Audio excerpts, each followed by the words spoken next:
Okay, guys, I'm back with some Chili's drama. I'm sure you guys have heard. But, you guys remember I used to talk about Chili's all the time, Expose the Pepper series. Oh, the good old days. Okay, so the drama is that Chili's got rid of the skillet queso. Their famous skillet queso, they got rid of it and they replaced it with this. I can't believe they changed the best queso in the world. This shit sucks. Oh my God, I've been eating that queso since I was a kid. What's the point anymore, guys? They replaced it to this and people say it tastes like the fucking nacho cheese, like from a grocery store that you heat up in a microwave. Disgusto. This is something that somebody put on Reddit. They're saying, which is a very good point, because honestly, the comeback that Chili's made after my Expose the Pepper series was like, wow, okay, good job on the social media team. So who are the cheapos behind the scenes cutting the queso?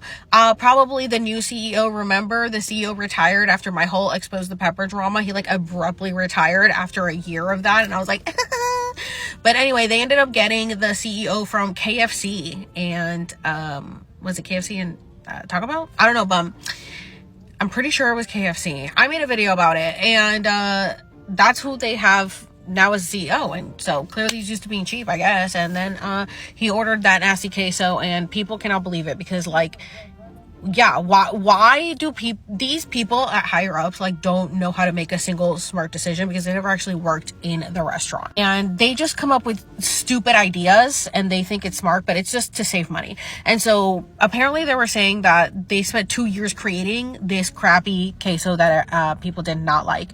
You guys said, oh, and they were saying that the texture was weird and watery. It was horrible. It was gloopy. They even had a petition up. Remember when I had a petition? Hey, Chili's, stop stealing from your employees.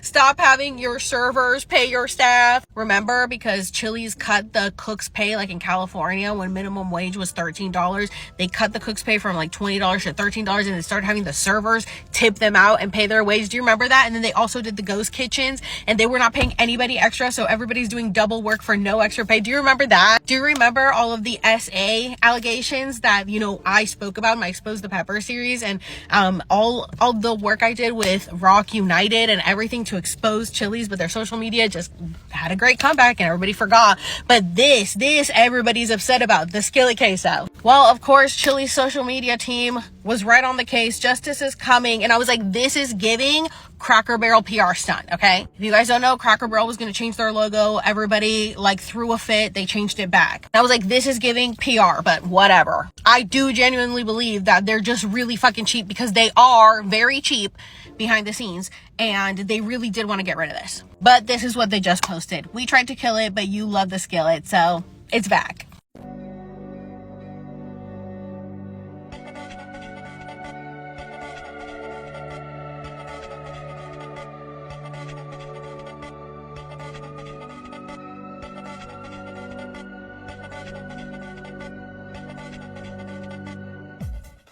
Guys, this is like a different dimension that I entered, because hold on, not fried monster, the skillet queso, this used to be like $6.79 when I worked at Chili's literally in 2020.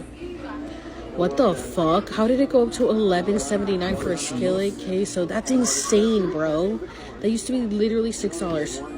That's fucking wild. I don't know what the fuck Chili's is thinking. And even when I worked at Chili's, the 3 for me was $10, not fucking $17. Like, they fucked me over hardcore. And then this new generation, they got back to high prices. What the fuck?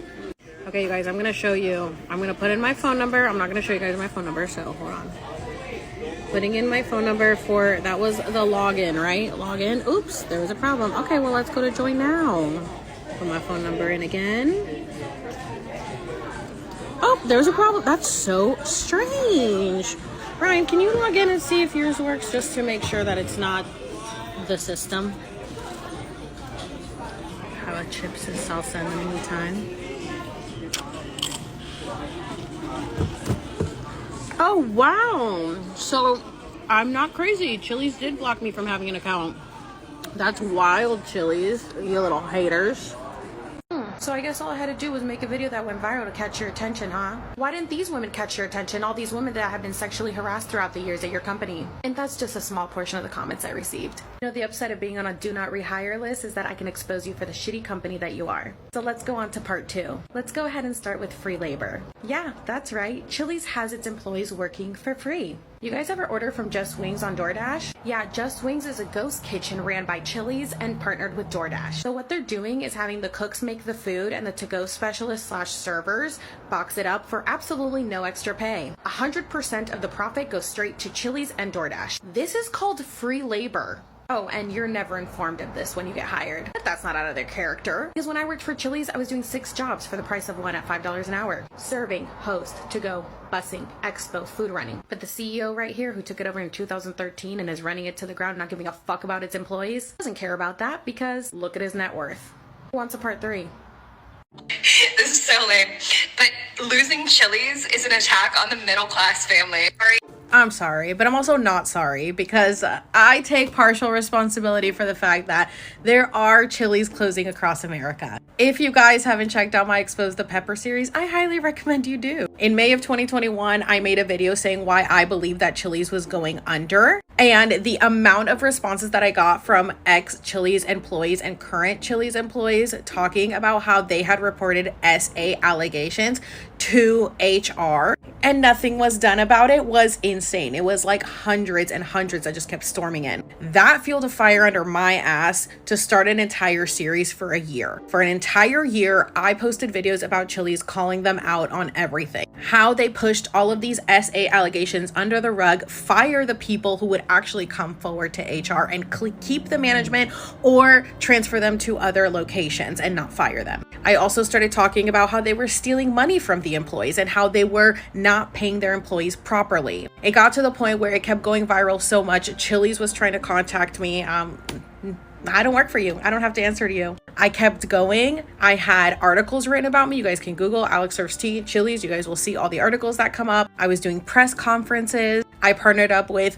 Restaurant Opportunity Centers United so that employees could report their stories about Chili's. I have an actual web page up where people can report their stories about working for Chili's. I had petitions going on change.org to get the attention of the CEO, Wyman Roberts. Because I was constantly making Chili's slander videos, I was always getting taken down from this app, always getting violations, always getting in trouble because I was also going after DoorDash at the same time.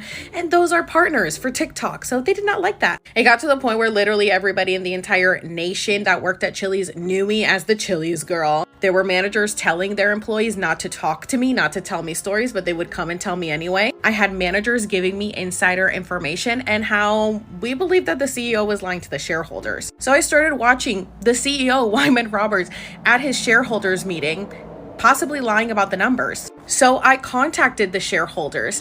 I actually did end up talking to someone at JP Morgan Chase, who was a shareholder for Chili's, and told him all the information that I had and shared everything with him. I swear not even a month or two later, the CEO retires. The CEO, Wyman Roberts, abruptly retires in June of 2022. And I felt like my job had been done. And this is just a cherry on top. Now, it's not every single Chili's location, but there are enough that are closing down.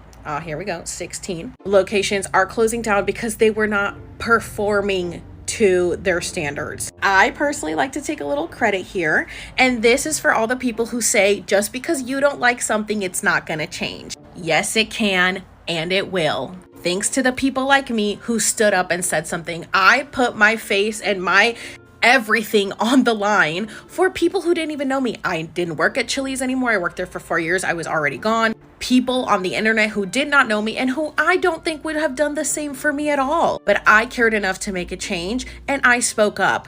And I do believe I played a role in this. I do believe that I played a role in so many people leaving Chili's, finding other jobs, and people not going to eat there because they didn't want to support their horrible business practices. This is what happens when you want to see change and you put it to action. We can create change. I am one person.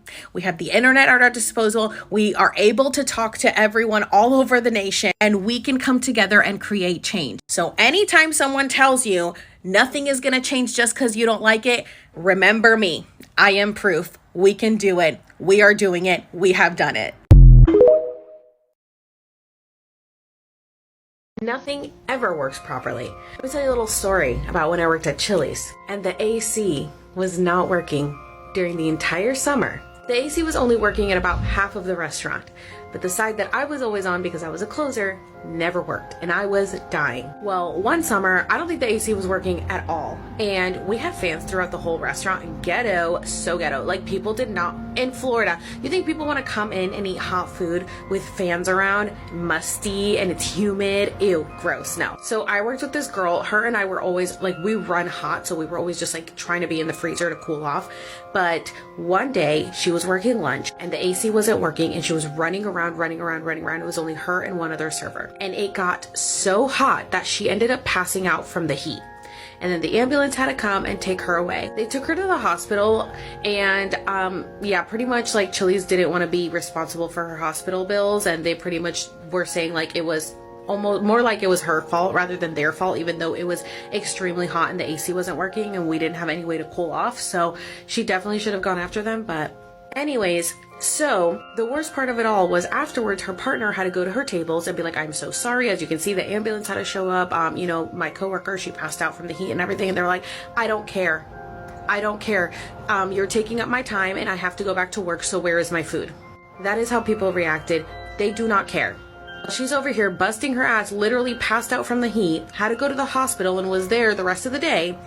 The customers didn't care. They didn't care. They're so fucking selfish. That also brings me to this point. As you guys know, I work with rockunited.org, and I wanted to bring this to your attention. A lot of employees in the restaurant industry have to work in extremely hot conditions, especially in the kitchen. Like, if the AC isn't working and they have to wear their chef coats and they're over the heat and the fire, it's disgusting. Like, I don't know how they don't pass out. So on October 27, 2021, OSHA announced a newly proposed rule known as the Heat Injury and Illness Prevention in Indoor and Outdoor Work Settings Rule, intended to protect indoor and outdoor workers from hazardous heat. This is the first time that OSHA has sought standardized heat protections for restaurant kitchens. So we need your help if you're a restaurant employee. Right now, OSHA is accepting public comments, which will help shape their finalized rule. We need to urge them to finally curb excessive heat in the workplace, including kitchens where temperatures could be unbearable and unsafe for workers. If you guys want to help out, I'll go ahead and put the link up here where you can go and fill out your comments, submit your comment below to help out, because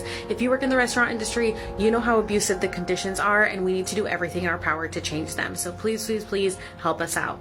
I'm just spilling the tea on Chili's. People are like super worried and are like, oh my god, be careful, you're gonna get sued. And I'm like, first of all, they would have to prove that what I'm saying is not true, which is 100% is true. And second of all, I would actually have to affect their business. Like, people would stop going there, and I don't have enough followers or anything, any clout to actually stop people from going to Chili's. Also, if they don't like what I'm saying, don't fucking do it. Like, be a better fucking company, and then people won't fucking expose you. Don't fucking care. Well, look what we have here. Looks like Brinker is holding an investor day on October 20th. Interesting. Looks like they need some help financially.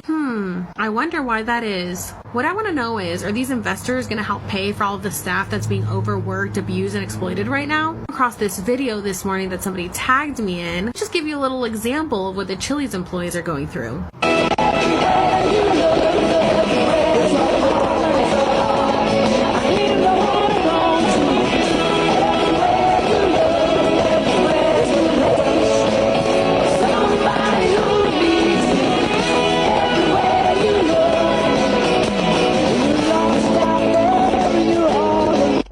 Yeah, they're working 6 jobs for the price of 1. Like I've been saying this entire time. Oh, I know a lot of you follow me because of Chili's. Here's what I need from you. With rocunited.org, they're helping me with my Expose the Pepper campaign. We are trying to get as many stories as possible to give to the press. We have connections with the Associated Press, the Washington Post, New York Times, whatever press we can get our hands on, we're going to reach out to. And what we want to do is give them your stories as to why these investors should not invest in Brinker. Originally, we were going to go protest this in person. It turns out that they're now doing it online. So what we're going to do is do a press release. We want to bombard them with as many stories as possible from you guys, telling them why they should not invest in Brinker. Because I guarantee you that Brinker is not going to use that money to fully staff the restaurant, and they're not going to use it to pay these people that have been overworked and underpaid this entire time during COVID, and honestly before that. Because I worked there for 4 years and I wasn't getting paid to do 6 jobs for the price of 1 at server wage.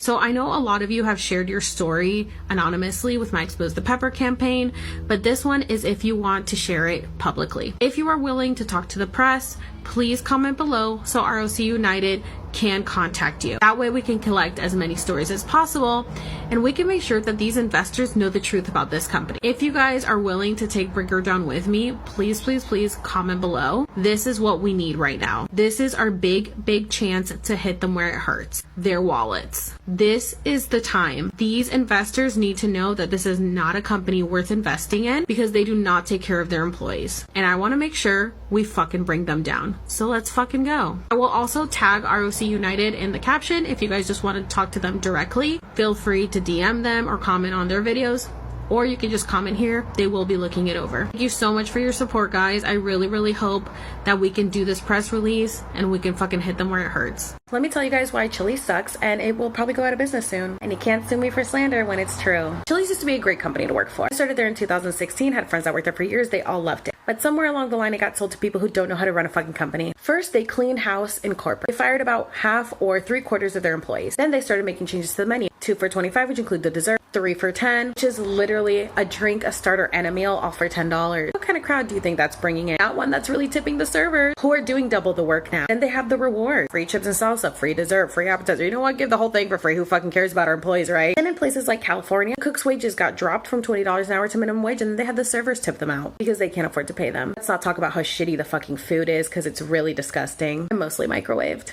They refuse to fire managers with multiple sexual harassment complaints against them because they can't afford to hire new managers because nobody wants to fucking work there. Oh, but they'll fire servers at the drop of a fucking hat without warning. I had 2 friends get fired in Florida with no warning because they took their mask off behind the bar to have a drink, even though the mask mandate is pretty much lifted in Florida, and they worked there for years.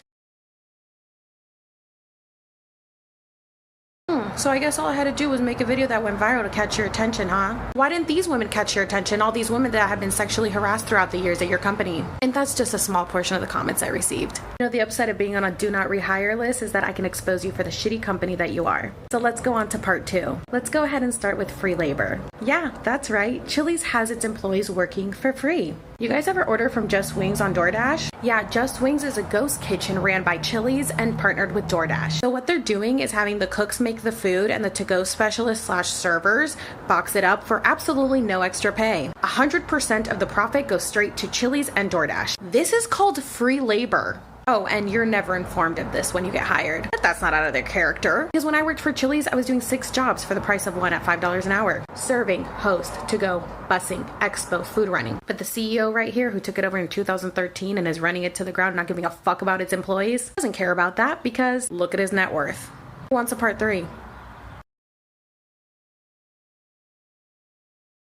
This is going to be my part 3 because I do want to talk about this. First moved to California and found out that they had dropped all the cooks' pay from $20 an hour to minimum wage and having the servers tip them out. I was fucking livid. The fucking disrespect. Fucking disrespect of Chili's to devalue their fucking employees that way. We already as servers are getting fucked over in our system by not getting paid proper wages. You think it's okay to have us pay the cooks on top of it? You're already giving pretty much everything for fucking free, giving meals at half off, working us to fucking death. And we're barely getting paid for it. Barely getting tipped for it. Let's not talk about the ghost kitchen that we're not getting paid extra to do. And now you want us to pay your fucking cooks? Fucking value your employees. People think this is illegal, but it was just passed under the Trump administration. As long as the cooks are getting paid minimum wage, the servers can tip them out. But they should not be getting paid minimum wage, especially in California. You know how fucking high the cost of living is here. What you guys care about is your own pocket. Anyone who works for Chili's that's watching this, watch your fucking back because they don't fucking care about you.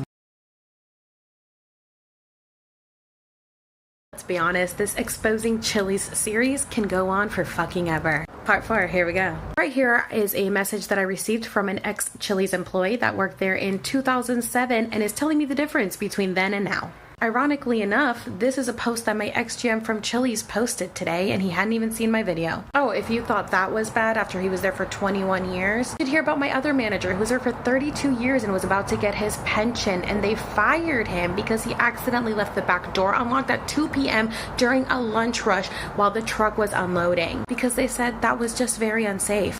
what the fuck? We're all in the restaurant. It is open. It is really not that serious for the door to be open. And if he did, it was a mistake. Give him a warning, but you're gonna fire him after 32 years with the fucking company right when he's gonna get his pension. This company will discard you like the fucking piece of shit that they are. They do not value their employee. They don't care that you're slaving away. One of our cooks actually was murdered, and not once was it addressed. Chili's only cares about money, not you.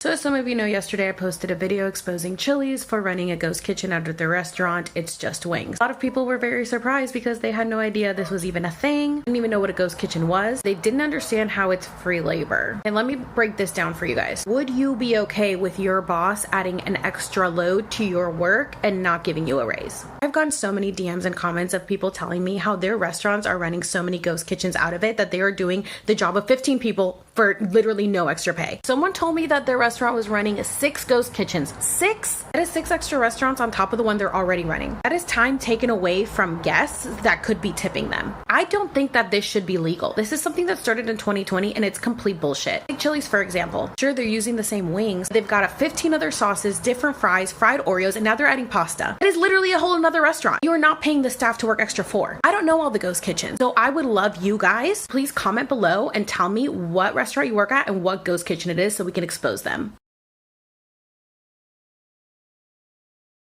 That's because Chili's has become a terrible company to work for. I have been tagged so many times in this video and I fucking love to see it. I don't know what's in the air or what's in the water, but we're fucking taking Chili's down. In her video, she says that her Chili's, I guess, got bought out by Brinker recently. Brinker has always owned Chili's, but there were some franchises that were not owned by Brinker. The minute Brinker took hers over, downhill. So I guess it's just time to cancel Chili's. The most ironic part about all this is that Chili's actually fired me last year for a social media post that I made on my other main TikTok account, Alex Serves, where I told a story about an ex-coworker. Never once mentioned name, place, time, nothing. This coworker was obsessed with me, so she called HR on me. They called me, were upset about this video. She said I never gave information of where, who, what, when, why. So how does she know this is about her or anyone at Chili's? And they said, well, it doesn't matter. People know you work at our restaurant. You represent us, because I partnered with them last year. So they let me go. No warning, never had a write-up, never missed a day, never got in trouble. But they chose her, who ended up quitting right after she called HR on me. But I really just want to take this moment to thank Chili for having the fucking audacity to comment on my social media so I could expose you.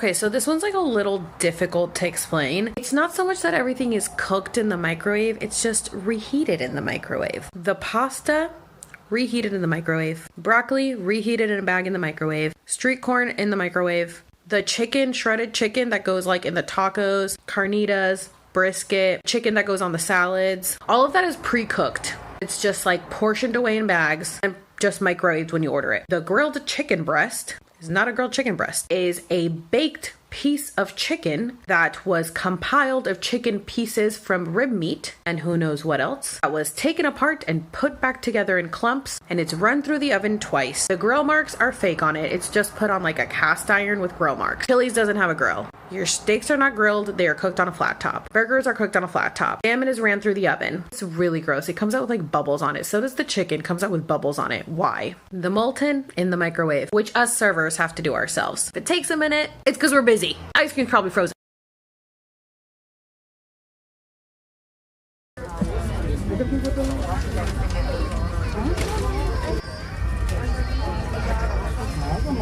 Yeah, you guys are gonna have to try a lot harder to shut me up. It's not gonna happen.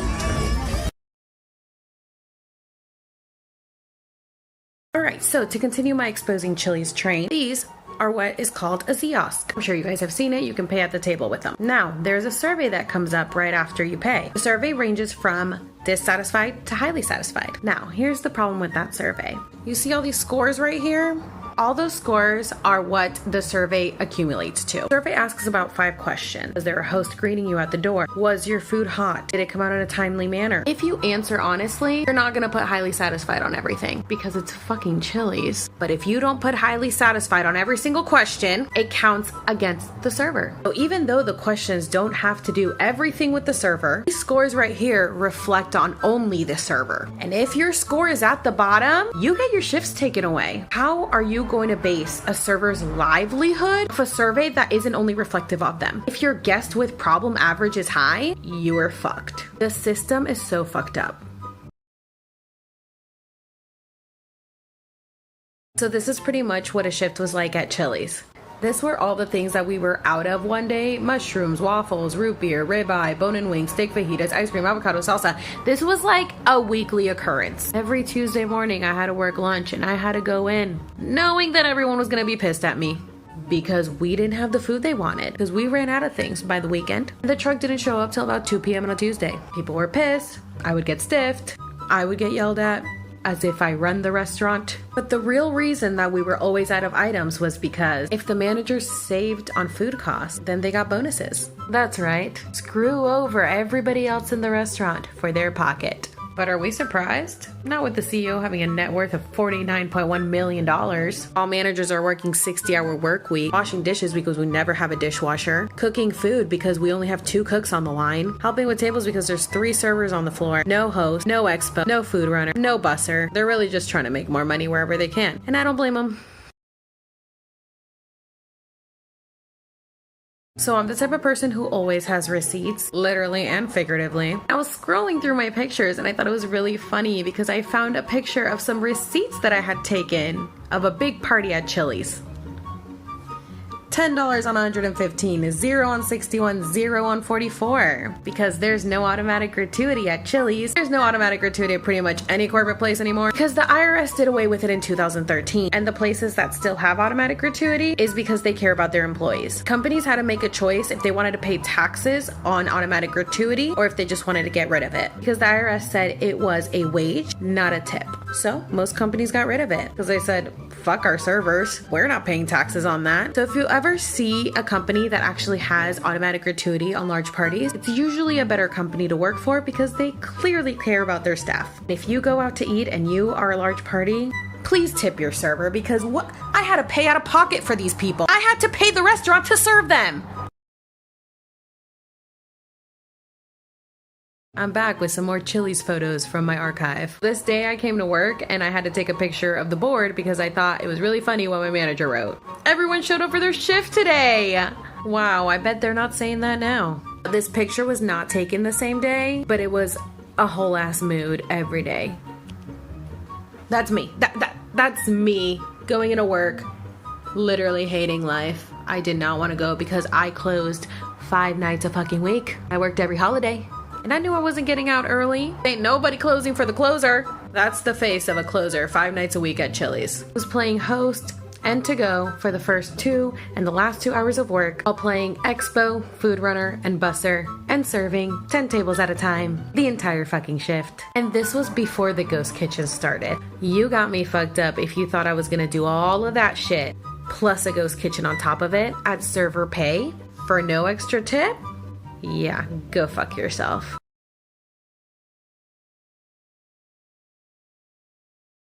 Honestly, fuck that job. They treat everybody like shit. And the fact that one of their own managers said that even though the head of the pyramid, I guess you can call it, ain't together, quote unquote, management, he expects that if management isn't together, he wants the rest of us to hold it together. I dead laughed in this man's face and said, with all due respect, get the fuck out my face before I curse you out. Because you're really going to piss me off because you just said some stupid ass shit like that. And honestly, if they want to come after you, they're going to have to come after all of us because literally everybody's speaking out on it. Literally everybody.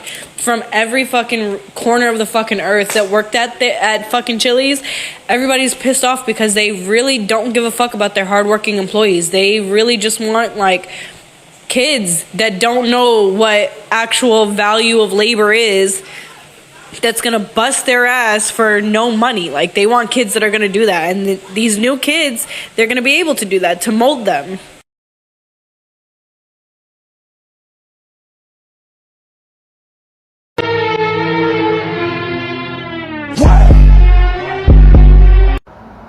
Not Chili's trying to get some good promotion after I've been dragging them. Oh, it's so cute. I'm so sorry, guys. I'm so sorry that I've been dragging you through the fucking mud because you're a horrible fucking company to work for. So you had to go out of your way to make sure to reach out to this TikTok account who you partnered with last year. And I know this because I partnered with you last year and they were part of the same promotion. That is the only reason that they're advertising that, because Chili's is paying them to do so. Because let's be real, nobody actually fucking likes Chili's. Which, speaking of, I have way more tea to give you guys. As you guys know, 2 of my friends recently got got fired because of their mask falling down. The GM told them that it was a customer that took a picture of them and sent it to corporate, and it was corporate's decision. Well, I think he's lying. He fired 2 veterans who had been there for years because he's brand new GM for that store, and I'm pretty sure he's just trying to clean house. When they asked for proof for the photo, he couldn't provide it. Wait until I tell you how he fired them.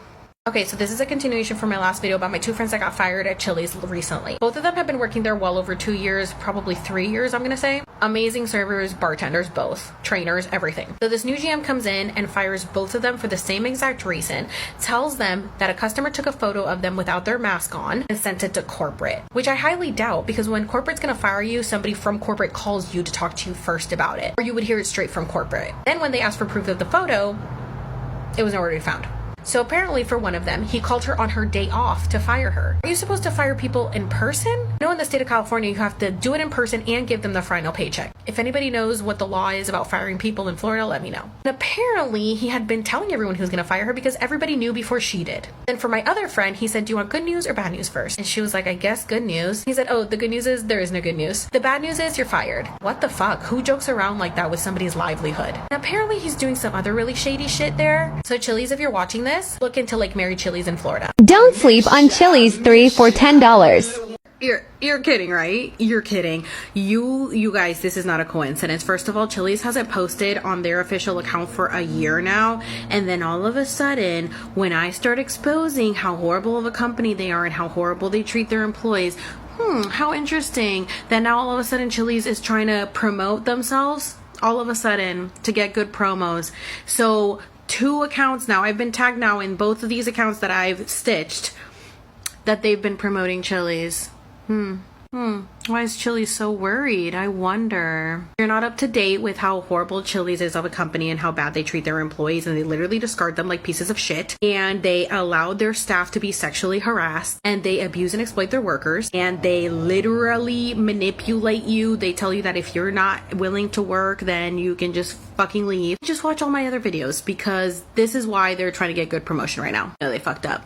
Okay guys, so yesterday I shared a voice message that somebody sent me about Chili's, and they were telling me their whole personal experience with it. And I have had other people message me, and I had somebody message me that said that I could share her story with you guys and that it was okay if her name was there. So I'm gonna go ahead and put screenshots. There are a lot, so just make sure you pause really quickly to read them.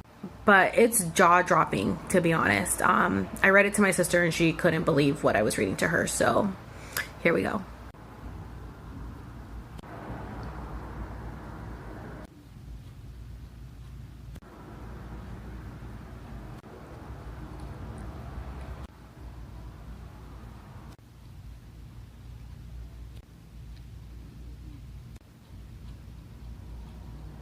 What the fuck?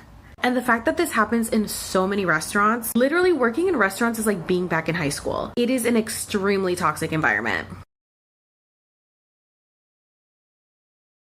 Welcome to episode 2 of Exposing the Pepper. Today I had my first episode where I showed screenshots where somebody shared their story of how horrible it was working at Chili's. I have so many more stories that I'm going to be sharing with you guys from people's personal experiences working at Chili's. If you want me to share your story, DM me. So this one's actually interesting because she had messaged me back in April telling me that she had been sexually harassed and got fired and was reporting it to HR. And since then, she's been keeping me updated on everything. I'm going to show the screenshots. Make sure to pause and read. There are a lot.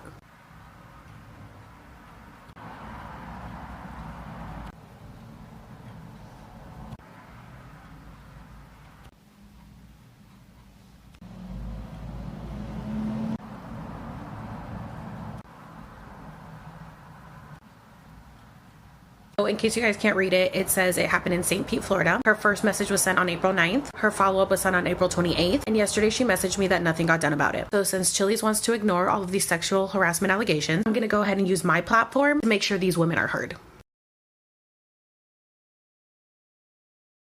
Stories just keep on coming. Welcome to episode 3 of Exposing the Pepper. Now you would think that all this stuff happened a while ago, because what company is still allowing sexual harassment? Well, Chili's is, because this story happened only a month ago. Make sure to pause and read everything.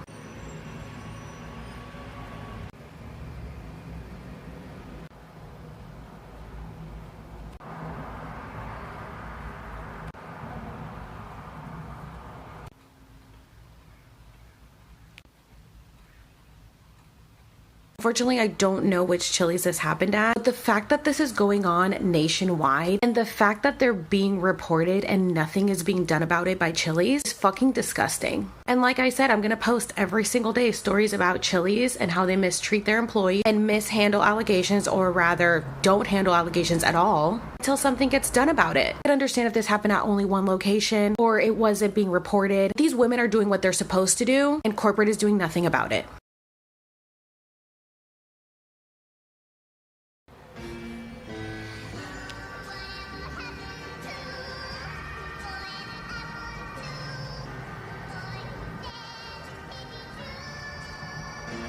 You know, I was gonna be nice because I understand that corporate is up your asshole because you're getting such bad press right now, but you're a fucking liar. You take all complaints and allegations of harassment very seriously and fully investigate each one? Really, Kristen, is that so? Is that why just last month somebody reported 2 men sexually harassing her and they are both still there, but she got fired? What about all the other women that have told me that they have reported things and they got in trouble, but the managers or the men are still there?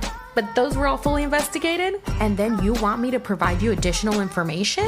Kristen, it is not my job to do your job for you, honey. Like I said, all of the allegations have been reported. They should all be on file. So maybe you guys should all just get to work, start rummaging through all the files, start actually doing something about it. Until then, I'm just gonna keep posting everyone's stories because you're not gonna gaslight me, honey, because I'm not the one.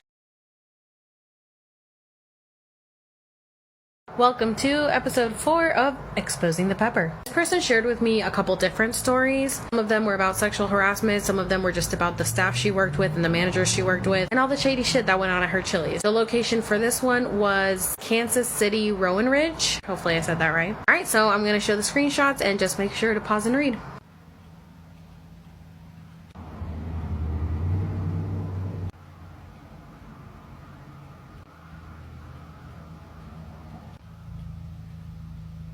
The fact that all these women have been going through this, nothing gets done about it. The only solution is for them to quit because they have absolutely no support is fucking ridiculous. You work for a big corporation, you go into it thinking that you're protected, that somebody is gonna have your back, but nobody does. Because human resources is not there to protect you. Human resources is there to protect themselves. They try to act like the nice guy, they don't give a single fuck about you. Interesting. How fucking interesting that now I'm being reported for bullying and harassment. Whoever reported my account for bullying and harassment because of the shit that I'm exposing about Chili's really got me fucked up. If you think you are going to silence me like you have tried to silence all these women, you have another thing coming for you, honey. Because I have nothing to lose. What are you gonna do? Sue me? For what money? For what money? Because corporate greed has taken literally everything from me. Everything from millennials. Everything from Gen Z. We have literally nothing to lose. We have nothing to lose. So the one thing you can't fucking take from us is our voice. And we know how to run social media. And we know how to get the word out. So I'm gonna still keep talking. So even though you tried to get my account banned, I was able to get it back. And how do you say it? Can I talk my shit again? Cause you just stay tuned. I have so many more messages that I just got today. Welcome to episode 5 of Expose the Pepper. This story comes from a 10-year veteran at Chili's who has clearly experienced and seen all the changes that Chili's has made and how downhill it's go. You guys know the drill. Pause to read.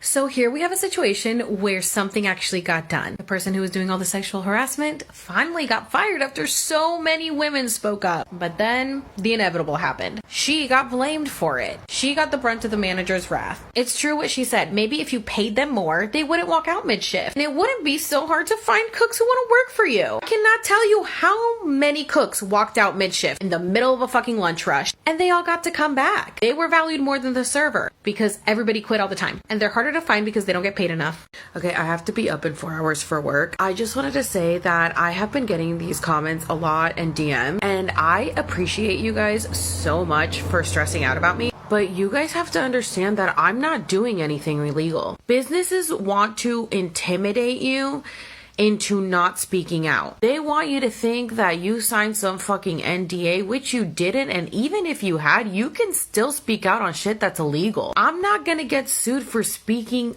the truth on what businesses are doing that's illegal. They would be really dumb to try to come after me when I have proof of everything. If anything, they'd be doing me a favor because they would be bringing it to the court of law and they would get in trouble. I have written proof of everything. Guys, I keep receipts. I take pictures of everything. I'm not an idiot. I appreciate you guys, but you guys need to learn that you're allowed to speak out. You cannot be silenced on things that are illegal. They want to threaten you. Don't let yourself be threatened. So as you guys know, I've been doing my Expose the Pepper series where I'm talking about a lot of girls that have reported sexual harassment allegations and nothing's been done about it. But right now I want to talk about 2 people that I worked with that did get fired for sexual harassment allegations when they did not commit sexual harassment, and let me go into detail about it. One of them was a coworker. Him and the hostess had the same name. The hostess was dating a cook, and he jokingly said, "I wonder if he thinks about me when you guys are in bed together and says your name." Yes, it was an inappropriate joke. She reported him for sexual harassment and he got fired on the spot. Another one was a manager who had been there for about almost 30 years. He told a coworker that she needed to wear bigger clothes because her clothes were way too tight and you could see everything through it, and you could. She used to roll up her shirt, she used to wear super tight pants, and they would constantly tell her to stop doing that. So when he kept telling her that she needed to wear bigger clothes because it was inappropriate, she reported him for sexual harassment and he got fired. I just find it interesting that they fired a server because we're so replaceable, and they fired a manager who probably was getting a pension because he'd been working there since he was 18. They won't fire people who are actually touching, grabbing, kissing girls because they can't replace them. Welcome to episode 6 of Expose the Pepper. This is a long one, so you're definitely going to want to pause to read. I hope that you can read everything. I did want to show you guys that this person went straight to Brinker, to the site where you can submit something anonymously because her GM was friends with the HR lady. So she sent this in March and got a reply from them in April, which of course just saying they'll look into it. Well, guess what? They haven't. They haven't done anything, like they never do. So let me go ahead and show the screenshots.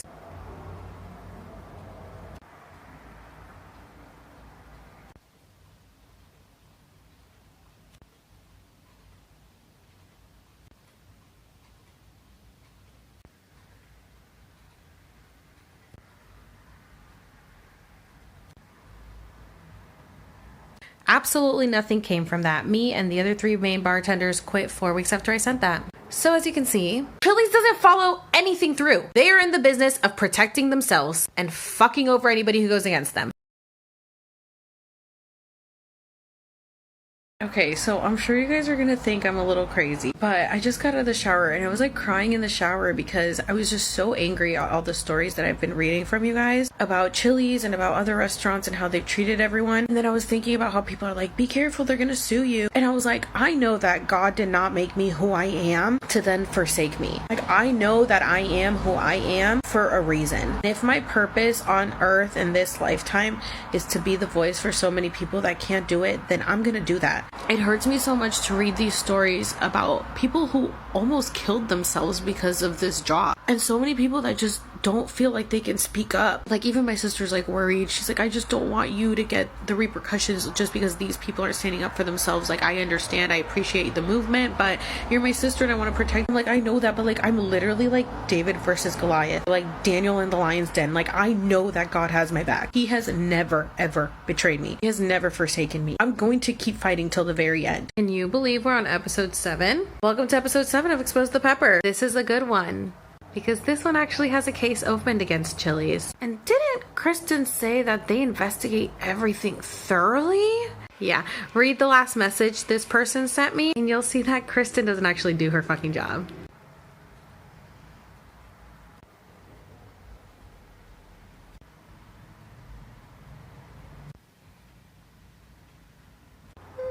That's how you take care of things, Kristen. You just ask, hey, did you do it? No, I didn't do it. Oh, okay. Okay, case closed. The fuck? This is not the way to fucking run an investigation, but what do I expect from you people? You guys don't actually know how to do your fucking job? It's not like you're the fucking FBI. You're literally normal fucking people, probably around my age, 34. Act like you actually know how to run a fucking company. When it comes to sexual allegations, you don't. You should watch Law & Order SVU. I watched that my whole life, and that's probably why I'm actually so good at exposing this shit. Should probably get a job there. Episode 8, here we go. This one's a shorter one, not so much to read, but it's short, sweet, and to the point.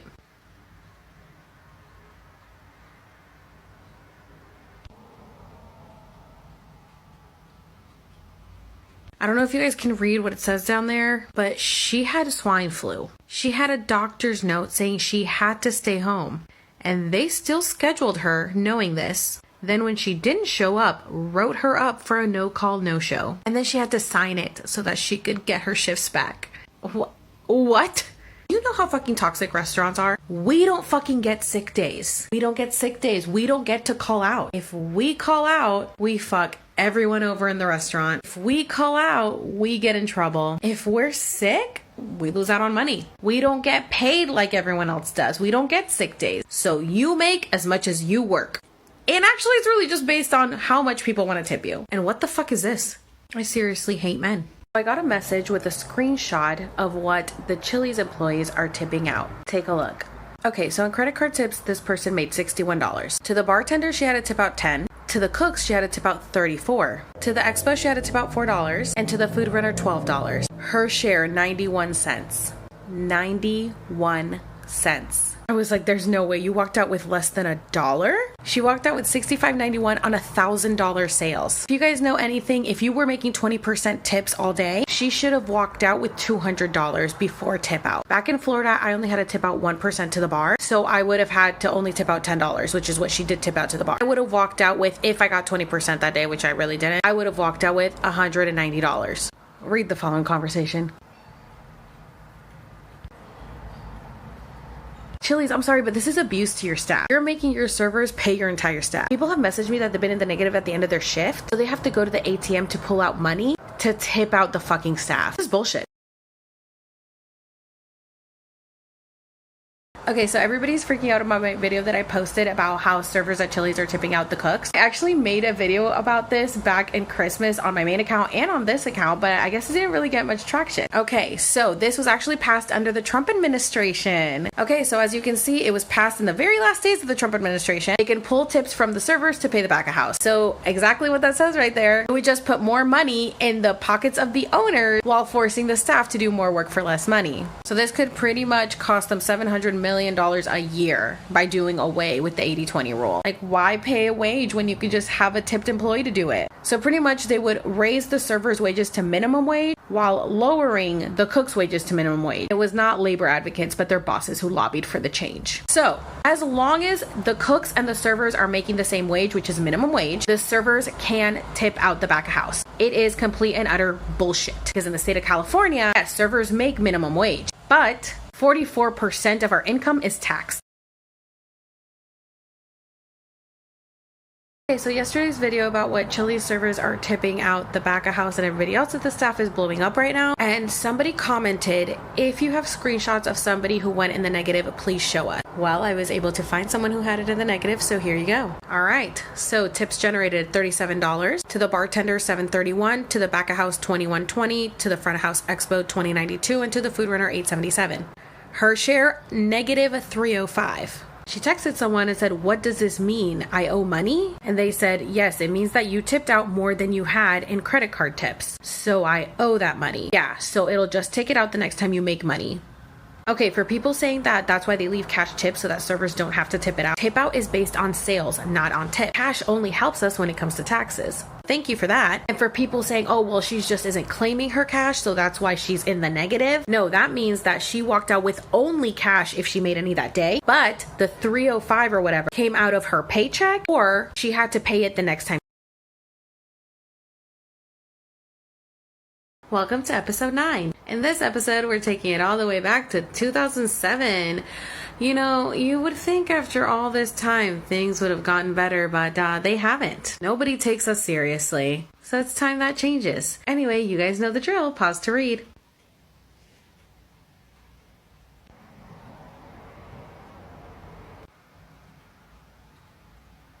I'm sure that's hidden in the caption that happened in Carlisle, Pennsylvania.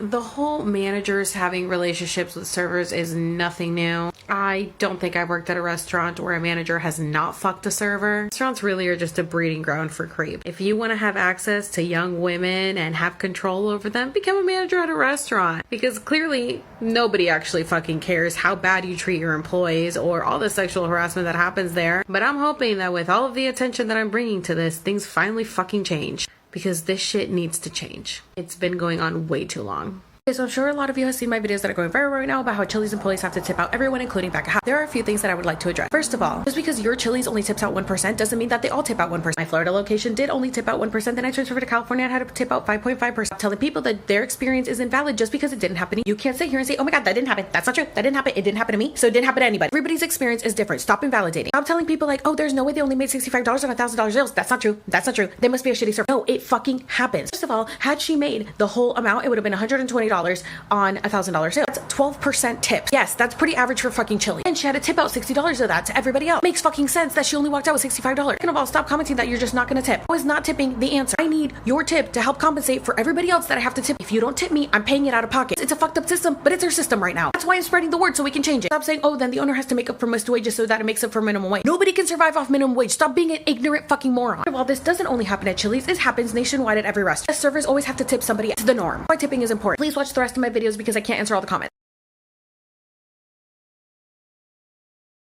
Welcome to episode 10. This chili head worked there for 12 years and saw so much horrible illegal shit. Oh, and she also talked to Kristen, who once again didn't actually do her fucking job correctly. Pause to read.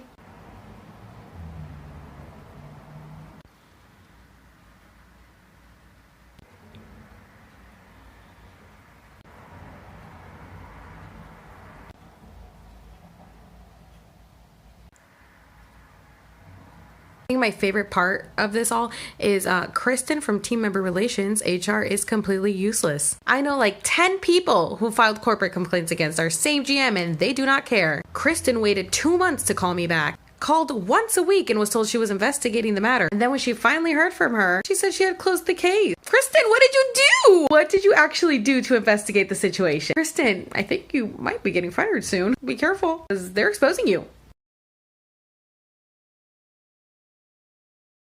Okay, so this question is actually really interesting. I never had to tip out anybody when I worked on to go because those sales are just straight for to go because you don't know if you're gonna get tipped or not, and you usually make a little bit of a better wage if you're on to go, even though it's not that great. It's still a little higher than server pay, but not as good as it should be. But actually the girl that went in the negative that I made that video about, she told me that she also had to tip out cooks on to-go orders, and she was like, but I'm not even getting tipped on these because a lot of them are going to DoorDash and it's just wings.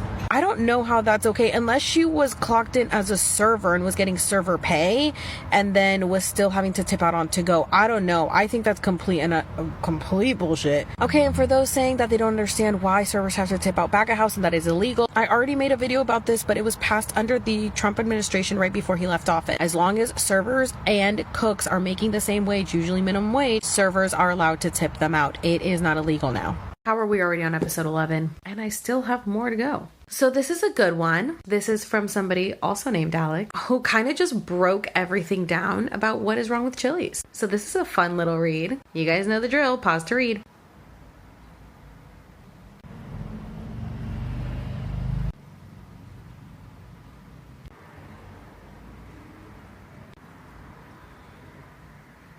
I mean, she pretty much broke everything down. If you guys are still confused as to why Chili sucks to work at, I mean, she pretty much just laid it out on the line for you guys. If you're still confused after 11 episodes, I don't know what to tell you. And Chili's, if you're watching this, you really shouldn't be surprised about all these videos and all of these stories that are coming out. Pretty much every story that I've told has been brought to your attention. So if you had investigated these fully like you say you do, I don't think that these women would still be speaking out. I don't think that these women would be contacting lawyers. I don't think that these women would be reporting you to the labor board. So maybe check yourself. Okay, some more tea. Somebody told me that they heard that apparently managers are telling Chili's employees not to tell me any stories because Chili's is gonna sue me. At least some NDA I signed. Bitch, I didn't sign an NDA, Chili's. You're not a fucking celebrity. And even if I had, like I already said, even if I had signed an NDA, you can't sue me for speaking out on illegal shit. I just find it funny because she didn't tell me about this because the same day that she heard this rumor, I posted the video saying Chili's would be really stupid to come after me. I have evidence of everything. It's not like I signed an NDA, and even if I had, I can speak on illegal shit. Don't let companies intimidate you. They would be so fucking stupid to come after me. Anyways, I was like, I didn't sign anything, and the only thing I did sign was social media clause and that I can't talk about like their secret recipes, like Presidente Margarita or anything. I haven't said anything about the recipes except for the fact that they have Chef Mike making everything. The social media clause is only for when I work there. Once I'm fired, all bets are off. I double checked with a manager that messaged me that's totally behind me. She was like, girl, you're totally fine. They have no case against you. Just trying to intimidate people into not telling more stories. Every day I get more stories. If they had nothing to hide, they wouldn't be shitting bricks right now. Oh, guys, the tea is piping. I love the stories. I love the stories with everybody coming forward against Chili's. Sorry, Chili's, but just remember, these are just allegations, okay?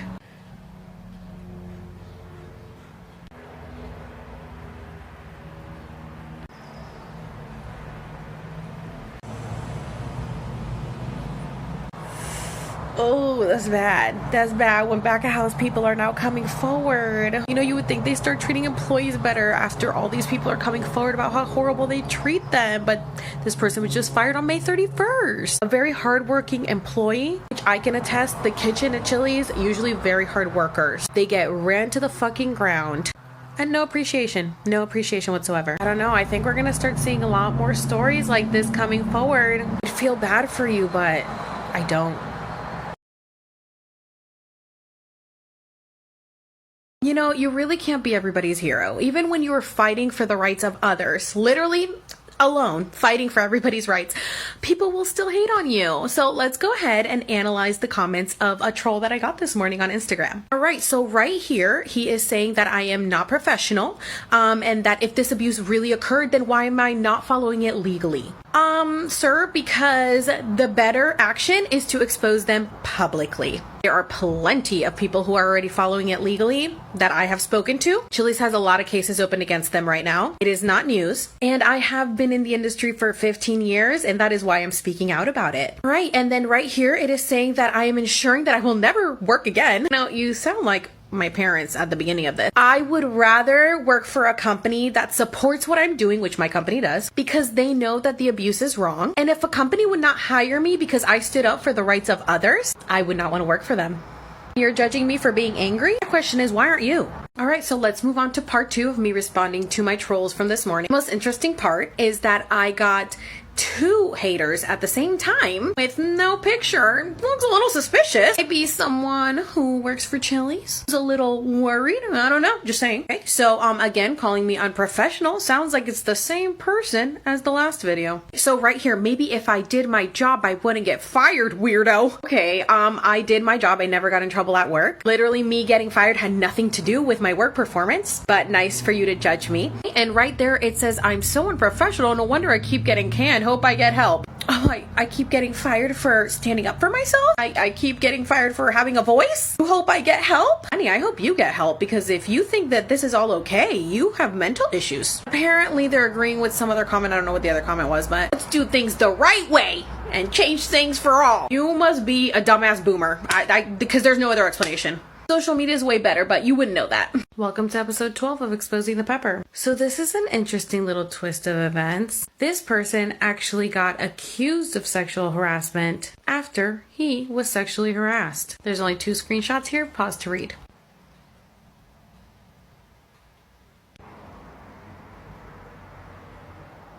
I don't understand how 2 people can pinch his nipples and he jokingly kicks someone in the butt and then he gets fired the next day. And Chili's was real quick to fire him because he was just a server, right? But cooks or managers who have sexual harassment allegations against them, they can still keep their job. They can even be promoted, clearly, as we see. But if you're a server and you get sexual harassment allegations thrown at you, to the dumpster you go. Actually, now that I think about it, I did have a friend that got fired from Chili's for sexual harassment allegations when he did not sexually harass the girl. You know, Chili's, you are doing a good job at firing your server, but you won't fire the people who actually need to be fired. Because we're so disposable to you, aren't we?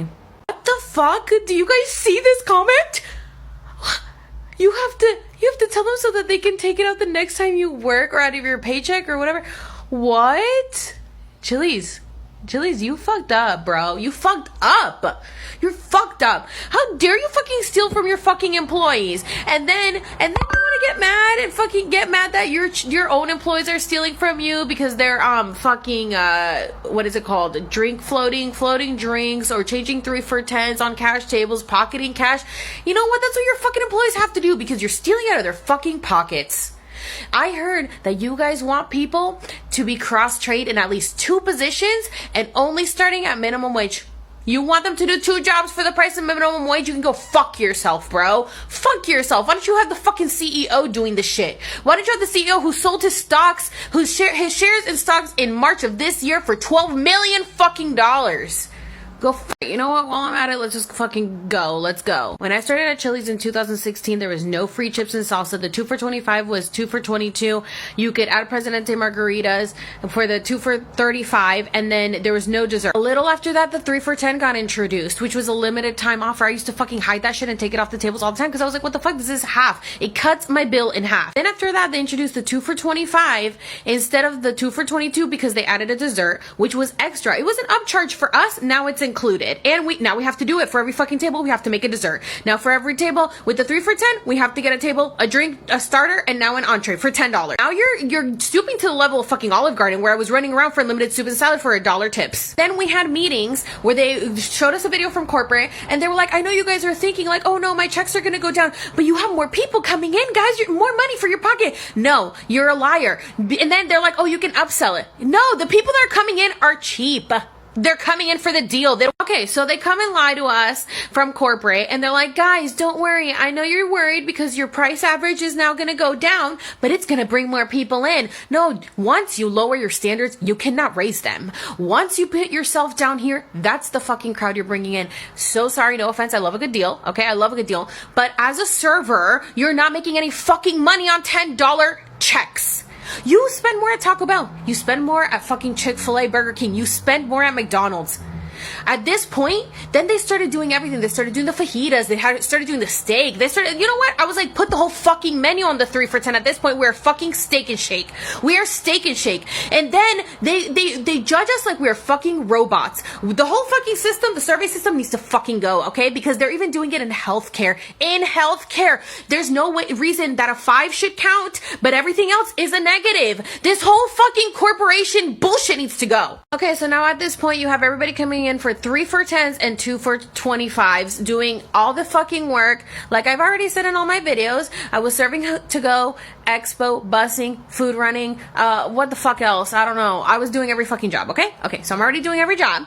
I can make an easy $200. An easy $200 a night. At this point, my money's getting cut down to like half because of this. So my money is getting cut in half, and I'm doing double the work. I had a friend that did to-go for 16 years. She was a teacher, and she would do to-go a couple nights a week, and she would make a lot of money. Then the delivery app started, and half of her orders went to delivery apps. So she was working for free because she wasn't getting any tip from that. Then Chili's introduced the It's Just Wings, and now they want to introduce the pasta bullshit, and they are not cutting a deal for anybody doing the fucking work. Not only did our checks go to half price, not only do they have me doing 6 jobs for the price of a server, not only did they cut from to go because nobody's ordering anymore, they're ordering through delivery. They want to act like all this shit is okay. No, Chili's, it's not fucking okay. Of course, nobody's making any fucking money. Nobody's making money at to go because not even half. First, half went to DoorDash and Uber Eats. Now we got It's Just Wings and pasta and bullshit. We're getting about 20% of orders at to go is people actually getting tips from Chili's. And that's being generous. Everybody just stays home now and orders delivery. Hey, Chili's, if you want to have delivery, have a fucking delivery person. Why don't you turn it to Domino's? Why don't you turn it to Pizza Hut? You know what? Why don't you have a fucking drive-through? Because that's how you're treating your fucking people right now. You're treating them like little fucking to-go people. You are having restaurants go on false waits because the kitchen can't keep up with all your fucking to-go orders that nobody is getting paid extra to do. I want to sit here and be like, oh my God, so what? Like, it's the same order. It's the same for the same company. Okay? It's the same company. And what else is the same company as Brinker? Chili's, Maggiano's on the border, and Cheddar's. Would you be okay with working for all 4 of them but only getting paid for one? If they're gonna make you work for a virtual restaurant and not pay you, that is virtual theft. Okay, so on top of the cutting the prices down to the 3 for 10, to the 2 for 22, and including everything is more steps but cheaper prices.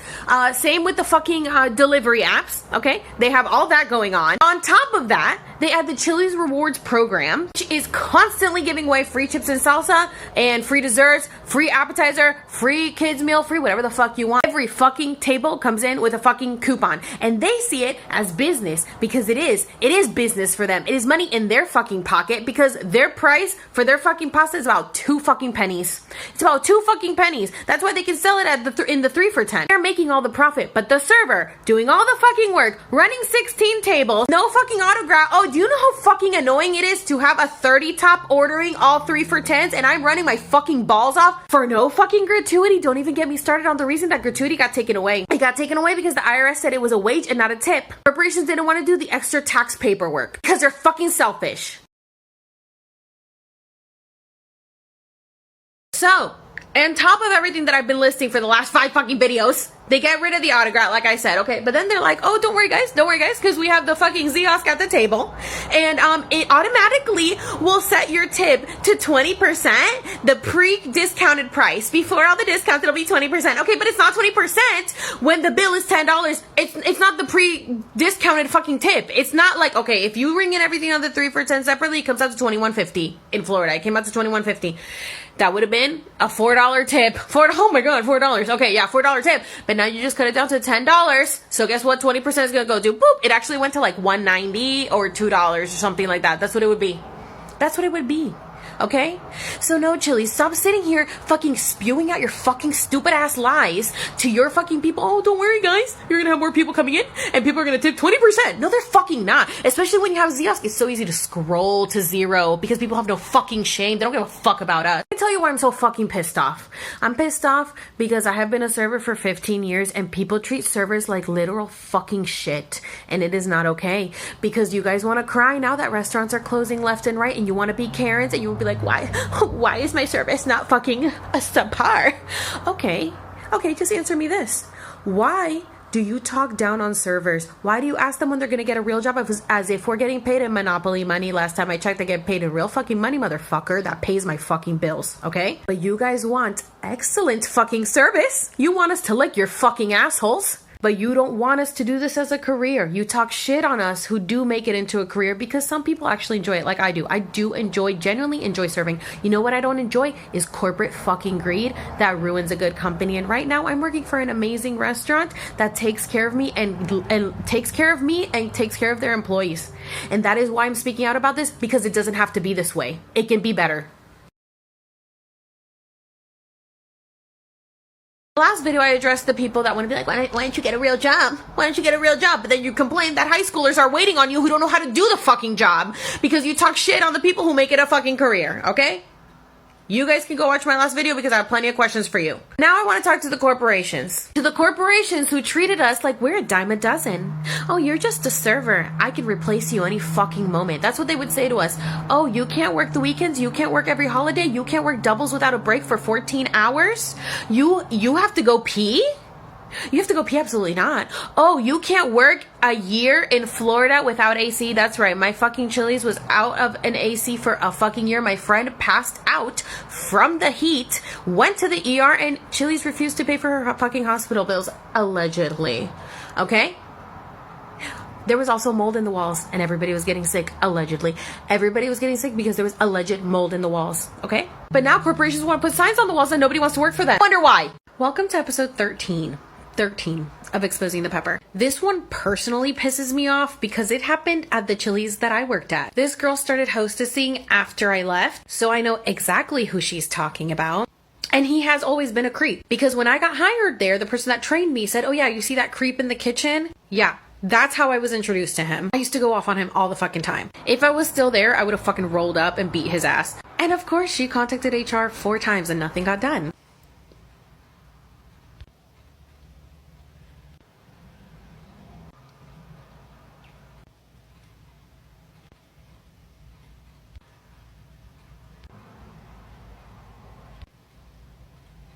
As you can see, this is a text message that she sent to team member relations at Brinker between her and another hostess talking about him and how uncomfortable they felt because of him. Nothing got done, so they both quit. 4 times they contacted HR. Alright guys, I'm back with another hater comment. So this person actually left another comment and I forgot to take a screenshot of it, but they were like, wow, you're so angry. You need to get a life. And I said, oh, I love the people defending the big corporations. It's so embarrassing. Then they commented, nice update. Too bad you couldn't include that in the video. The update they were talking about was the last video that I made where I put it in the caption where I said, update, he's no longer at the store. People think he got transferred but are not sure. I don't know. It seems like maybe someone with the name Kristen might be making fake profiles, and the fact that she read like the entire update like the minute I posted it is hilarious because it was in the update in the caption like all the way down in Instagram. It's like, well, he's not there anymore, why aren't you talking about that? Well, I'm not talking about that because the person had called HR 4 times.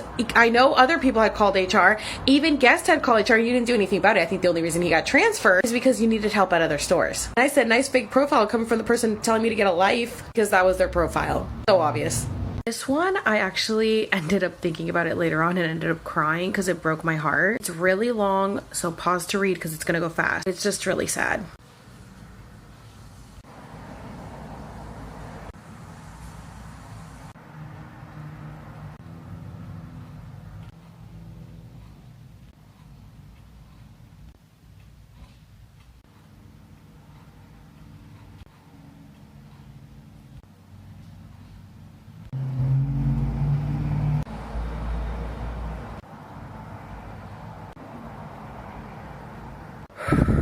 That was a really hard one for me because this poor kid sweat, blood, and tears for this place. They just treated him like literal garbage. The fact that he went through so much emotional and physical abuse, psychological abuse, to the point where he almost offed himself is not okay. Also, our dishwasher at our location was constantly in and out of the hospital. It makes me wonder if the chemicals were hurting them. Hey guys, so I just wanted to take a minute and show you guys a company review that was left for Chili's, so just pause to read real quick.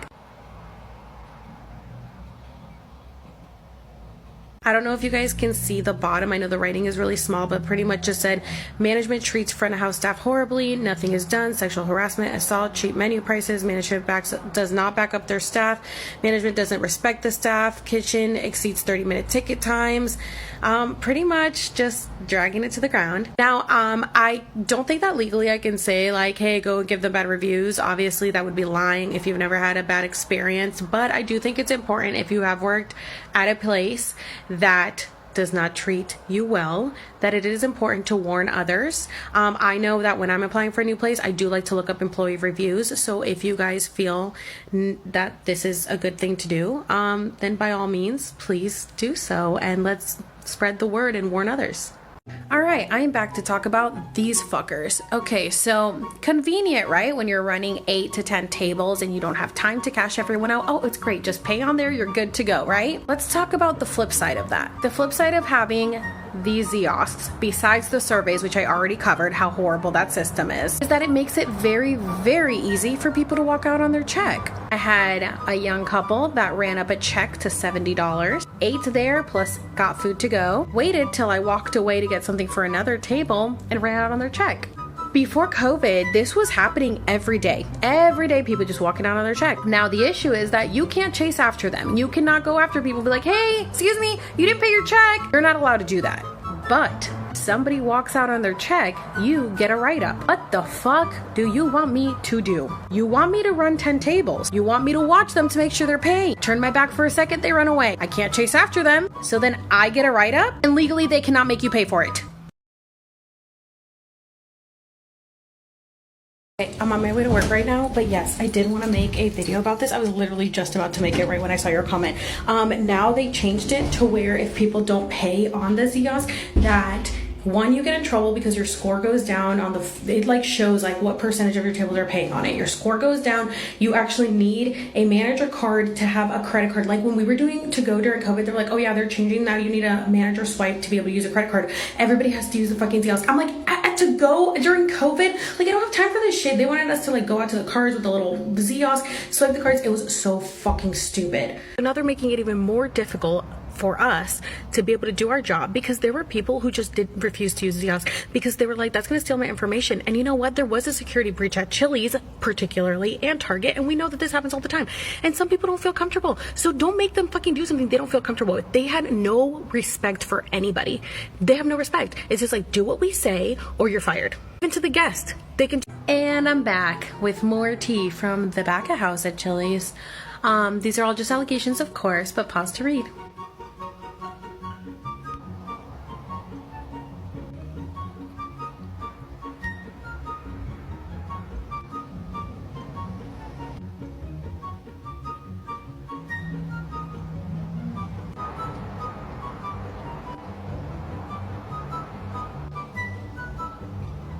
Okay, so a couple things I want to address about this. Working off the clock. Absolutely the fuck not. I remember my coworkers clocking out to do side work because they were like, well, I can't go over on hours. Because this is what Chili's or pretty much every restaurant does. They don't want you to get to 40 hours. If you get to 40 hours, you get overtime and you can get benefits. They don't want to do that. And they pretty much just threaten you and are like, hey, if you don't clock out, you're going to have too many hours. You can't work that shift on Saturday night, all the money shift. So then you do work off the clock. No. And also, why is the AC always broken at Chili's? Get it together.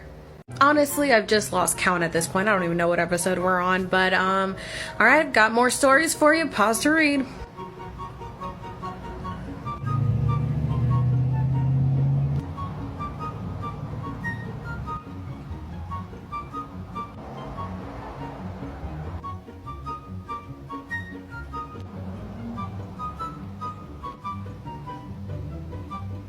What did I tell you guys? Seriously, working in a restaurant is like being back in high school. They were all acting like they're in high school. Also, I do want to touch on the point of the eczema. I had two coworkers that had eczema. One of my coworkers who's black had eczema on her hand. When she reached over to the table, the ladies were so grossed out they asked for another serve. And I mentioned that she's black because I think that they just use her eczema as an excuse because they could have just been racist. But either way, they asked for another server because they were grossed out by her eczema. And my manager, instead of saying, I'm so sorry, that's who's serving you, if not, you guys can go, asked me to take the table. I was like, I will fucking go off on these bitches. Then one of them went and apologized to my friend and gave her money, but still, it's fucking rude.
This one's a bad one. Yeah, you're gonna want to pause to read this one.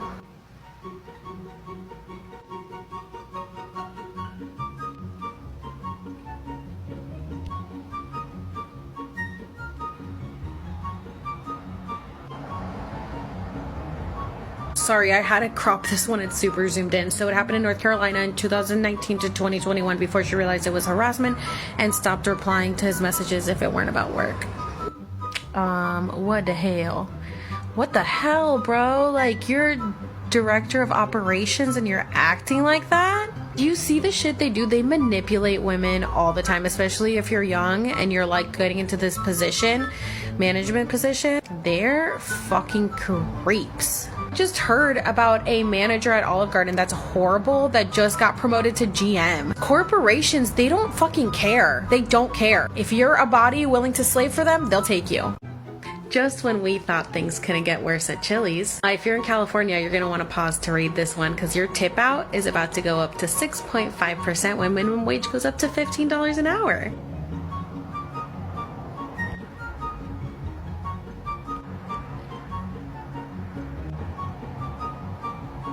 We have so much to unpack here. Let's start with minimum wage going up to $15 an hour, therefore we have to tip out 6.5%. Let me make something very clear. Just because in California the minimum wage is higher, we still don't see a paycheck. I have to make a separate video about this, but we still don't see a paycheck on hourly. We're still living off tips because everything goes to taxes. Second of all, these kids are working for fucking free. They are paying to work now because now they have to tip out based on sales that they're not getting tipped on. Who made that a thing? Who thought, let's have these kids tip out, pay money to work here? And they want to up the tip out to 6.5% from Chili. Do they not know that people normally tip about 12 to 15% there? Nobody's gonna make money. Let's talk about deep cleaning the restaurant on server wage. I made a video saying how my Chili's had mold in the walls. This person said that their Chili's also had mold in the walls and roaches infested in the walls. There was a huge nest found in the bar. Okay. But here's where things get a little illegal. So as you can see from her message, her Chili's was disgusting. She spent most of quarantine deep cleaning the place. What a helpful employee. So of course I said, girl, you should not have been deep cleaning. They should have gotten a cleaning crew for that. Well, it was just part of the job. Almost fell off the ladder a few times. I was the shortest person and I was assigned cleaning the ceiling. And I'm thinking, okay, so you were at least making like minimum wage, right? Nope, server wage. That is fucking illegal. Restaurants love to pull this shit. If you got time to lean, you got time to clean. Know what I say? If you got time to say that stupid ass shit, you got time to go fuck yourself. I am here to work off tip. You're not paying me hourly. It's all getting taxed. Even at minimum wage, I'm not deep cleaning this shit. This is disgusting. Probably a health hazard. You fucking clean. You know, you'd think we'd be done talking about these things, but we're not. Let's talk about how fucking annoying these things are when it comes to kids. Table walks in, 3 kids. Oh my god! They run straight to the fucking Zios. They grab, they start touching everything, they move them around. Here's the thing, they are all attached to a table virtually. Every one of these is in accordance to a table so that your check pops up on there. How do you think that your check magically pops up on the table? So when you grab it and you move it, another table can accidentally pay for that table's check and then it gets all fucked up. Then you know who gets in trouble for it? I do. Well, why didn't you check it? I didn't fucking know. I'm running 10 tables. I didn't know that a stupid ass kid grabbed the fucking Zios. The other thing is that it charges $2 per game. And then parents want to be like, why is it charging me per game? I didn't know it charged me per game. Well, really, because it asked you twice before your kid hit yes, let's play. And then they blame me. Well, you should have told me. Well, maybe you should be watching your child. Also, why do all the kids need to play on this shit? Why? I didn't have anything to play with and I survived. Your kid will live. Do you guys remember the other day when I made a video saying that if you guys have had a bad experience at Chili's that you should go and write an employee review so other people know about it?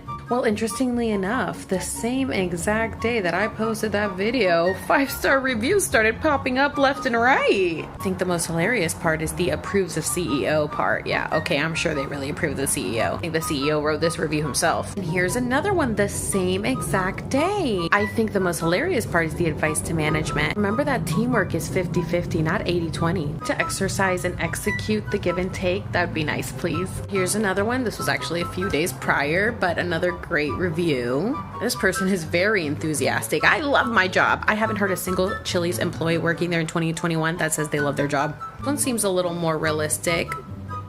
This one's good. This is a gold mine. I like this one. This one was confusing. 5 stars, but negative review. No sick time, no time off, customers are rude, pay is not high enough. We're back talking about these fuckers again. Okay, I'm pretty sure this comment meant, can you talk about kids taking their surveys? Because somebody commented, don't even get me started on kids taking the surveys. Yes, parents will let their kids play on that, and then kids end up taking the surveys.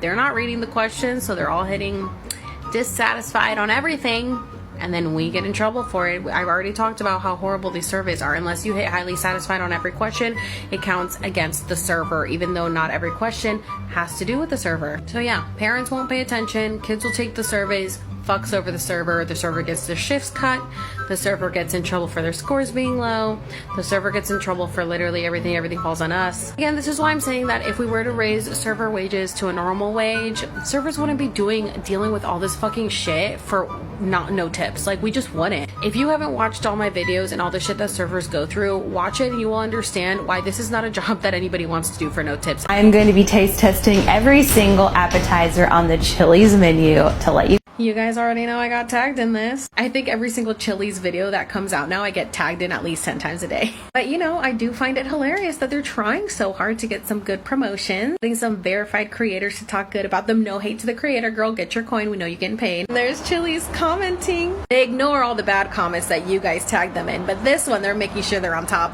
of. Do we think it's Kristen?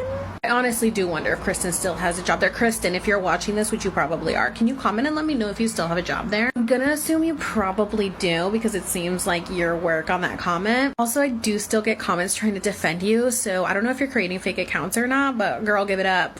I ain't stopping. Because guess what? More stories keep coming out. In case you haven't noticed that there are a ton of Chili's videos coming out, they're gonna keep coming out. And I just find it really fucking pathetic and sad how hard you're trying to get some good promotion. You could have avoided this if you actually gave a fuck about your employee. Oh, did you mean like this? This was my first week.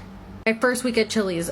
Double on Thursday, Friday lunch. I can't work Friday nights or Saturdays. Double Sunday, double Tuesday, double Wednesday.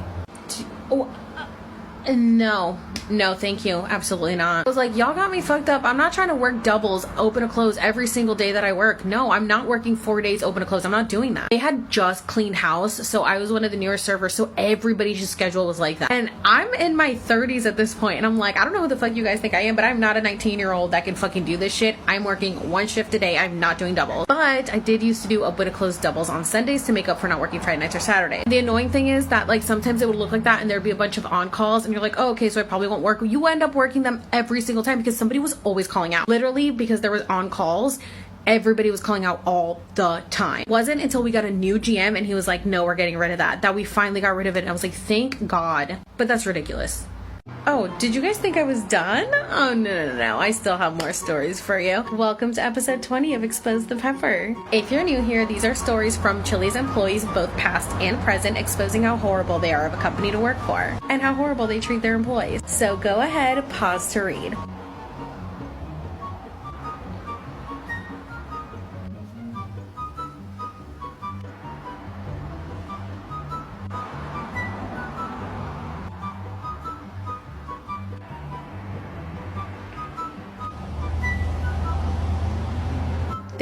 They spit on her and she's still working at Chili's, not at the same location, but and the manager served alcohol to underage girls after they treated her that way, and there was a huge COVID outbreak and nothing got done about it. Let's talk about that, because I know that a few people got COVID at the California location that I was at, and we were taking all the guest info so we could alert them if there was an outbreak. And when I asked management, are we gonna let everybody know? Nope.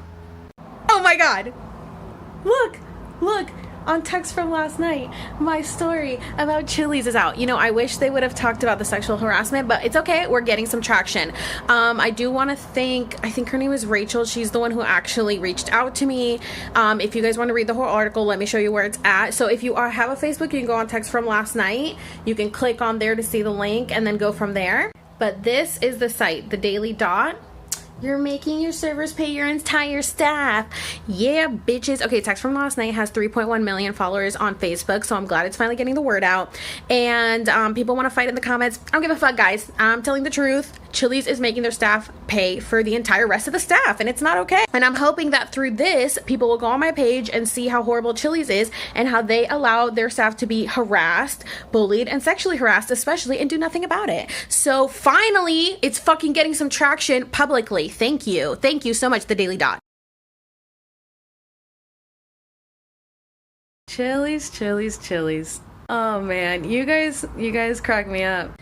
So Chili's has now come out with a Chili's bingo. These are all different tasks that a server can possibly do, and once they do it, they write their name on it. If they get all of them in a row, they win. Now let's take a closer look at this row right here. Bartender, take a picture with your favorite regular and tag Chili. Selfie with a regular to-go guest, tag Chili. Take a selfie rocking your Chili's fit, tag Chili. Manager gives an ATL every shift. Post a picture and tag Chili. I got 2 the entire 4 years I was there, and 1 was for completing my 4 years there. And the first one was from the area director when I got a guest compliment, and he got fired a week later because I'm cleaning house. Now Chili's, I see that you're trying to get some good press, but now you're bribing your employees to do this. And I'm sorry, but it's too little too late, because as you can see, my post is being shared on multiple platforms. So just remember that your employees do not like working for you. So everything you do will get back to me. But A for effort.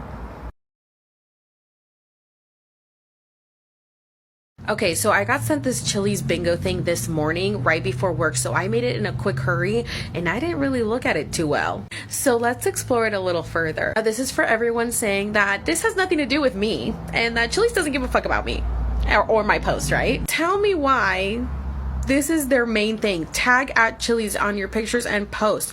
Why? Well, we're not gonna say, but the more you post, the more chance to win big, but tag Chili's. Well, like y'all really think your employees are that stupid, don't you? You really think your employees are gonna tag you so that you can start stalking their social media after you told us we're not supposed to post anything about you guys on social media? Did you guys forget that you fired me over a social media post where you were not mentioned, where nobody was mentioned that had to do anything with Chili's, and you still fired me? Yeah, that backfired really fucking bad, didn't it? And now you want the good press because I'm fucking dragging you through the mud? Just want to show you guys more stuff where they want to tag Chili's.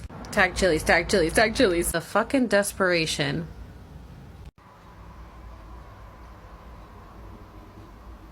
Welcome to Chili's. Just want to say I'm very sorry to this creator because I'm sure you are so confused as to why I'm being tagged so many times in your videos. But honestly, I really hope that you're not confused because, honey, you work at Chili's and I know you do not like it that much. You have to be either related to somebody that like owns a franchise or something because, girl, you are going hard for them and they don't give a fuck about you. I do think it's very cute and admirable, your account, so like I'm not attacking you, like do your thing. It is a fun place to work. I love my coworkers, but if you don't know how badly they treat their employees, if you haven't opened your eyes yet, please take a nice scroll through my page and see that they're not a good company to work for. Please stop promoting them. I don't mean this as a personal attack. It's really not on you. It is on Brinker International and the CEO, Wyman Roberts. They're just a really bad company. I know deep down inside you don't really enjoy it that much. The money's not great. The ghost kitchen sucks. You're doing way too much work. Okay, so the moment has come for me to tell you guys the reason that I got fired from Chill. I got fired for a story time that I told on my original account. If you don't know, I do have another account. It is called Alex Serve. It is skit videos of Karen stories that were all true stories that happened to me. So I had told a story on that account about a coworker that I worked with. I never mentioned where it happened. I didn't mention a time. I didn't mention who it was. Nothing for anybody to know what I was talking. But I was saying how I almost beat this coworker's ass for being a two-faced bitch. So it turns out that this girl's obsessed with me. So she was watching all of my TikTok videos. She went to the point of creating a fake Instagram account and started messaging my boyfriend. She started texting me, blowing me up. Girl, I moved across the country. I do not give a fuck about you anymore. I'm telling this story for content purposes because it's entertaining.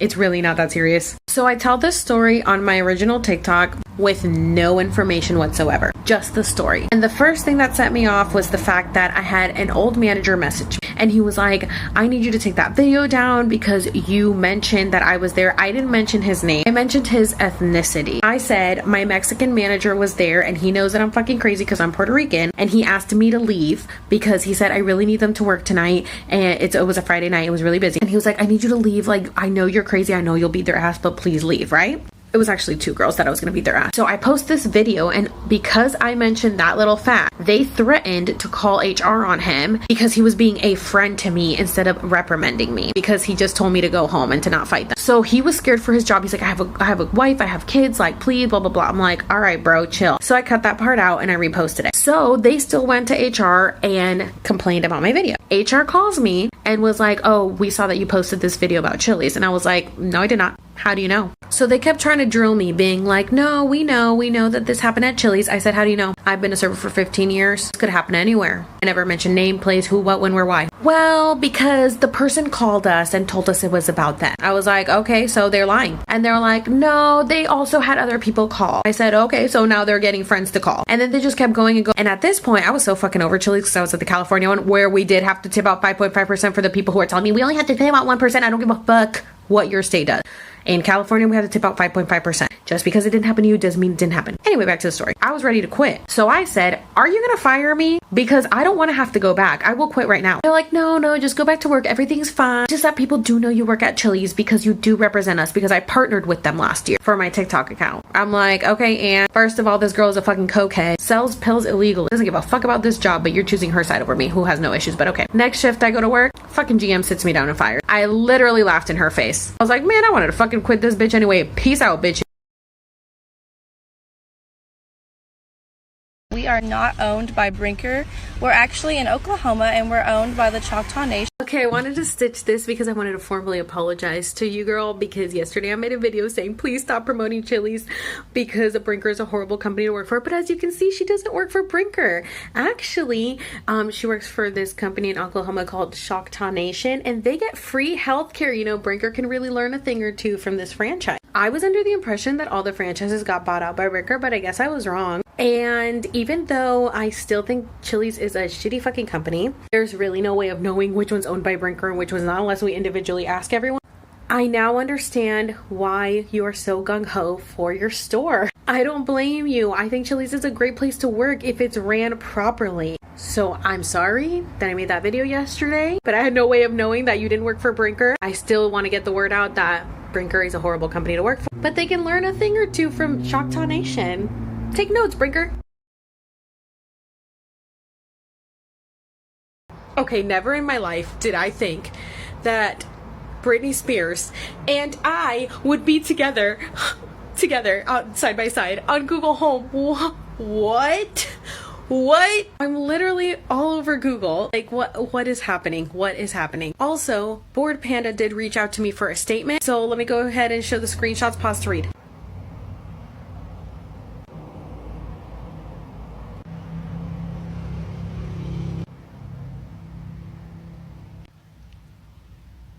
I had to make myself clear for the people who aren't understanding why this pisses me off so much. For the people wondering why I'm doing this, like my parents who are like, why don't you just back off and let other people speak their truth? Honestly, this is really your fault because you named me Defender of the People. Like, what did you expect? Also, I'm a Taurus. I mean, I have no saving grace except for my Pisces moon. I don't know what to tell you. It's literally what I'm meant to do. Okay, guys, Chili's is stooping to new lows. I just got somebody that messaged me telling me that she just got fired yesterday because corporate claims that she's been stealing from the company for having too many comps and voids. If you work at Chili's, you know that you have voids and comps left and right because the food fucking sucks. But here's the kicker. They're trying to tell her that she needs to pay this money back. They're saying that she owes them $600. First of all, how the fuck are you gonna know if they're real comps and voids? You don't know. Second of all, take that shit to the cops if you want your money back. You know what? If you want your money, maybe fucking talk to the CEO who's worth $38 million.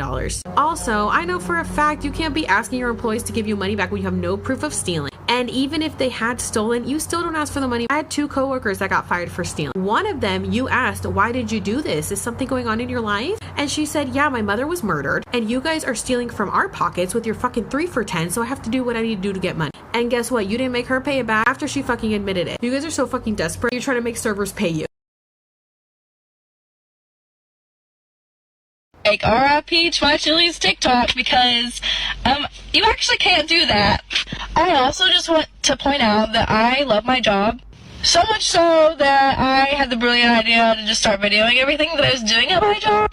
You can't do that. Okay, I am so confused with Chili's right now. Did you guys not just put out this ginormous bingo card, because clearly you guys can't do anything right, this huge bingo card where it says right there, tag Chili's? You guys literally put so many squares where you wanted to be tagged on positive content about Chili's. I mean, squares upon squares. I've already done videos on this. I'm very confused because you want the positive promo because I'm just giving you all negative one. This girl literally made a TikTok account dedicated to positive Chili's videos.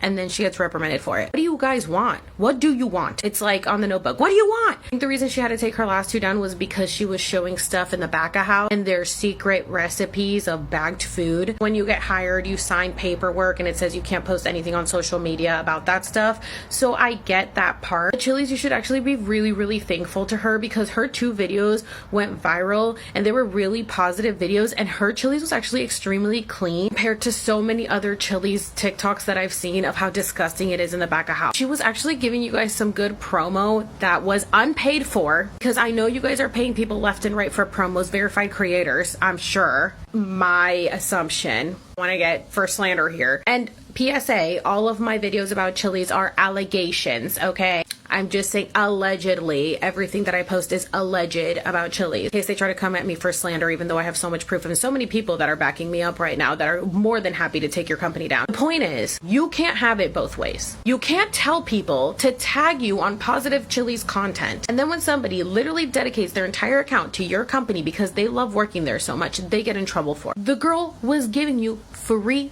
promotions, positive free promotion, because all of the comments were so positive and everybody wanted to go and support that Chili's. But you know why people wanted to go support that Chili's is because it was not Brinker owned, and it is owned by Choctaw Nation, which I learned through my comments yesterday that it is a Native American tribe that actually cares about its people and gives free healthcare, unlike Brinker. Brinker, or Chili's, or the management for her store, I don't know, you guys all fucked up. You fucked up. This girl was doing a great job. I don't think she deserved to get in trouble for that. I think you should have let her keep her videos up. I don't think she was giving any secret recipes away. Let's be honest, you guys don't really have any secret recipes. Everything comes in a bag, frozen, microwaved. I mean, you really don't have secret recipes. I don't know what you're so afraid of people finding out. I'm sorry that you had to take your videos down after they went viral, after they finally popped up, when you have been working hard at those. I'm really sorry, because I think you were doing a positive thing for them. They fucked up. They dropped the ball. So I'm sorry about that, but girl, fuck them. Post your own shit. You're better than that. Okay, I keep hearing these rumors that Chili's is gonna sue me, so I'm gonna go ahead and address that. First of all, if you have shared your stories with me and you have chosen to stay anonymous, I have kept you anonymous. Second of all, if you have told no lies, I have told no lies. We cannot get in trouble for it. You cannot get sued for slander or defamation if you are telling the truth. Third of all, most of you have provided proof that you have contacted corporate. You've showed me screenshots. You've showed me whatever you needed to show me, or even just your story is enough of a testimony to go against them in case they try to go against me. Fourth of all, you are allowed to speak your truth, okay? You are allowed to say your story because you clearly went to them and they ignored you. So what Chili's is doing right now, if this is true, is trying to intimidate you. So Chili's, if these rumors are true, stop trying to intimidate your staff into not speaking to me. They have every right to come forward with their truth. Hello, we're in 2021. Did you forget about the Me Too movement? Did you forget how all of Hollywood is being exposed? Ellen DeGeneres, people who abuse and exploit their employees. We are allowed to speak out about you. Now, I think that you're not really gonna sue me, because that would be really fucking stupid on your part. But I think that if this is true, because people are hearing things that you're trying to talk to employees because you recognize who they are from my screenshots, you are trying to intimidate your staff into not speaking to me. They are allowed to speak to me. They are allowed to come to me and tell me their stories. And if you decide to take me to court, that would be really fucking stupid. And I'm gonna tell you why. A judge is not the same as a lawyer. Your lawyer might be telling you like, yeah, let's sue her for defamation. First of all, what the fuck are you gonna get out of me? You're not gonna get anything from me, so that would be really fucking stupid. Second of all, I have hundreds upon hundreds of comments, DMs, messages on Instagram, TikTok, Facebook of people coming forward against your company. Stop trying to intimidate your employees, telling them that you're gonna sue me. First of all, no lawyer would allow you to tell anyone you're gonna sue me. So if you're working for Chili's and you're being intimidated, don't fucking listen to them. They're full of fucking shit. If you guys were smart, you would just shut the fuck up. Shut the fuck up. Keep on having your little parties at corporate. Keep throwing parties for yourselves while your bottom line, the people who actually are working in your restaurants, are jobless, can't afford to pay their bills, are being overworked and underpaid. And speaking of underpaid, a week ago, It's Just Wings' birthday. They put 7,500 tons of wings in Belly at stupid prices. And you know how they can afford to do that? Because they don't pay their fucking employees. It's Just Wings and the Maggiano's pasta bullshit are making their staff work for essentially 3 restaurants at no extra pay. And let's talk about the interview with Wyman Roberts. Apparently, they're doing so well that they're above all of the other restaurants in profit during COVID. They're doing so well that they had a budget of hiring 10,000 people and they've actually hired 15. When they asked, how are you able to do that? He was like, I don't know, we're just so amazing and we haven't upped our prices for any. You know what they've done? They've lowered managers' pay from salary to hourly in California. And then they have everybody doing multiple job codes. So that's how they're making so much profit while paying the bottom line absolutely nothing. I started a petition. Click the link in my bio.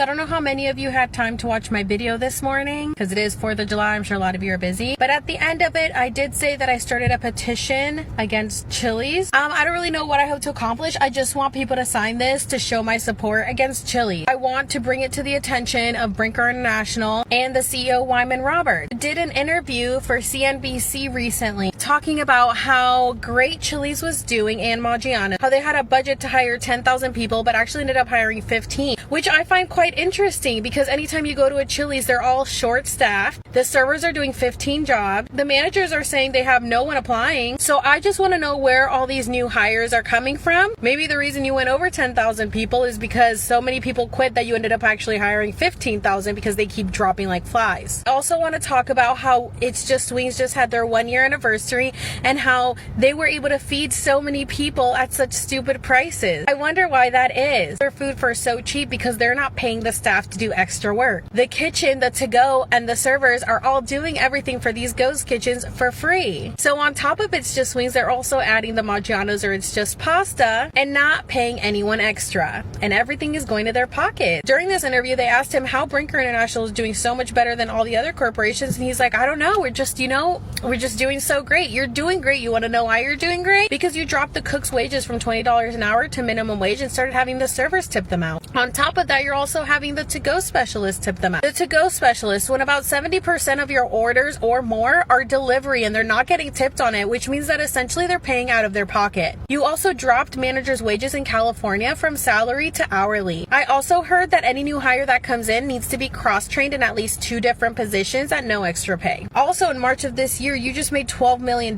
from selling your shares in stock. So I think what you meant to say is that you're doing great, because I don't think your business is. And if it is doing so great, pay your fucking employees. It's also so nice to see everybody at Brinker International having such a grand old time, while the bottom line, who's actually working their asses off in your restaurants, can't afford to pay their fucking bills because you're making them pay everybody else in the restaurant. And that leads me back to my petition. If anything I just said in this video strikes a nerve with you, please sign my petition to show your support for what I'm doing in exposing Chili's and Brinker International and Wyman Robert, because I think this is something that needs to be brought to their attention. I know this is already at their attention. As a matter of fact, they're actually hiring an associate manager of social media community engagement. I'm guessing to battle me and what I'm doing, handle it better, because clearly they're not doing a good job. So if you guys want to show your support for me and everyone else who has been victimized, abused, exploited, and ignored by Chili's or Brinker International, please click the link in my bio and support my petition.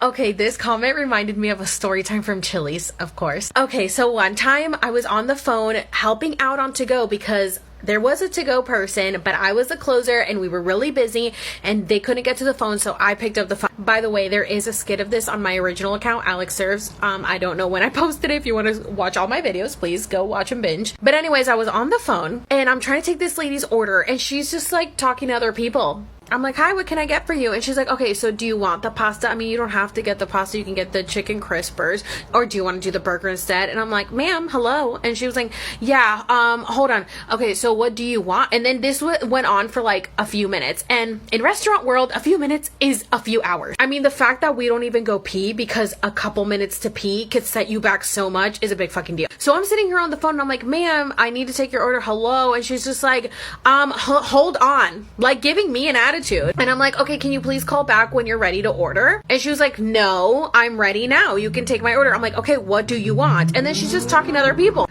So I'm just like, okay, well, you can call back when you're ready because I don't have time for this. And she's like, oh, you don't have time for this? You need to put your manager on the phone. I'm like, I would be more than happy to. I put her on hold and I go tell my manager what happened. My manager gets on the phone and she's like, hi, how can I help you? And the lady does the same shit to her. And she's like, ma'am, what do you want? And the lady's like, oh, well, your server was so rude. She sat there, she gave me an attitude when I'm trying to place an order. And she's like, well, she's trying to help you and you are not telling her what you want. I don't care. She's so rude. And my manager was like, she actually doesn't have to help you right now. She's not even the to-go person. She's actually serving and she was trying to help you. What do you want? My manager ended up being on the phone with her for 20 fucking minutes, putting in this extensive fucking order of 3 for 10s, modifications left and right. And my manager did it. My manager, because she was like, this lady seems like a fucking pain in the ass. And if she comes in and tries to tell me that we fucked up, I'm going to tell her I did this myself. No, I did not fuck up. I was on the phone and I put everything in. So guess what? We put in my manager puts in the entire order, makes all the modifications. Her and two other people put in this ginormous order together, like bag it up and everything, make sure everything's perfect. The bitch doesn't show up till like so much later, so the food starts getting cold, and then she shows up on her fucking phone, and then she's like not talking. We're like, hi, and she's like on her phone talking, and we're like, oh my god. So then finally she stands there and goes through every single box to make sure everything's good. She's like, this is wrong, and my manager's like, no, nothing is wrong.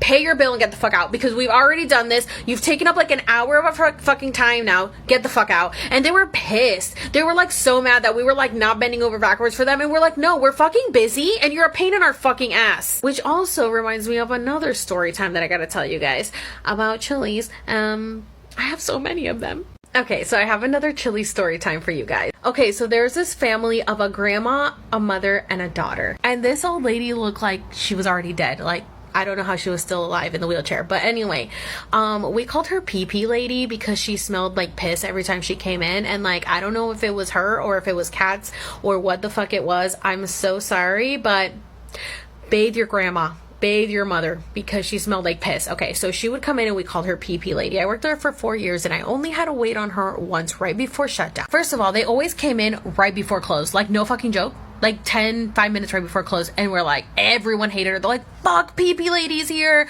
And I'd be like, oh, it's not my turn, thank god I didn't have to wait on them. And then they were just so annoying. They were annoying with their modifications. Nothing was ever good enough. They had to complain about everything. Then we shut down, and then they started ordering to go 2 to 3 times a week, and then they would complain about it so that they could get something free next time. I actually have a picture of the receipt of their typical order. I don't know how well you guys can see this, but I'm going to try to go through this really. Chicken crispers, no sauce, fries, rice, bowl of chili upgrade on the side with extra cheese, sirloin medium, corn on the cob cut in half with a kid's orange, 86 butter oil, 2 Sprites, boneless wings with side of honey chipotle, side of barbecue, side of honey mustard, no sauce, add a side of kid oranges, add a side of rice, crispy chicken crispers, honey mustard, onion rings, corn on the cob, double bag it in a separate bag, 2 cups of ice, and then they would show up at fucking like 9:59 if we closed at 10 or whatever, a minute before we closed, and tip $1. And then they would call the next time and be like, hey, my order was wrong last time, so can I just get like something for free this time? And every time we would give them something for free, like the fucking wings or something. And it got to the point where they were doing it so much that my manager was like, I'm fucking sick and tired of these people. They keep complaining that something is wrong. If we can't get their order right, they need to stop ordering here. And they just kept doing it and doing it. And finally, I was moving across the country, so I didn't give a shit. So they called and tried to pull that shit again. And I was like, listen, we have tried to accommodate you. We have tried to make you happy. We do everything in our power to get your modifications properly. And every time you call back and you say there's an issue, so we will not serve you anymore, because if we cannot get your order right, we're not going to do this. Because at this point now you're costing the company money. You have complained so much and we have given you so much free food, and it is not enough for you. So you either don't make modifications and get your shit the way you're supposed to, or we will not be taking your order anymore. And she was like, oh. And she never called back again. I moved across the country. I talked to my friends about her, and they're like, oh, we haven't seen Pee-Pee Lady. Pee-Pee Lady has not come back. Pee-Pee Lady has not ordered anymore. And I was like, you're welcome, you guys, because as somebody who was moving across the country didn't give a single fuck, it was so nice to tell this bitch to go fuck off.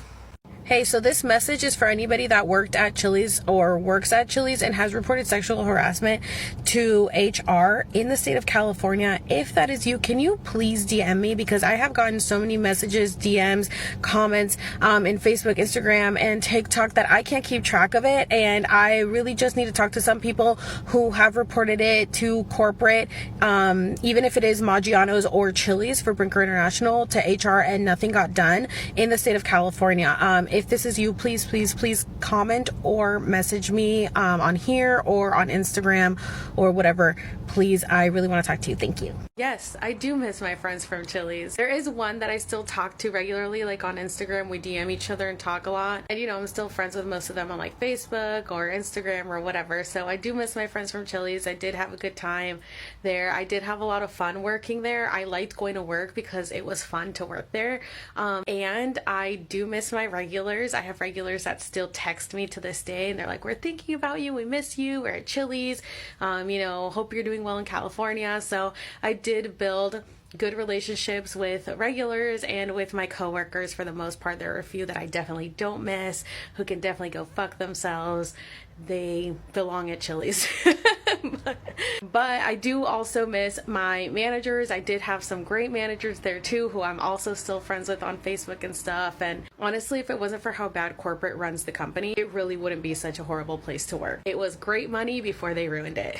So you're definitely not the first person to say something like this. I've gotten quite a few messages from people saying like, oh, I want to quit so bad. It's only because it's helping my way through school or something. It's helping me for right now. But once I'm done with this, I'm leaving and I'm going to tell you everything because I want you to spill the tea and everything. And I just want to say that I sympathize with you guys. Like, I'm really, really sorry that you feel so stuck there. I wish there was something I could do or somewhere else that you could go, because I don't think it's great to go to work and feel like you dread it every day. Like, once I moved to the California location, that's exactly how I felt. I dreaded going to work. I was depressed. I hated it so much. I wanted to quit, but I didn't quit because we were in the middle of a pandemic, and I was like, where the fuck am I going to get another job? So it wasn't until they finally fired me that I was like, okay, thank God. It was like a huge sigh of relief, and then I collected unemployment. So honestly, like, I'm really, really sorry. I hope another opportunity opens up for you and you don't feel stuck there anymore, because it sucks. Don't overthink this. Look in my eye. Don't be scared. Don't be shy. Come on in. The water's fine. You say the ocean's rising like I give a shit. You say the whole. I am aware of the statement that American Eagle put out on TikTok. Wow, American Eagle actually put out a statement? Okay, now I know this is only addressing one video that Ellen has made, and I know that they turned off their comments, and I know that they didn't actually post this on any other social media platform, but I will say it's a little more than Chili's has done. Chili's hasn't addressed my videos at all, except for contacting me directly and telling me that they have looked into every allegation, and though they wanted me to provide them with more info about what allegations I was speaking of, didn't really make sense, because if you had looked into all of them, you wouldn't have so many to look back into, right? So I do want to give props to Ellen for actually getting American Eagle's attention enough to make a public statement on TikTok. But, Ellen and I have been talking, and we're going to keep fighting, and we're going to keep exposing the stories for both American Eagle and Chili, because this isn't okay. And like I said, I am also collabing and talking to Adam J, the lawyer. I've also told him about Ellen. He said he's more than happy to help us out. So these companies better watch out. 5 years ago today was my first day at Chili's. Look at me, so bright-eyed and bushy-tailed and about 20 pounds lighter. Since it is my 5-year anniversary since I started at Chili's, I would like to thank Chili's for being such a horrible company that you have given me some content to produce on TikTok. If it wasn't for you and all of the shitty people that go into your establishment, I wouldn't have so many stories to tell on my Alex Serves account with all my Karen skits. If it wasn't for you and how horrible you treat your employees, I wouldn't have so many stories to tell from actual employees that have worked at your establishment and who have not been heard about SA allegations, who have been abused and exploited at your restaurant. I wouldn't have so much content, because it's like every day something new comes out. Speaking of, somebody just left this comment on one of my videos. If you buy a couple of Brinker or Chili's gift cards, you get a free $10 Walgreens gift card. I was like, oh my God, they're so desperate. It's like, I laughed so hard when I saw Brinker, like, damn, they're really getting specific. Like, what else are they gonna come up with? They come up with something new every single day. Anyways, I have been getting a lot of messages from people, especially managers that have been quitting. So I do need to get back on creating that content, showing you guys that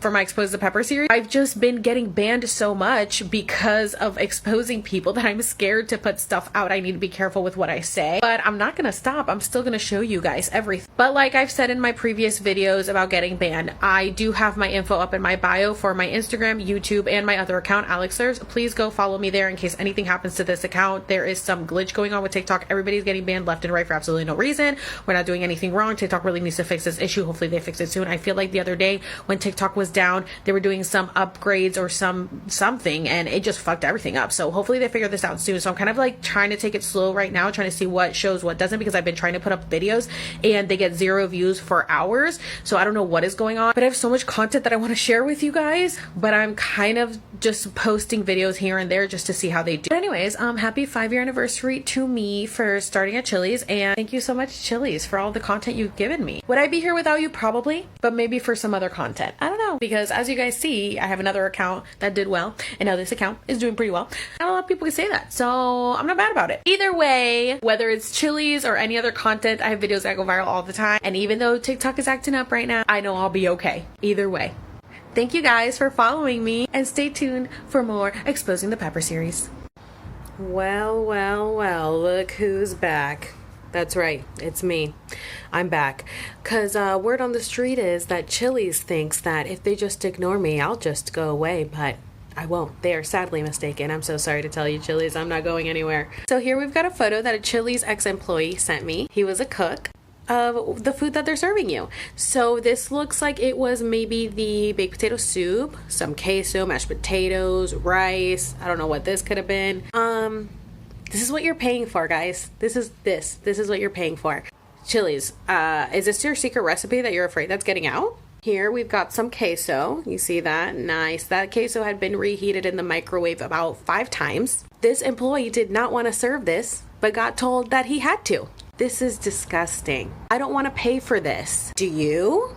Now, Chili's, I know I've taken a little bit of a break from attacking you because I have had other things to talk about. If you haven't gotten a chance to click the link in my bio, I started a petition called Expose the Pepper to bring awareness to how horrible Chili's treats their employees and how horrible of a company they are to work for and how much they love to ignore SA allegations against them.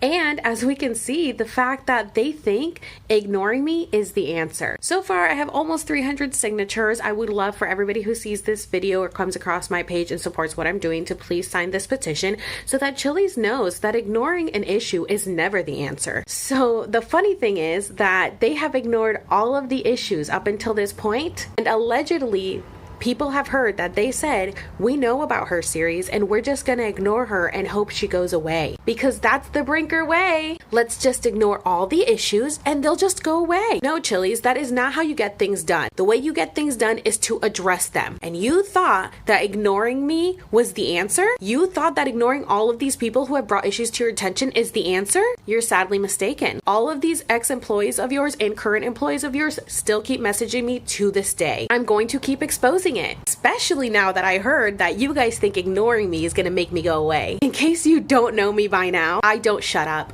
Trying to get me to shut up just makes me speak louder. So please sign my petition so Chili's knows that ignoring someone is never the answer. And stay tuned for more episodes, because all of these people deserve to be heard. If Chili's is going to choose to ignore all of them, I'm just going to make sure to bring this to the public court of opinion and bring this to the internet, because we're in a new era now and corporations aren't going to keep doing what they've been doing for all these years and thinking we're just going to sit back and take it. This is our time. So sorry, but the age of the corporation is over. We really don't give a fuck anymore. We are powerful. We can get shit done. So let's get it done. Cup holder, the lid popped off, and that's when he noticed something truly nasty. I said, no, I can't believe it, but there's something in my cup, and it looks like spit. He took this photo. Sure enough, there it is, a disgusting wad of spit. I got tagged in that video this morning. That is disgusting. That actually did happen at a Chili's in New York. I googled it and it actually happened in 2015. I guess the server had just had enough and spit in their drink. They actually ran a DNA test and it did come back positive for the server's spit, even though he denied it. Now, I've never done anything like this and I don't condone doing this. It just goes to show you, you don't mess with people who make your food. Because not everyone has values or morals or is sanitary, and you don't know what they are doing behind the scenes. Don't be rude to your server. Don't cause a scene. No, I'm not saying to not complain if something's wrong. You have every right to complain. Apparently, these people said that they were just upset that their food was undercooked. Now, I don't know how they really treated the server, because of course people act like they do nothing wrong when they get confronted about it. But clearly that server had had enough. So word to the wise, don't be a Karen. Don't be rude.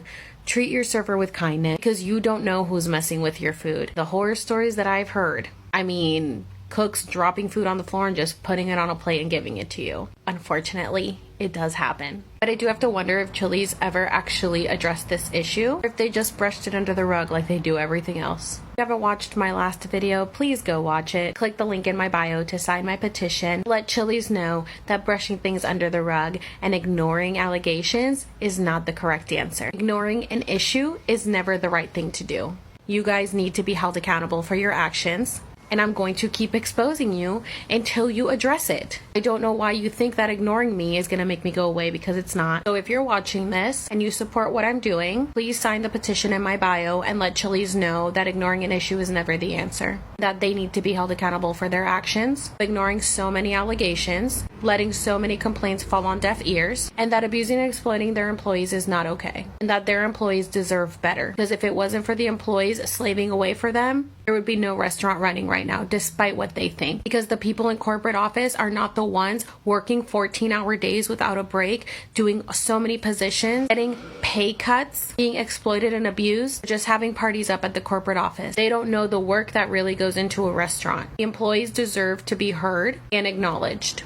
So if you guys agree with me and you support what I'm doing by getting the word out and trying to hold a corporation accountable, please click the link in my bio, sign my petition, and share with everyone you know. Really appreciate it. So I got this comment on my Instagram this morning after I posted a Chili's video. I think what you're doing is great. Please don't stop. However, I have to ask, when did you decide Chili's was a horrible company to work for? Was it before or after they helped you become TikTok famous? Now, I don't know how you guys take this. To me, it was a little throwing shade. You don't compliment someone to then just insult them. Maybe she was really curious, so I responded back. I was TikTok famous. I don't like saying that. Before them. They asked me to partner with them because I already had a following. My stories and my videos helped their business look good. It wasn't until they fired me over nothing with absolutely no proof of anything, and I saw how horribly they treated my managers who'd been there for over 20 years about to get pensions and friends who slaved away for them, that I finally decided to speak the truth. Just because you're in a relationship with someone or something that seemed good at the moment doesn't mean you never speak out on how toxic it really was. My Karen's kids were not all stories about Chili's. I've been in the industry for 15 years. I have stories for ages. The only reason Chili's got me any recognition is when I decided to expose them, how horrible they are to work for. Because my TikTok fame and 140k followers that I had on my original account, Alex Serves, never came from Chili's. It came from myself and my content, not them. But let me show you how much good advertisement I was giving to Chili's and how they fumbled the bag on that one. Here's the video that they paid me to advertise for them. It was right before the pandemic, 3/6/2020. I had to do a video where it was Chili's birthday and they had $5 Presidente margaritas or some shit. As you can see, that video only has not even 5,000 likes on it. If you go on my original account, all my videos were blowing up. A video before this one had 1.1 million views on it. They did not help me get TikTok famous. If anything, I was advertising them. Here's me advertising them. Here's me opening up the package they sent me as the payment for advertising them. More Chili's gear. Here's me showing off the Chili Head jean jacket that they sent me. This was a giveaway that I did with Chili's merchandise. And after that, I was constantly posting about how much I missed working there because COVID hit. Missing my work family so much, and I did a tribute video to Chili's. 5 days later, another video. This one was using Pam's voice clip from The Office where she says, "I feel God in this Chili's tonight." My mom made Chili's masks for my coworkers and I, which people were ordering from me. You can't really see me here, but I'm standing there giving a to-go regular her food. The caption literally says, "I'm just happy to be working again." Again.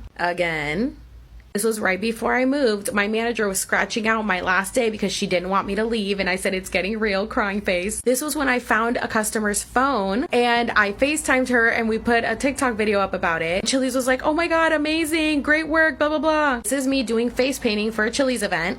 And I was constantly posting videos about how much fun we had at work. I even posted a thank you video for the last 4 years. This was even on my Instagram. I was giving Chili's so much positive free promotion that people were telling me they were going to Chili's because of me. And they fired me knowing this because I told a story time with no details, no names, but they said it made them look bad because people knew I worked there. I bet they're regretting that decision now, aren't they? Because I can use my platform for good or bad promotion. You choose. So I posted another Chili's video the other day and it kind of is circulating right now. And I've been getting a lot of comments like this one. I just find it interesting because it's always the people that don't create content that love to talk a lot of shit. And also I looked at your profile. I'm so sorry that I had to pick you because like I said, there are a lot of comments like this one. But I saw that it says that you're a mother of 2. In that video, I talked about how the reason that I'm not going to stop exposing Chili's is because they refuse to acknowledge everything that has been ignored through all these years. They refuse to acknowledge all of the SA allegations that have been brought to them throughout the years by both women and men. Now, you have 2 children.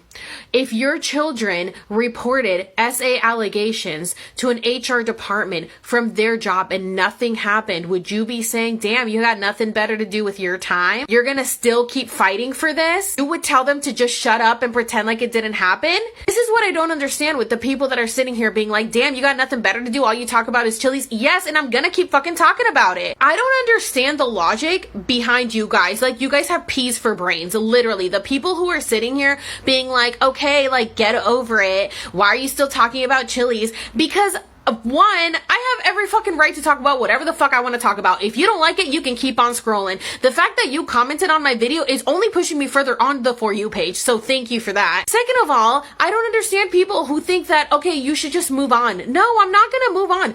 Chili's literally said, oh, if we just ignore her, she'll just go away. And that's what you guys want. You guys are condoning their behavior. You guys are okay with them ignoring how they abuse, exploit, and ignore their employees, and how all of the horrible things that they have done to their employees. And I literally have an entire series called Expose the Pepper because it is things that need to be brought to people's attention. And on top of that, people are telling me like, oh my god, you didn't expose anything. All restaurants do this. Their food is all nasty. What did you expect? Yeah, a lot of people actually don't know that. In case you didn't know, read the comments. If you've never worked in a restaurant, you don't know that. I'm sure people don't think that it's fresh. It's not like they're butchering the cow in the back or cashing the fish, but they are expecting something a little better than queso that's been microwaved 5 times, burnt to a crisp in a bag. Also, do you know how unhealthy it is, 1, to microwave food, and 2, to microwave food in a bag in plastic? Do you know how bad that is for you? I don't understand why you guys want to defend these companies.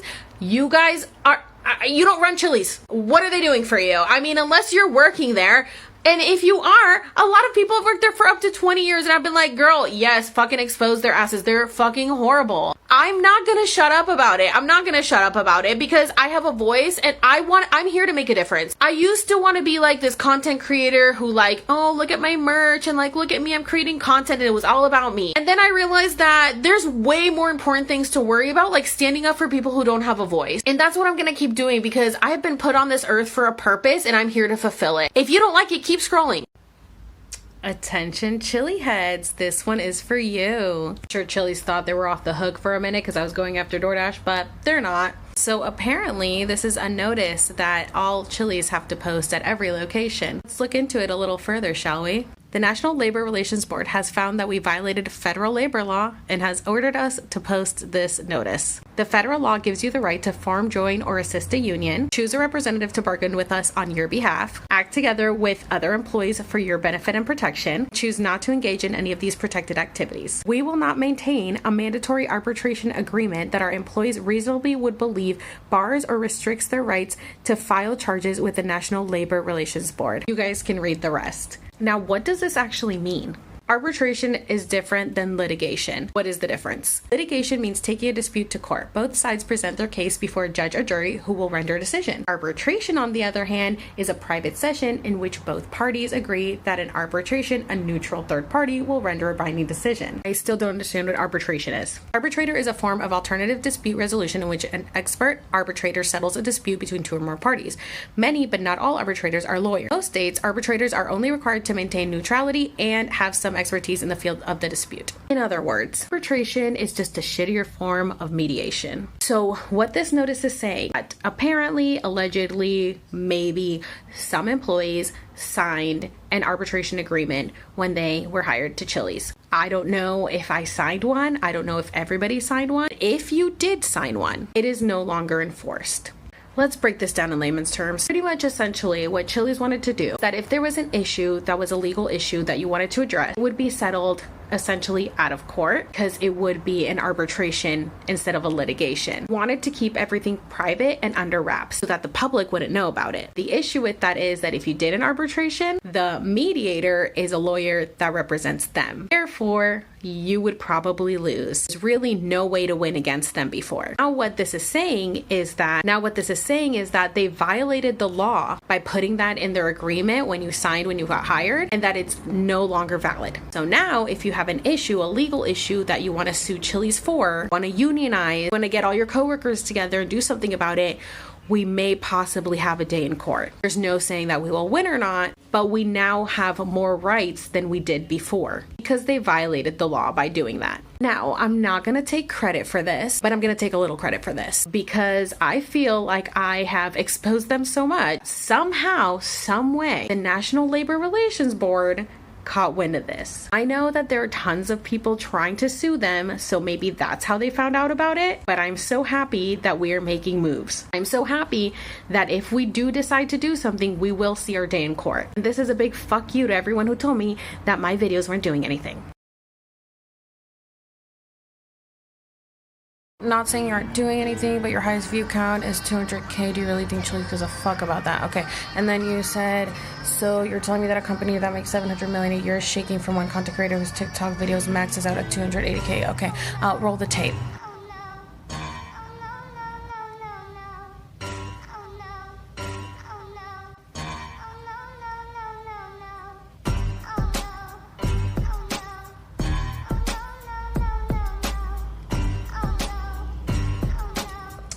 You were saying? I always knew this day would come. Oh, the shade, the shade. Okay, if you guys haven't watched this video, please go watch it. First of all, girl, I'm so sorry if you really did get sexually harassed, but we ain't surprised from Chili's, okay? We are not surprised. If you haven't seen my videos, please watch them. I have a whole series exposing them. But the shade that is thrown in this video. Okay, so if you guys are all mass quitting, amazing, standing ovation. We love to see it. And you're not the first ones or the only one. I have gotten so many messages of people that are saying that they're mass quitting with their friends because they're so fucking over it. People are so overworking at Chili's that they're getting in physical fights. Fist fights with the guests. My family decided to go out to eat to Chili's tonight. There ended up being a huge brawl between a customer and a waitress, screaming, yelling, punches, you name it. The waitress threw an entire drink of trays at a customer as she was leaving.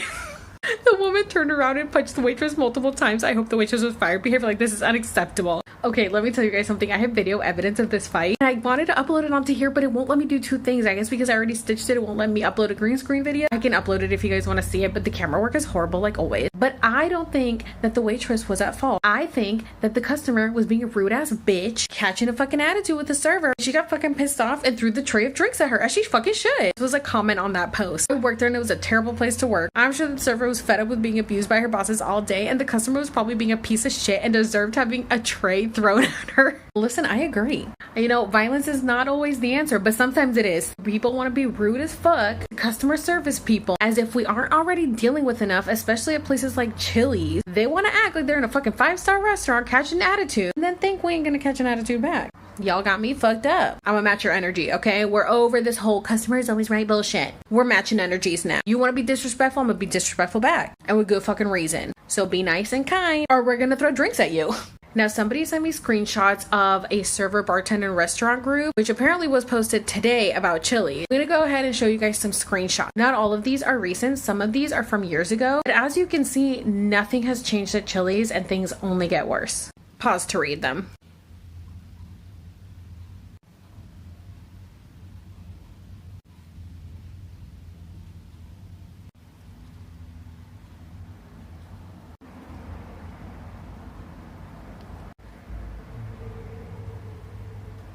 Oh, and that's not including all of the people who have been messaging me talking about how Chili's refuses to follow COVID protocols. That a lot of people have been testing positive for COVID and are still being forced to show up to work. And that if they're showing any symptoms, they're not allowed to take off. So much so that people are mass quitting, like I said. I'll probably end up making a separate video showing all the screenshots with messages that people have sent me from different locations at Chili's that Chili's refuses to follow COVID protocols and people are being forced to work with COVID. Because that's a whole nother shitstorm that we need to cover. But as you can see, Chili's is a pretty shitty place to work. Highly do not recommend it.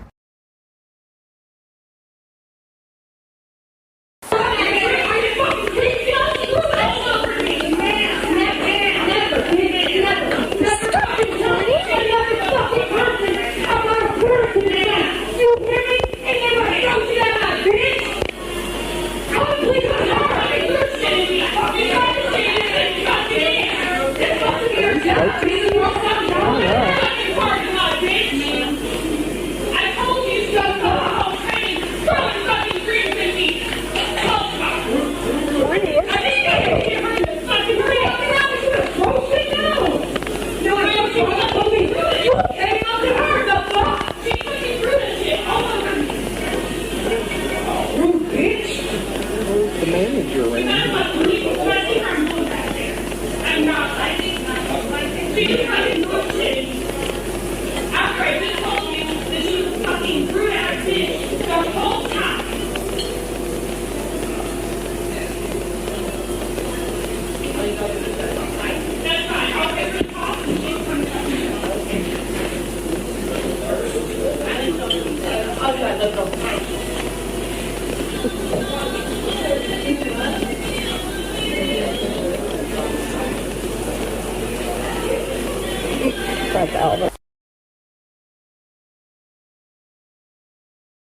and you made a complaint to HR and nothing happened, give me a call. All right, Chili heads, you heard him. If you worked at Chili's from 2019 until now and you were sexually harassed, reported it to HR and nothing got done, please talk to Adam. Adam is a lawyer based out of San Jose, California, but he is willing to talk to anyone nationwide because he does know lawyers in other states and he can get you in contact with them. Bunch of people that have messaged me that have been sexually harassed and that nothing happened. So if this is you, please message him, especially if you have evidence of any kind that you did contact HR. And even if you don't, please message him. He would love to hear your story. Adam and I have been talking for quite some time and have been trying to work together in building a case against Chili's because, as you can see, this shit happens and it goes unnoticed. So now he decided to finally make a video about it.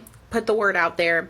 If you have worked at Chili's since 2019 and were sexually harassed and was ignored, please contact Adam and hopefully we can get something going. Because as we know, sexual harassment happens in every single restaurant. But the fact that when I started posting about Chili's, I got hundreds upon hundreds of messages from girls and guys both telling me that they were sexually harassed there, reported it to HR and nothing got done is unacceptable. Besides all of the other labor laws that Chili's has broken and is currently breaking, this is something that is very important that needs to be addressed and they need to be held accountable. So if this is you, please go on his profile and contact him any way you can. If you can't get a hold of him, contact me. I will get a hold of him. I can call him or text him or whatever. Just please let either of us know. We would love to talk to you because you deserve to be heard.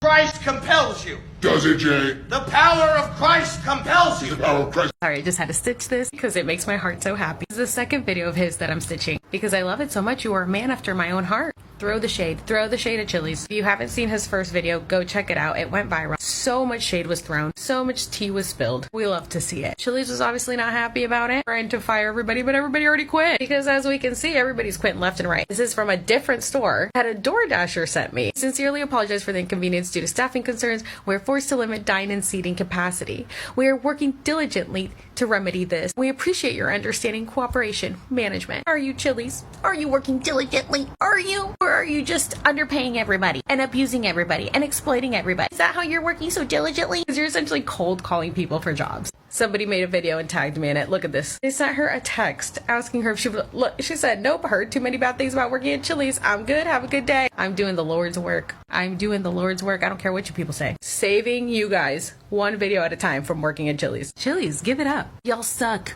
You guys suck, okay? The cat's out of the bag. The roach is out of the ranch. We all know. Word is spreading that you guys treat your employees like shit. You also don't give a shit when they get sexually harassed. Just like this person that I stitched. Got sexually harassed, reported it.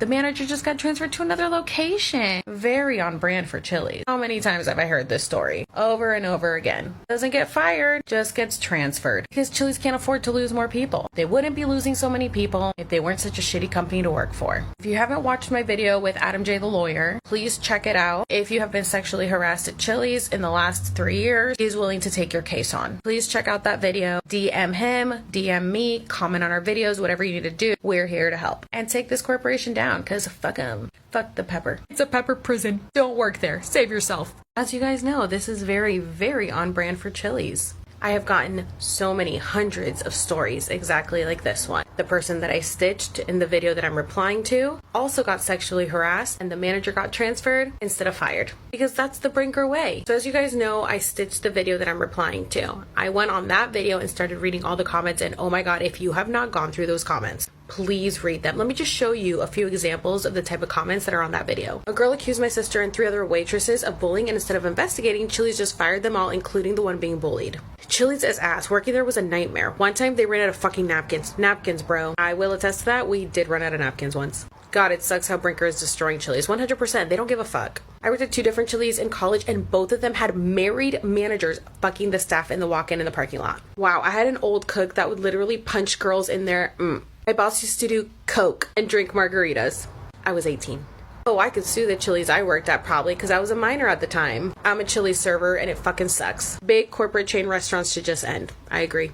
This is a bad one. Trigger warning. Chili's is awful. My friend got R-word by her GM after hours in the store, and HR swept it under the rug by transferring him to a different store. Fired her the phone with no prior write-ups for dyeing my hair a color that my GM approved beforehand.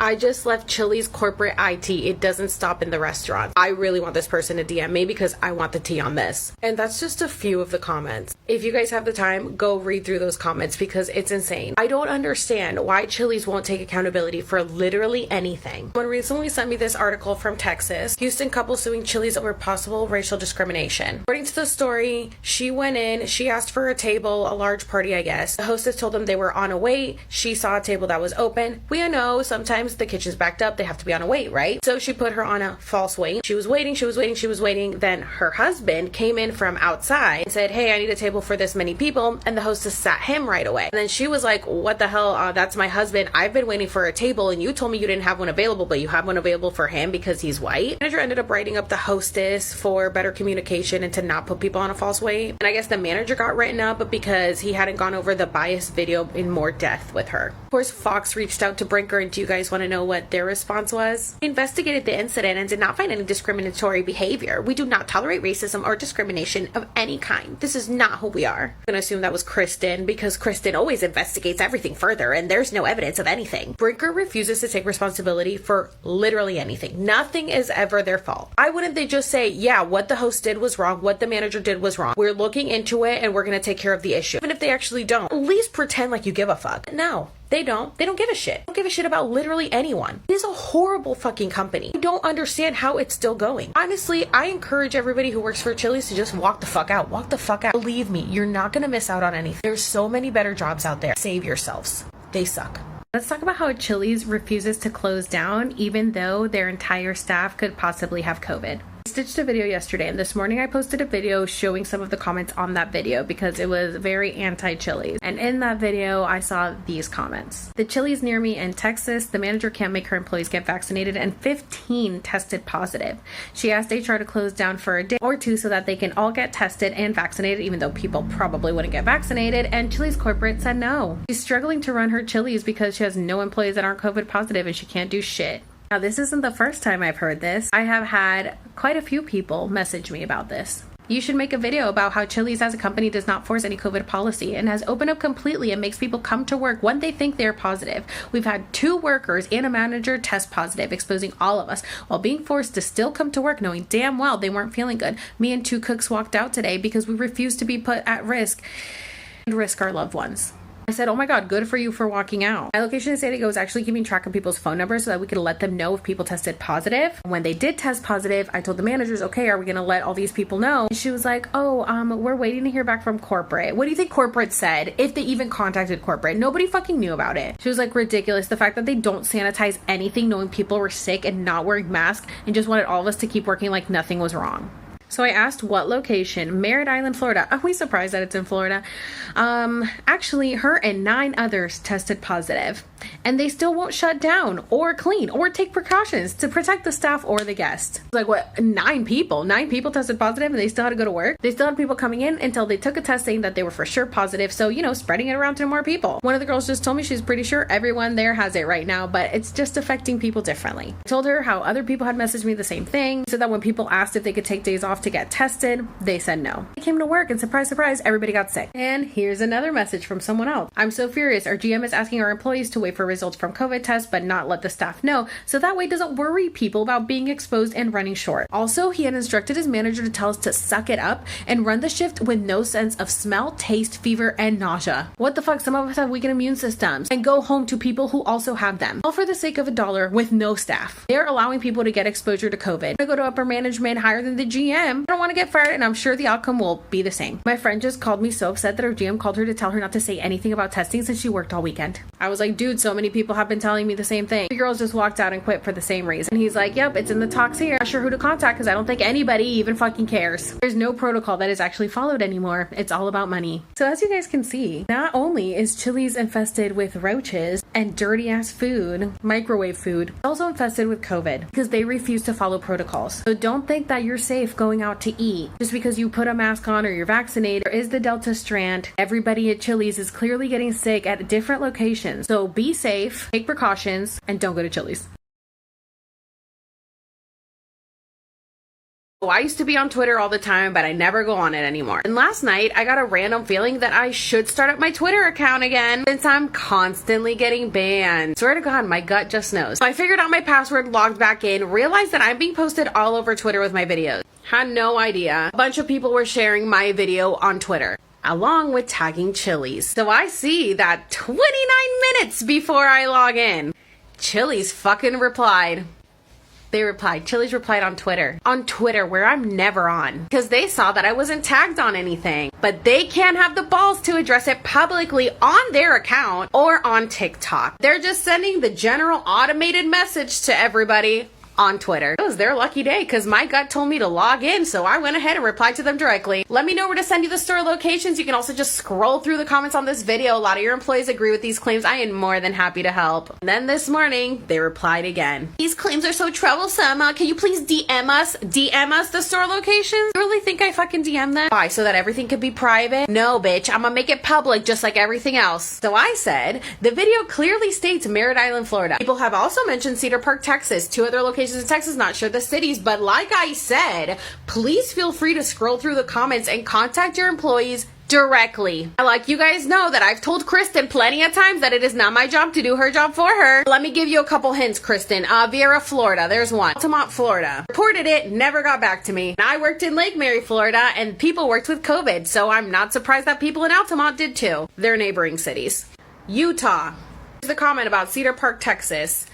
They were claiming that one of the girls said she had confirmed positive, but since she was one of the good wait staff, they still needed her to come in. Comments just keep on coming. But here's the best part. These claims, Chili's corporate claims that they had no idea about this, right? It falls on the management, right? Because Chili's didn't know. The management is not following the COVID protocols, okay? Is that so, Chili's? I currently work at Chili's, and when I tested positive, my GM had me work all weekend waiting for the results, and I told corporate about this, and she said it was fine. Had me thinking that I was gonna get fired. Told me that I wasn't allowed to say anything to anyone about him knowing that I was being tested for COVID. So you told corporate and they told you it was fine. Yep, that I worked all weekend waiting for my test results. And then I got blamed for other people being sick because we were all sick at the same time. Well, I fucking wonder why. What location? Columbus, Indiana. As you can see, doesn't fucking matter what location I'm talking about, Chili's, because you guys don't give a fuck. Don't give a fuck. Now here's the crazy thing though. After this video went viral 3 days ago, I got word that employees from Chili's were now getting sent home and being told to stay home if they were feeling sick. Well, isn't that just quite the coincidence? I really am running your company from the comfort of my own home. Run me my check. Well, what do we have here? Not the Daily Dot picking up my story twice now. If you guys haven't watched my most recent videos, please go ahead and check it out because I was talking about how Chili's allows their servers or staff to work with possibly COVID. In my last video about Chili's that I posted, the last Chili's video that I posted, I talked about how after that first COVID video went viral, I started getting word that people were getting sent home sick, and I was so happy about that. I was like, oh my God, amazing. So they really are actually doing something about it. Wonderful. Well, that didn't last too long.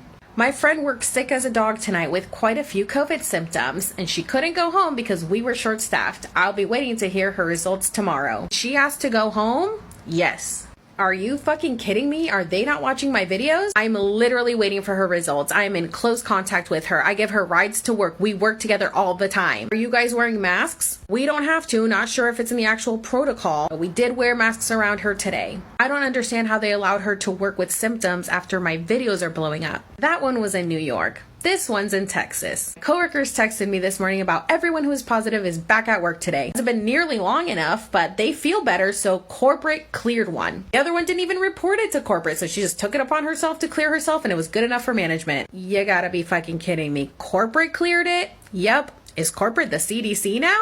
They have a pandemic team. What does that mean? The person that was cleared, did they have a negative COVID test?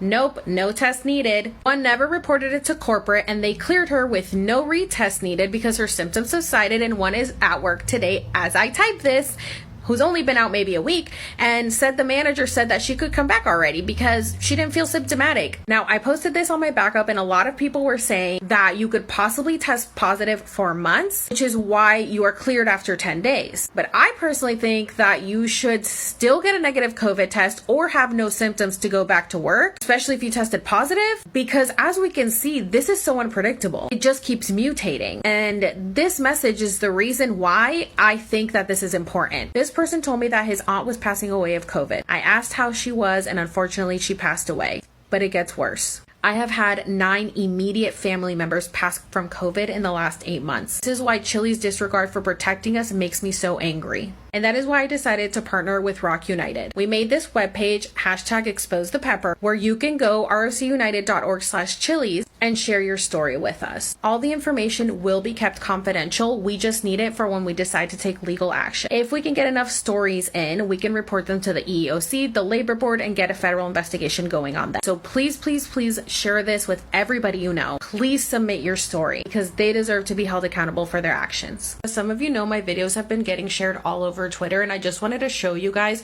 how Chili's is just giving the same automated response to literally every close down. If you guys go to Chili's support and look at their tweet and replies, please go look at them because they're hilarious. Because all it is like a bunch of complaints. But as you can see, they just send the same automated message to everyone, which means they don't really give a shit. But here's how you know they really don't give a shit. This tweet is from August 13, 2020. Chili's and Wyman Roberts, the CEO, crushing it on NBC this morning, telling a great story for Brinker, Chili's Maggiano's, and It's Just Wings.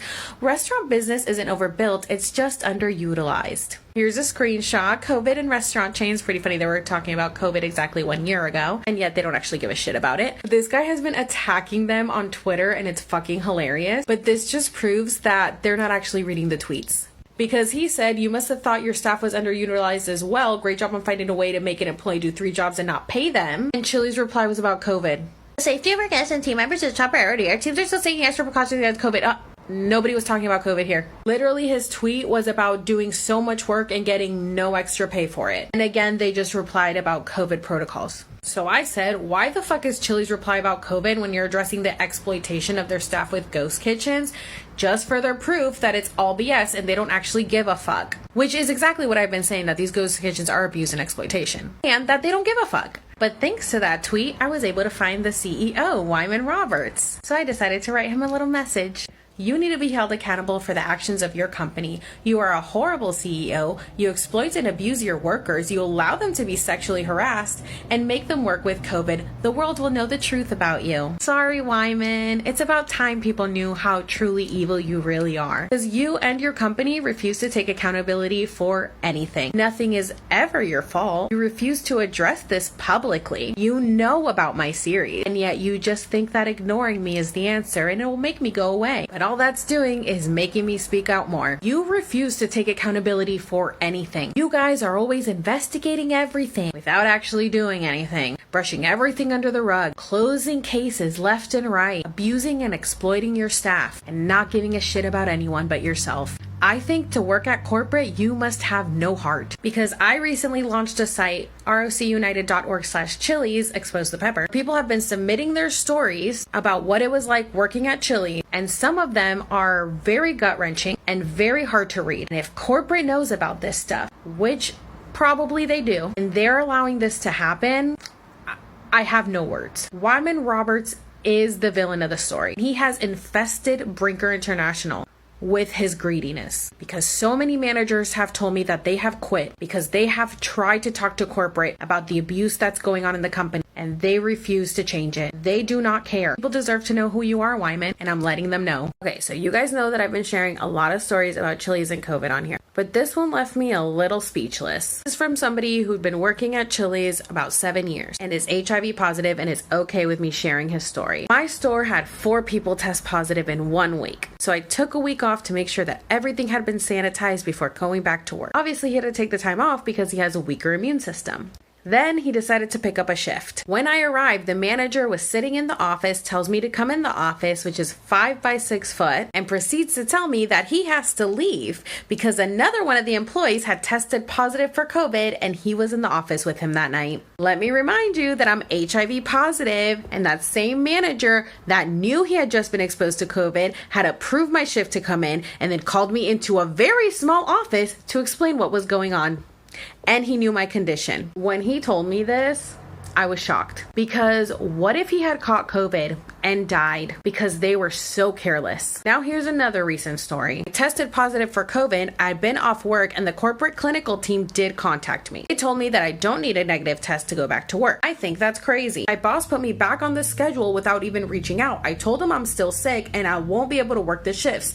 Tomorrow I'm going to call the clinical team and tell them that I still have symptoms. I don't know why I was scheduled. They told me to reach out to them if I was better, and they would let my manager know that it was okay for me to be scheduled. I told them I still had symptoms and my manager still scheduled me. Manager did not reach out and ask me if I was ready to come back to work. He just assumed I'm still sick. Corporate told you it was okay to go back without a negative test? Okay, so here's the text messages that Chili's clinical team is sending out. I think it's kind of weird that the name is Kristen. We know the history with Kristen here, guys. I'm not saying it's the same Kristen from Team Member Relations. I'm just saying it's really freaking weird that the person's name is Kristen. Really just want to know who's behind this clinical team. Like, are they the CDC? Are they really a clinical team? Who are they? Anyway, so here are all the questions that they ask. And here they let them know you have to quarantine for at least 10 days and 24 hours. You have to make sure you have no symptoms. You must contact us before you return to work and get authorization to get back on the schedule. Please set a reminder. She was keeping them updated that she still had symptoms, but then the manager still ended up putting her on the schedule without the authorization to go back. I asked, when did they tell you you don't need a negative test? She said when they were asking all the questions. And I said, do you think corporate is doing their part or do you think it's bullshit? And she said, I don't agree with coming back without a negative test. Now, according to the CDC,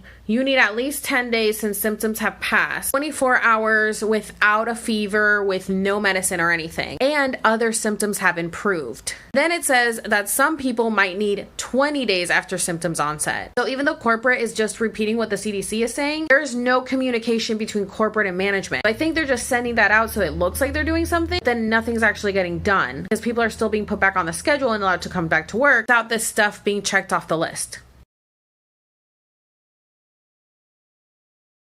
Okay, I had to make a video on this real quick, even though I'm late to work right now. I just saw this on Twitter last night. These 2 locations that are in, I think this is Texas, closed due to severe food shortage. Sounds a little suspicious to me. Are we sure it's not server shortage? This person retweeted it with, actually tried to go to Chili's and Grand Shoot yesterday at 4:15. They were closed at 3 on a Sunday. Okay, so this is what the article said. Due to delayed deliveries and running out of key product, we will be closed for the remainder of the day. Another sign said, we can't just run to Walmart and get everything. We have to follow the recipes and have approval from corporate. And at this time, we have to wait for our delivery tomorrow. As of right now, both restaurants plan to open back up today on August 24th. If anybody's around this area, please let me know if they're back open. But I did want to read you this tweet that I also saw. I took my friend to Chili's for lunch the other week and we regretted it immediately. Short-staffed, all of the customers sat in close proximity as possible. Non-stop coughing and sneezing, poor sanitation between seating of customers. We chugged our beers and got doggy bags. I went ahead and linked them my video. So while I was scrolling through Twitter yesterday, I saw that they were having a GM conference. So all of the GMs from all the stores got together and were having a grand old time.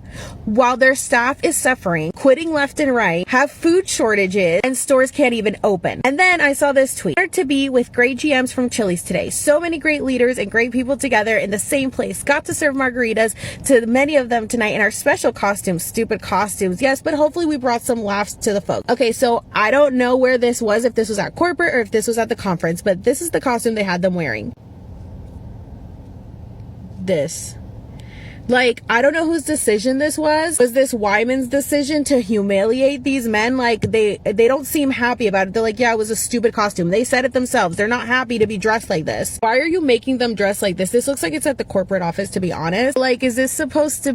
what's the point of this? What is the point of having them dressed like this to serve margaritas to the GMs? I don't know. It just seems like Wyman likes to embarrass people, just like assert his power. Because I'm sure as the CEO, he has to approve of this. They clearly aren't happy to be doing it because they themselves said it was a stupid costume. Anyway, I just wanted to update you guys on the latest Chili's info. Some more Chili's videos coming for you guys. Like I said, if you are in this area, please let me know if they open back up today. I would love to know. Moment has come. If you guys haven't been sticking around till the end of my videos that I've been posting recently, I've been announcing that I launched a website, #ExposeThePepper. It is rocunited.org/Chili's, where people can go and submit their stories. Everything will be kept confidential. We just need the information for when we decide to take legal action. Now, as you guys know, I have been going at this since May 18th, and the amount of stories, hundreds upon thousands of stories that I have gotten about harassment and about having to work off the clock and having to work sick and so much that has gone on, and abuse and exploitation, is insane. Now, I wish I already had this site up when I started this so that people could submit their stories there. I am going to be working with this organization so that you guys can just text it in because it's a little easier than going here. But I did want to let you guys know that I have this up right now, and that if you have had any negative experience working at Chili's, no matter when it was, please, please, please submit your story, because the more stories I get,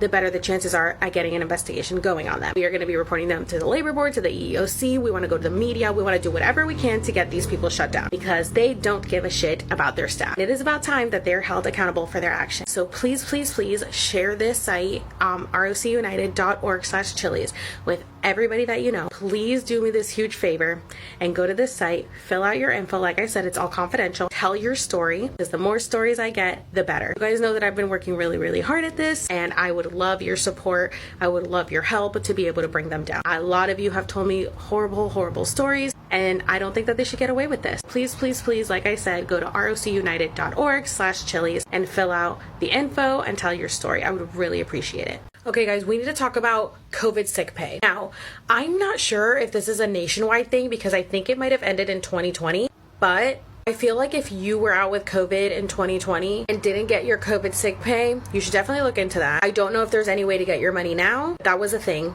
as we all know. Now, in the state of California, it is still going on. Okay, so this says, unlike 2020 COVID-19 supplemental paid sick leave for food sector workers, 2021 COVID paid sick leave is available for employees and does not apply to independent contractors, which means workers like DoorDash, because they're independent contractors. But right here it says, however, if you believe you've been misclassified as an independent contractor, you are in fact an employee, you may be entitled to the sick leave. And then they have a link. Now, obviously, DoorDash is going to claim you're an independent contractor, even though we know that technically you're really not, because you are still working for them. Hopefully that will change. Somehow we can make a change on that. So right here, how much paid sick leave can I take in California related to COVID-19? Up to 80 hours. This is separate from any COVID supplement paid sick leave in 2020. This started in March 29th of 2021, and it goes on until September 30th of 2021. Now, the reason that I wanted to talk about this is because I've been getting word from employees at Chili's that live in the state of California that have been out with COVID, and when they brought up the COVID sick pay, they're like, well, you can use your own sick pay. No, no, no, no. This is separate. This is federal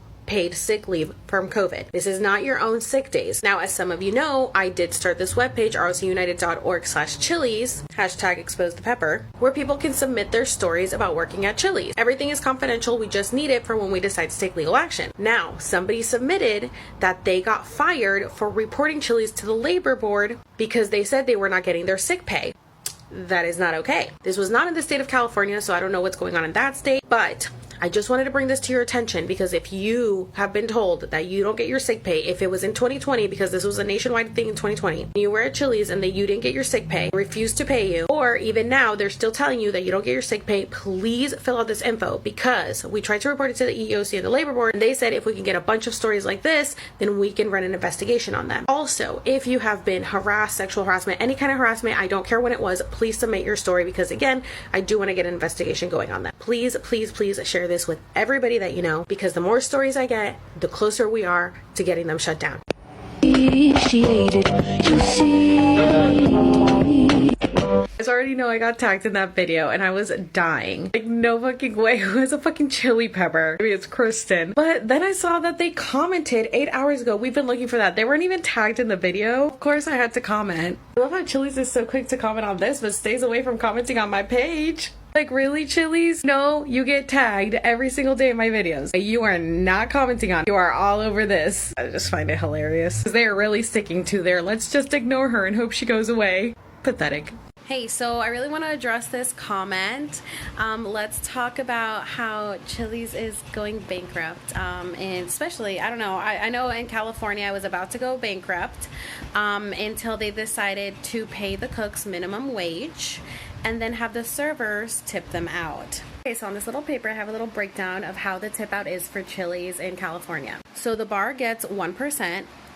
The cooks, dish, etc. get 2.9%, expo gets 0.4%, and runner gets 1.2%. For some reason, I thought the cooks got like way more, but they get almost 3% of my sales. Here's the problem with that. What if I don't get tipped? If I don't get tipped, I'm paying out of my pocket for the cook's wages. People tip based on service, not on how the food came out. It's corporate's job to pay the cooks a living wage. I think it should also be corporate's job to pay us, but that's not how it is in America, so we deal with it. And no place have I ever worked at in 15 years of restaurant that I have to tip the kitchen staff. So they're taking advantage of servers, and I hope they go. I'm back. Okay, so something that I really have always wanted to talk about that I cannot stand that Chili's does is the St. Jude's campaign. I understand that they're trying to help and be, I don't know, charitable to kids with cancer. Great, love it, wonderful. But stop making the servers push it onto their tables. They make it a whole contest. They get on your ass about it if you didn't sell enough St. Jude's. Excuse me, my tables are there to fucking eat a burger and some queso. They are not there to donate to kids with cancer. If they wanted to donate to kids with cancer because their heart called for it, they would have done it on their own time. Me approaching the table would be like, do you want to donate to kids with cancer? Literally the minute they sit down, I would lose my appetite. I'd be like, really? Like, I'm just trying to enjoy the night out with my family. Why are you putting this on me? Plus, I don't even know if all that money is really going to the kids with cancer. It's like when you go to the grocery store and they want you to donate, you know that money's not going all to them. Plus, most of the time, people take that out of the server's tip because they didn't have that much money anyway to begin with. It's annoying. Okay, so let me tell you another story time that happened at the Chili's that I just left. So as you guys know, San Diego keeps closing down, dine-in all the freaking time. So obviously people are getting second jobs because they can't afford to live off like 2 shifts a week. So a couple of people got a second job and they went up to the GM and they're like, hey, just so you know, I got a second job. So I was thinking I could like, you know, work these days here and these days there. And she straight up was like, no, you guys need to give me like full availability. Absolutely no way that you guys can have this other job. Man, we're in the middle of a pandemic. You're not giving anybody hours. People are working like 1 or 2 days a week and you want to make them choose between you or them. Yeah, when I heard that, I was like, this is not going to work for me. Because you know what? At my old location, when I told my GM that I had to take like 2 months off to work Halloween Horror Nights, he was more than ecstatic. He was so happy for me. And every single year, he let me do it. And that's why he's a great GM. And that's why I never left that location. This location can suck a dick. Some of you know, yesterday I posted a video talking about how Chili's refuses to follow COVID protocols and still makes their employees come in even though they suspect they have COVID. Well, it was circulating yesterday. And I had somebody comment that said, how do you only have 44,000 follows? I'm in Australia and I have been so invested in this way before all this happened. The US deserves to know the truth. This needs to go viral. And I said, well, they keep hiding my videos because they're mad that I'm exposing the truth. So let me show you a troll that I had to deal with. And this is something that I deal with almost every day. Exposing lies, you mean? Just because you post a video on TikTok doesn't make your argument valid. I said, I have evidence of everything. You still want to be naive? Be my guest. Doesn't hurt me. Only you. Pulling articles off Google doesn't count as evidence, but keep thinking that, buddy. Laughing face.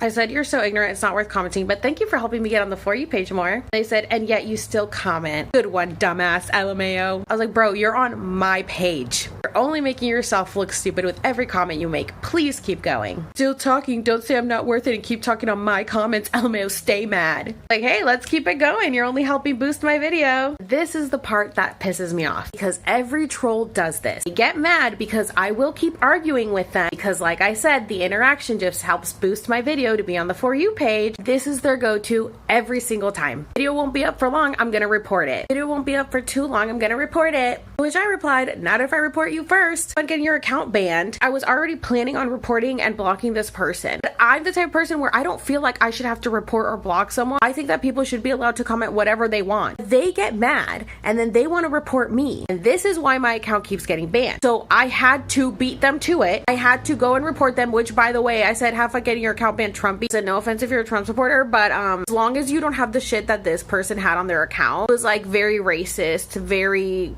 white supremacist. So I went ahead, blocked them, and reported their account. And within 3 minutes, they restricted the account. Now, I find it hard to believe that TikTok was able to do the research in 3 minutes. So I don't know if they really actually did look and see that he was violating community guidelines. Glad that they did it, but it also worries me, because does that mean that anytime somebody reports me, that's how quickly I get banned? They don't do the research. They don't see if I'm actually violating community guidelines. It's something that the algorithm and TikTok needs to work on. It's not fair to have somebody bullying and harassing you in the comment section, and when you defend yourself or say something back, they're allowed to report you for bullying and harassment and your account gets banned. Because it's always people that do not create content do this. And then content creators are getting banned left and right for bullying and harassment without TikTok doing the actual research. This is the stuff that I deal with every single day. So even though I do think that everybody has freedom of speech, and I don't think that people should be blocked from my account, I think that people should have their opinion on my account and say whatever the fuck they want on their account, on my account. I will argue with you. It's getting to the point where I think I'm just gonna have to start blocking these people and reporting them. I think is so juvenile and stupid, petty. It's what I'm gonna have to do.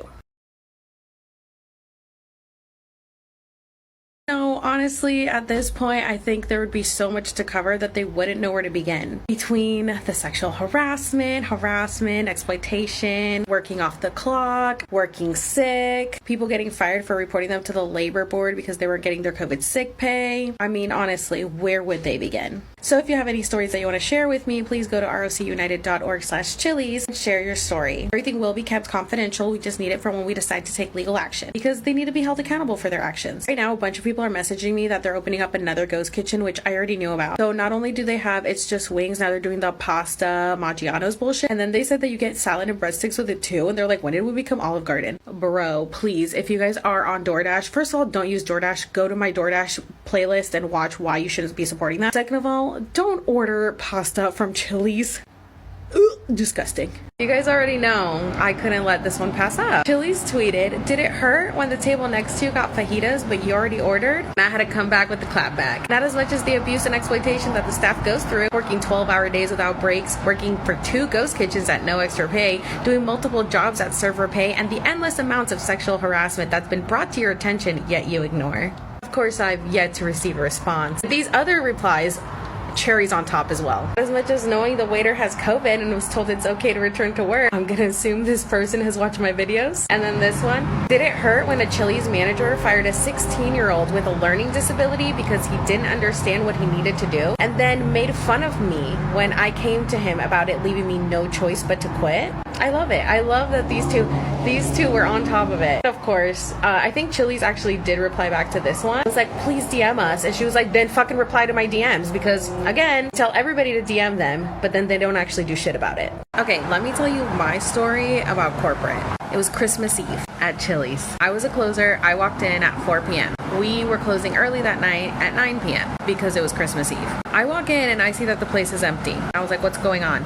"Oh, we can't open because a pipe burst in the bathroom, and we can't open if we don't have working bathrooms." I was like, "Okay, great. So can we all go home? I mean, it's Christmas Eve. It's already 4 p.m. We're going to close at 9. They're like, "No, the plumber's coming." I was like, "Oh, okay, is he on his way?" They're like, "No, we don't know when he's coming." So you don't know when the plumber's coming. Can't actually open our doors to the public. So you just want us all sitting around on server pay doing absolutely nothing. They tried contacting corporate and the area director multiple times, and we're told that we had to stay. We had to stay just sitting on our asses doing nothing, not being able to open the doors to anybody, and just waiting around to hear back from the plumber. The plumber ended up showing up around 7 p.m. We opened the doors at 7:30. Of course, I got the first table because I'd been there the longest and I was a closer. My table was like, "Oh my god, there's like nobody here. What's going on?" I explained what happened. They were like, "Oh my god, we're so sorry. I can't believe you had to stay here. That's horrible." They left 6 on 66 on Christmas Eve after I told them the story. We opened for an hour and a half. I made $40 on Christmas Eve instead of being able to go home to my family, while corporate was all home with their family because it was Christmas Eve. So Chili's corporate would have rather us open for 1.5 hours on Christmas Eve than letting us shut down because a pipe burst in the bathroom and we weren't able to open to the public. So yeah, these corporations don't give a shit about you. All the employees were pissed off, management was pissed off, everybody was pissed off, we all wanted to go home. And honestly, like now thinking back, why didn't we all just walk out? What the fuck was corporate gonna do? We opened up for literally an hour and a half. Sales were nothing, like 1,000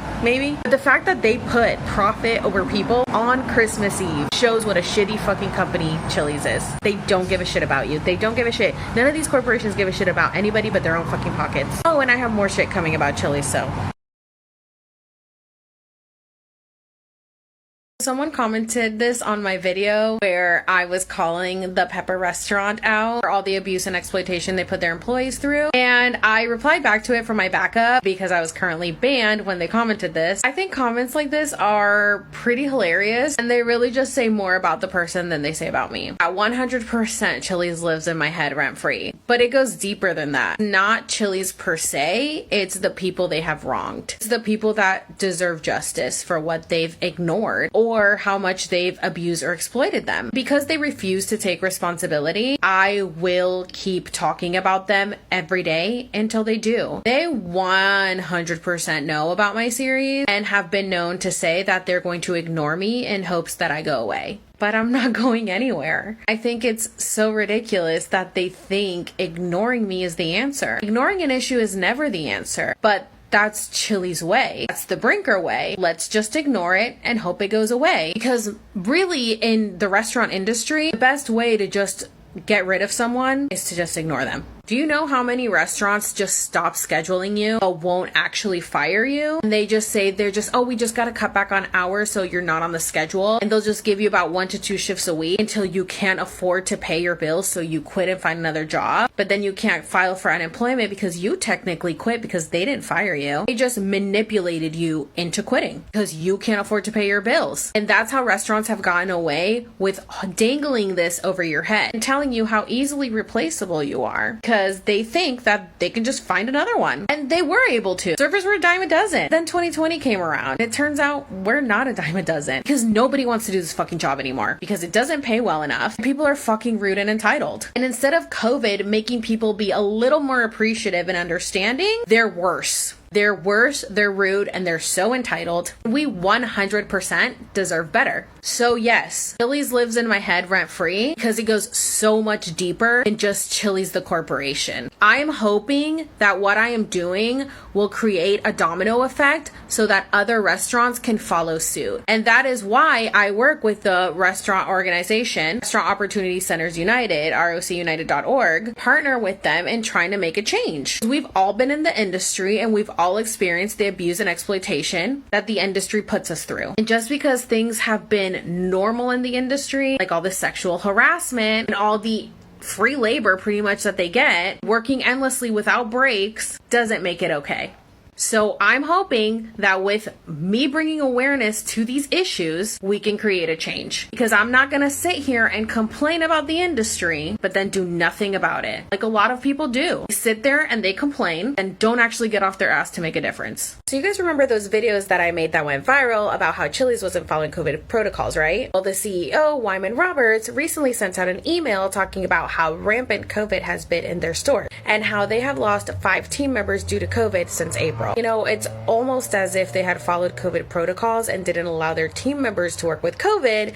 This wouldn't have happened. Now, let's go ahead and read over this email because it is so disgusting and so obvious that all he cares about is profit. So in this first paragraph, he's just talking about the Delta strand and how it's affected so many people. Then on that last sentence, he says, at our restaurant, the situation is impacting our ability to operate at full capacity, forcing closures and to-go only service, which negatively affects our guests, reduces our sales, and affects livelihoods. An average of 270 team members and 30 managers are testing positive weekly. More than 55 managers are currently excluded. Many of them are not vaccinated. Over the last 2 months, more than 270 unvaccinated managers were excluded from work. 900 plus hourly team members are excluded at any one time. Most are not vaccinated, with each losing roughly $85 a day in wages, with exclusions up to 10 days.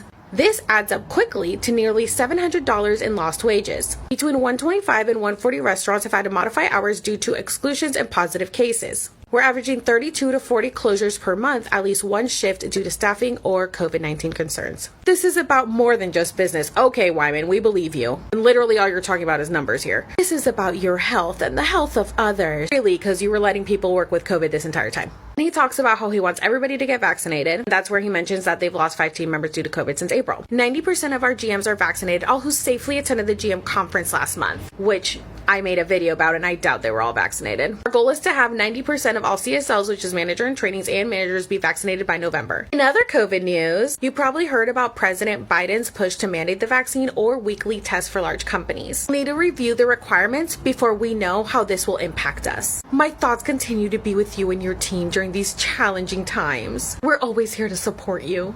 Please. Okay, let me make something extremely clear. This has nothing to do with the safety of these team members or the guests, and everything to do with profit. Because if this really was about saving lives, they wouldn't have allowed so many team members to work with COVID, to work with symptoms of COVID until they got positive results, and then let them take the time off. This is all about profit. As you can see, that first page only talks about how much money they're losing, how they're losing hours, how they have to close, how they're down to go only. So he wants people to get the vaccine to make a profit, which is really what the vaccine is all about. They just want us to keep working because they're losing money because so many people are taking time off due to COVID. And since the country is split on the vaccine, if they make it mandated, I believe that it's going to crash the economy. But he does not want to invest all this money in COVID tests because he doesn't have any money, because they have an investor meeting coming in October. And I'm going to make sure nobody invests in his company. As I'm sure a lot of you know, I was recently banned again, about the 100th time. First, my ban was 7 days, all because I posted that most recent video where I called out the Pepper restaurant, the abuse and exploitation and sexual harassment that goes ignored. Well, they of course have been mass reporting me because I get banned every time I make a video about them or DD. So I got banned, and so I went straight back to Twitter and wrote to them. And I said, hey, at Pepper restaurant, this is getting ridiculous. You guys love reporting me for bullying and harassment, yet ignore every accusation that comes your way. Grow some effing balls and face the issues firsthand, you effing meow. At this point, I got no shame, and I just went ahead and added DD to the mix. I mean, come on, every single time I post a video about Pepper restaurant or DD, I get banned from TikTok for bullying and harassment. You guys mad I'm calling you out because you effing abuse and exploit your workers? You're really making yourself look stupid. Go F yourselves. Okay, I've been on Twitter since 2007, and I have talked a lot of shit. A lot of shit on Twitter, and not once have I gotten in trouble. The minute I tagged them, I was in timeout for 12 hours. Obviously, it's because they reported me. They mass report me on everything. Mass report me on Instagram, TikTok, Twitter. They can't fucking handle the truth. Now, originally, I had been banned for a week for bullying and harassment. So I appealed the video I wrote to TikTok and I emailed them, and I was able to get the video restored, but my ban still went on for 3 days. Which I believe that if your video is restored because you're not violating community guidelines, your ban should be lifted. But I was happy to at least have my video back. Now, I would love to know who's mass reporting me. I did have somebody that commented, you know, this is just an intern, right? As if I'm personally attacking this intern, which I highly, highly doubt it's an intern, because I've seen the job listing on LinkedIn that they're hiring for a social media person. Sister's a social media marketing director. I know what they do. You try to handle all these issues, fucking handle it then. You don't. You just report me. Honestly, at this point, you're really just getting your pay's worth because I'm making you work overtime. But stop reporting me for bullying and harassment. I'm not bullying and harassing a multi-million-dollar corporation. I cannot bully a corporation. You know what happens every time you report me for bullying and harassment? I get banned. You're admitting guilt. You're only making yourself look so fucking guilty and stupid. Because if it wasn't true, you wouldn't be trying to silence me so much. Now, somebody also said that they live in my head rent-free. You're right, they do, because I'm standing up for all these people that they've wronged. And those people live in my head rent-free because they deserve justice. And for you to sit here and try to put me down for standing up for these people says a lot more about you than it does about me. Just want to know who's sitting here mass reporting me, who really gives a shit about this company that much, because I highly doubt anybody does. But recently, somebody told me that they went into the restaurant and a manager was wearing a hashtag defend the pepper mask. So I live in their head rent-free too, bitch. Okay, so I've actually been thinking about this. I have been wanting to make hashtag expose the pepper merch for a while, but I don't know if anybody would actually buy it. Besides writing a hashtag expose the pepper, there is something else that I want to write on it. But would you guys buy it? Like, seriously, I've really been thinking about it. And then you left this comment. I'm like, damn, Because I don't want to put in the work if like nobody would buy it, but I think it would be so smart to make like t-shirts or masks or hoodies or something that says #ExposeThePepper, or something that catches people's attention when you're out and about, so that people could be like, what is this, like what are they talking about, and maybe put like my handle for like Twitter, Facebook, Instagram, TikTok, whatever the case. I don't really post on Facebook, but I guess I could start. But I just want something to get more people's attention, because you know they keep mass reporting me. If I have walking ads walking around, then they got nothing to say. And how amazing would it be if somebody wore this into Chili's? Also, don't forget that I have this site up if you guys have any Chili's stories that you want to share with me. Yeah, it's most definitely not an intern. You know, you would think that you guys know me well enough by now that I always have receipts of everything. So this was from, I believe, July. They were hiring for Associate Manager of Social Media Community Engagement. If you guys remember correctly, I started this series May 18th. I was going pretty hard, so I'm guessing they really needed somebody to go hard at me. And I guess they hired someone who all they do is just hit the report button. Report bullying and harassment. Report bullying and harassment. Report bullying and harassment. That's literally all this person does. Besides write back the same automated message about COVID when they get called out on it and say, oh my God, this is so concerning. Please DM us privately. Then they don't actually respond back to people that DM them privately. So I saw this post on Twitter. If you want a job, I don't recommend Chili's unless you want a manager that schedules you 63 hours a week, talks to you like you're nothing, and fires 16-year-olds with learning disabilities because they don't know how to do their job correctly. Of course, Chili's replied to them, oh my God, please DM us privately so we can talk about this. I've sent them everything and they won't respond. And then she shows the receipts. So as you guys can see here, she wrote to them, no reply, no reply, no reply, and no reply. Chili's is notorious for, oh my God, this is so concerning. Please DM us privately. But then when people DM them privately, they ignore everything. No company should ever be saying, please DM us privately when somebody has to make an issue public. Because that just confirms, because all they're trying to do is damage control. They're trying to silence you. Whoa, whoa, whoa, whoa, whoa. Do not make this public. Send this into our DMs, and then we will continue to ignore you from there. Or they'll just send you a gift card. They really don't care. They just don't want anything to be public. That's why they constantly report me. Because every time they do something, I go straight to the public. Public court of opinion is literally the best thing. That's why every time that they report me, or they try to silence me, or they try to contact me, I tell you guys. So you guys can see what kind of company they are, so that you guys will not spend your hard-earned money at a company like this. Because they don't deserve it. Well, well, well, look what we have here. Looks like Brinker is holding an investor day on October 20th. Interesting. Looks like they need some help financially. I wonder why that is. What I want to know is, are these investors going to help pay for all of the staff that's being overworked, abused, and exploited right now? Across this video this morning that somebody tagged me in, just give you a little example of what the Chili's employees are going through.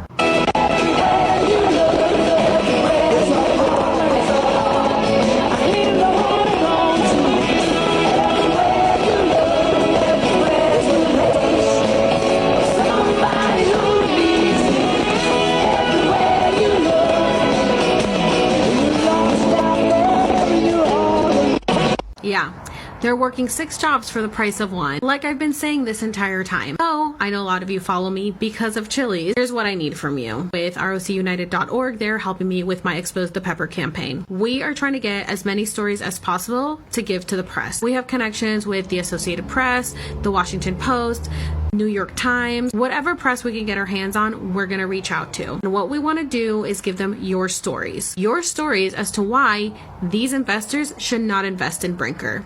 Originally, we were going to go protest this in person. It turns out that they're now doing it online. So what we're going to do is do a press release. We want to bombard them with as many stories as possible from you guys, telling them why they should not invest in Brinker. Because I guarantee you that Brinker is not going to use that money to fully staff the restaurant, and they're not going to use it to pay these people that have been overworked and underpaid this entire time during COVID, and honestly before that, because I worked there for 4 years and I wasn't getting paid to do 6 jobs for the price of 1 at server wage. So I know a lot of you have shared your story anonymously with my Expose the Pepper campaign, but this one is if you want to share it publicly. If you are willing to talk to the press, please comment below so ROC United can contact you. That way we can collect as many stories as possible and we can make sure that these investors know the truth about this company. If you guys are willing to take Brinker down with me, please comment below. This is what we need right now. This is our big chance to hit them where it hurts, their wallets. This is the time. These investors need to know that this is not a company worth investing in because they do not take care of their employees. And I want to make sure we fucking bring them down. So let's fucking go. I will also tag ROC United in the caption. If you guys just want to talk to them directly, feel free to DM them or comment on their videos,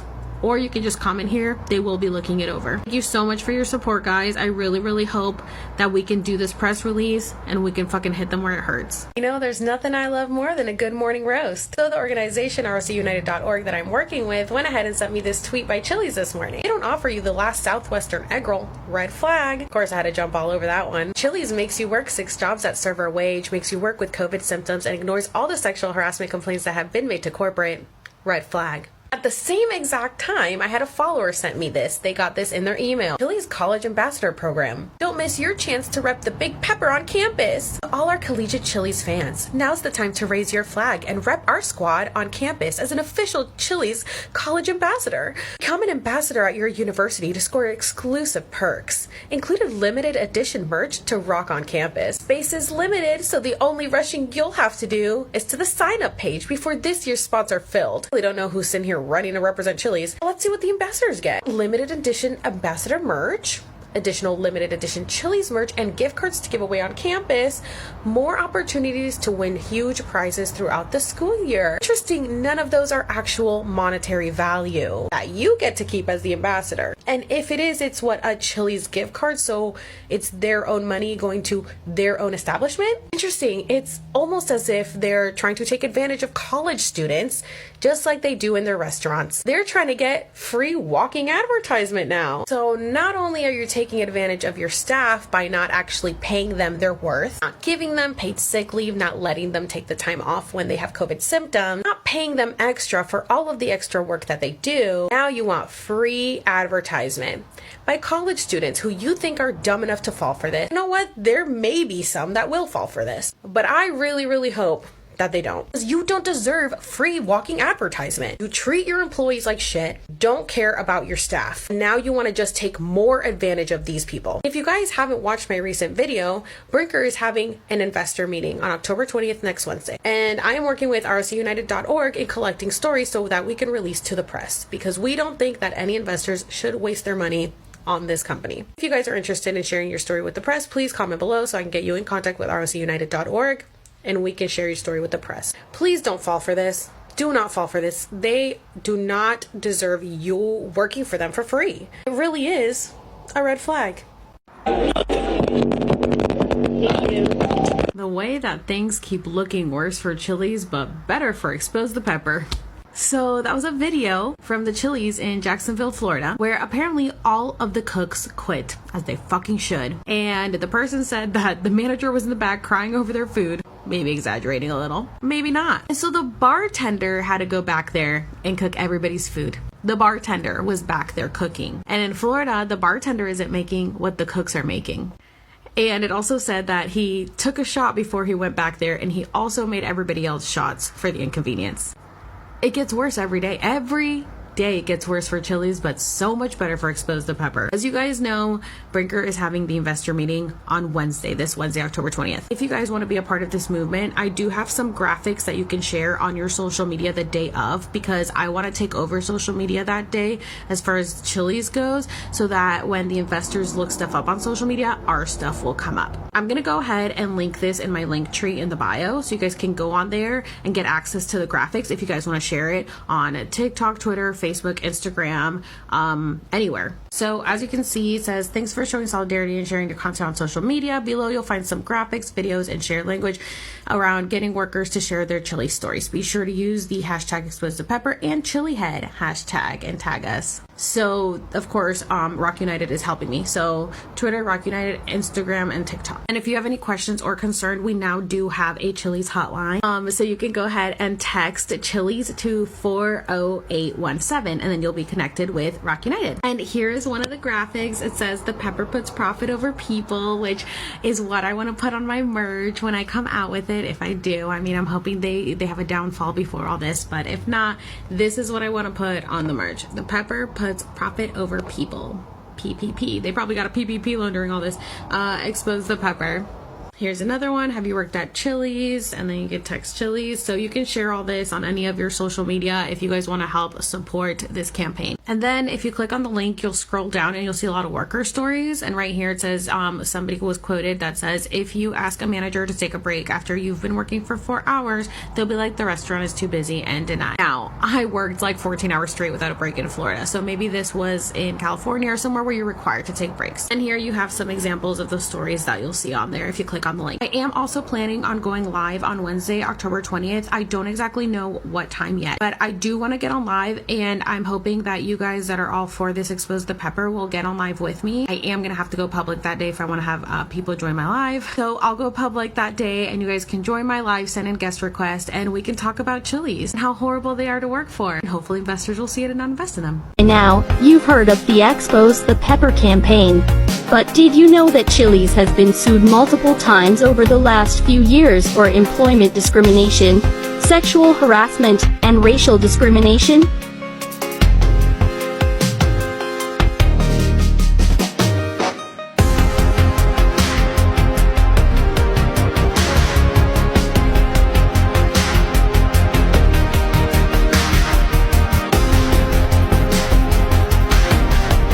Have you worked at Chili's?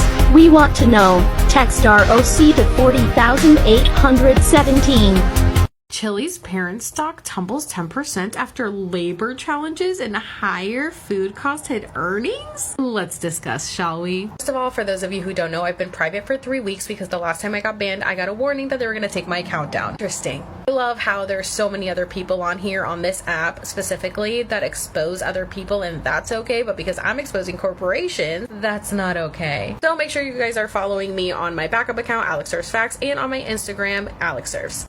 Just click the link tree in my bio. For those of you who have missed it, Brinker had an investor meeting yesterday, but before that, they decided to release their numbers early on Tuesday. So according to Wyman Roberts, the CEO of Brinker, in the first quarter, they did amazingly. Positive sales continued to significantly outpace the industry in traffic. But then the COVID surge in August just really hit them hard. Industry-wide labor and commodity challenges really impacted our margins and bottom line more than we anticipated. Really, Wyman? Really? You're gonna blame COVID? Let's talk about what really happened. Like you said, at the beginning, you guys were doing great. Why is that? Because Chili's was one of the first restaurants to do margaritas to go during the beginning of COVID. So their stocks skyrocketed. Everybody else was struggling. They were flying high. Not only that, they also started the Ghost Kitchen. It's just wings. Again, more profit in their pocket. But what happened in the last year? Oh, that's right. You overworked, abused, and exploited your staff. You didn't allow them to take the time off that they needed to get tested for COVID, and you exposed them to COVID because they were essential. When people were showing COVID symptoms, they still had to work until they got a negative test. They weren't allowed to take the time off to get the test done. Hence why so many stores had so many outbreaks at once, and you lost so many people. According to the letter that you sent out to your management staff,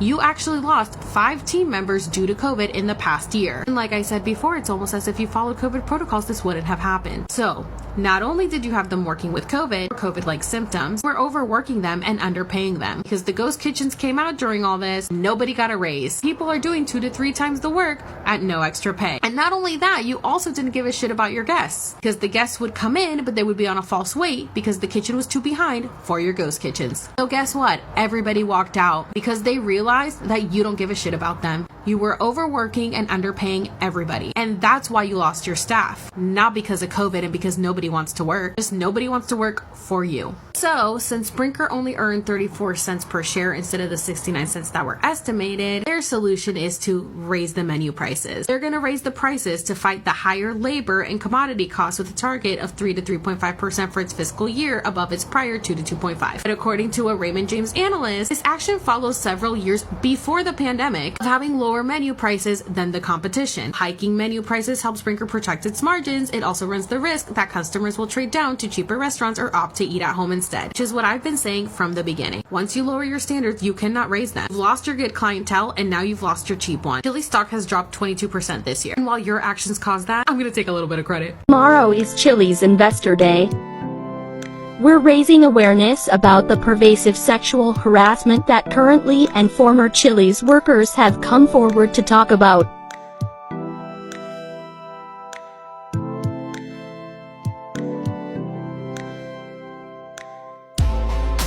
We've been working with former Chili's worker, Alex, on the hashtag Expose the Pepper campaign since spring. Alex has been sounding the alarm on their mistreatment of workers. Tomorrow, she'll be going live on her account at 4 p.m. PT 7 p.m. ET to talk about her experience and to hear from other Chili's workers. Be sure to join and use the hashtag Expose the Pepper. This was our host at Chili's.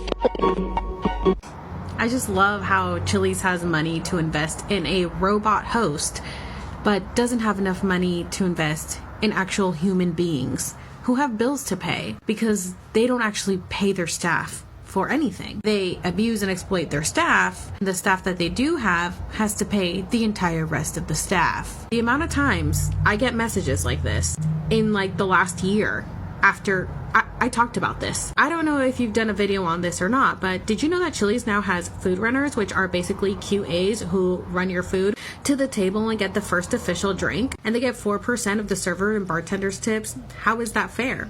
Having the servers pay for a job that Chili's made?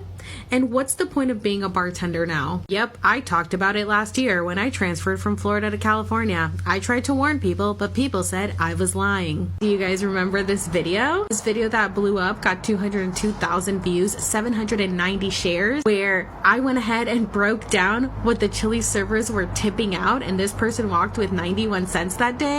As you can see, it was so shocking that the Daily Dot picked it up, and then it went viral on multiple sites. As you can see, if you Google my name, Alex Serves Tea, you can see all the articles that it comes up. There's so many, I didn't even know all these, and they were still getting picked up into August. Look, August 22nd, like it just keeps going. Oh yeah, that was me, tested positive. That was about the COVID thing.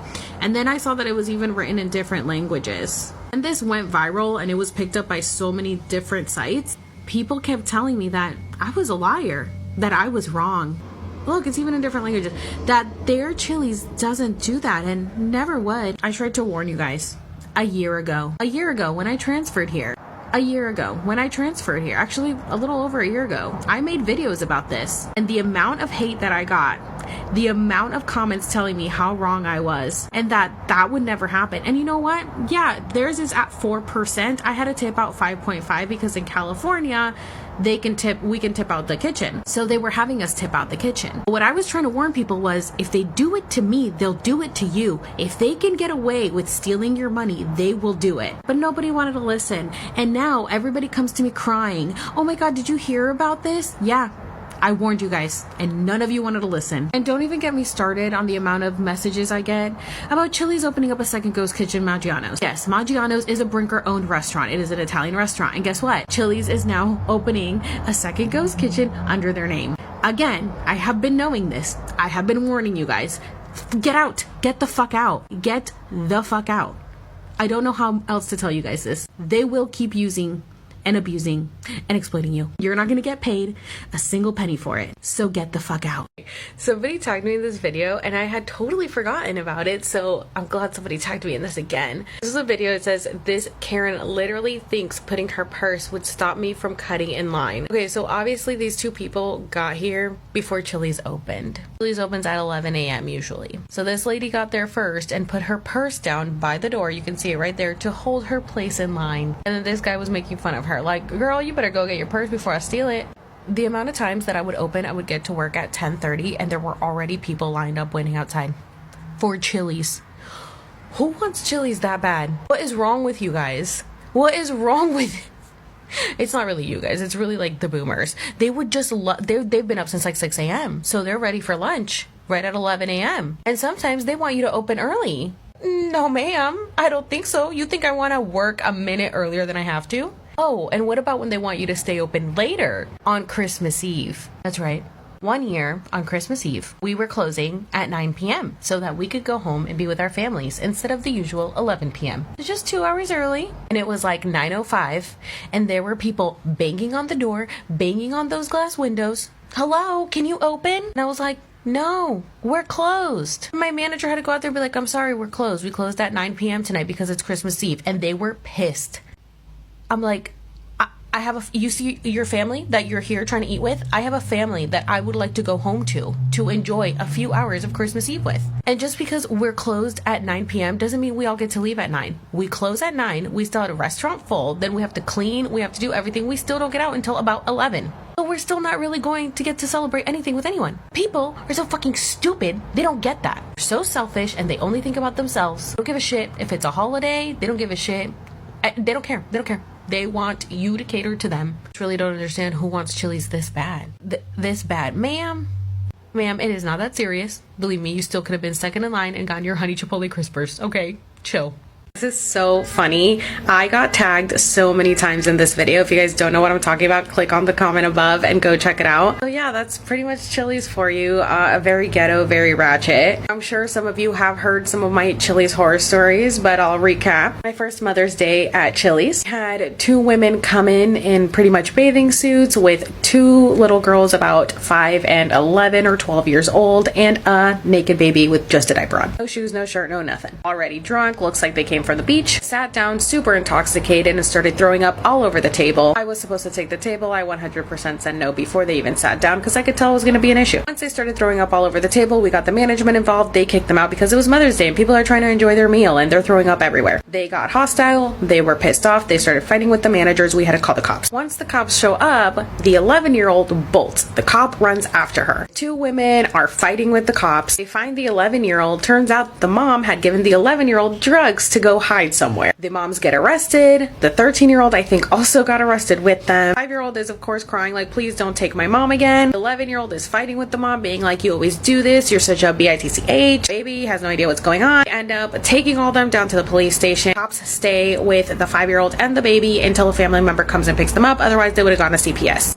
And that was Mother's Day. It was dinner and a show. It really took like all day while they were sitting outside. I do have, if you guys scroll on Alex Serves, my original account, all the way down somewhere in there, I do have a video of the cops arresting them or something like that. And another recap for you. About 2 months before I started working at Chili's, there was a murder at my store. Yes, a murder. This couple had recently broken up. The woman decided to go on a date with another man. The ex was very upset about it, waited for her outside. Once she came outside, he stabbed her multiple times in the parking lot.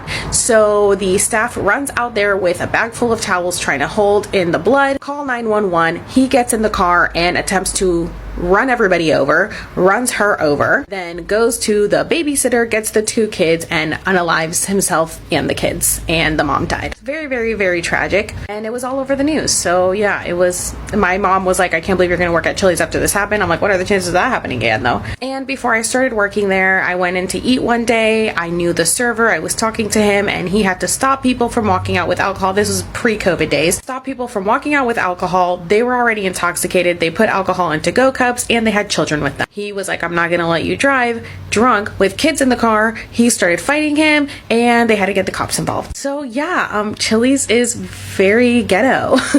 It's insane. The stories are insane. And these are the stories that don't even have to do with corporate and the horror stories I have about them. I have plenty more about them. So yeah, not surprised that this happened. Really not. So you guys know I had started my Expose the Pepper series, sharing people's testimonies about working at Chili's. I haven't done one of those in a while. So let me tell you a story that somebody just sent me.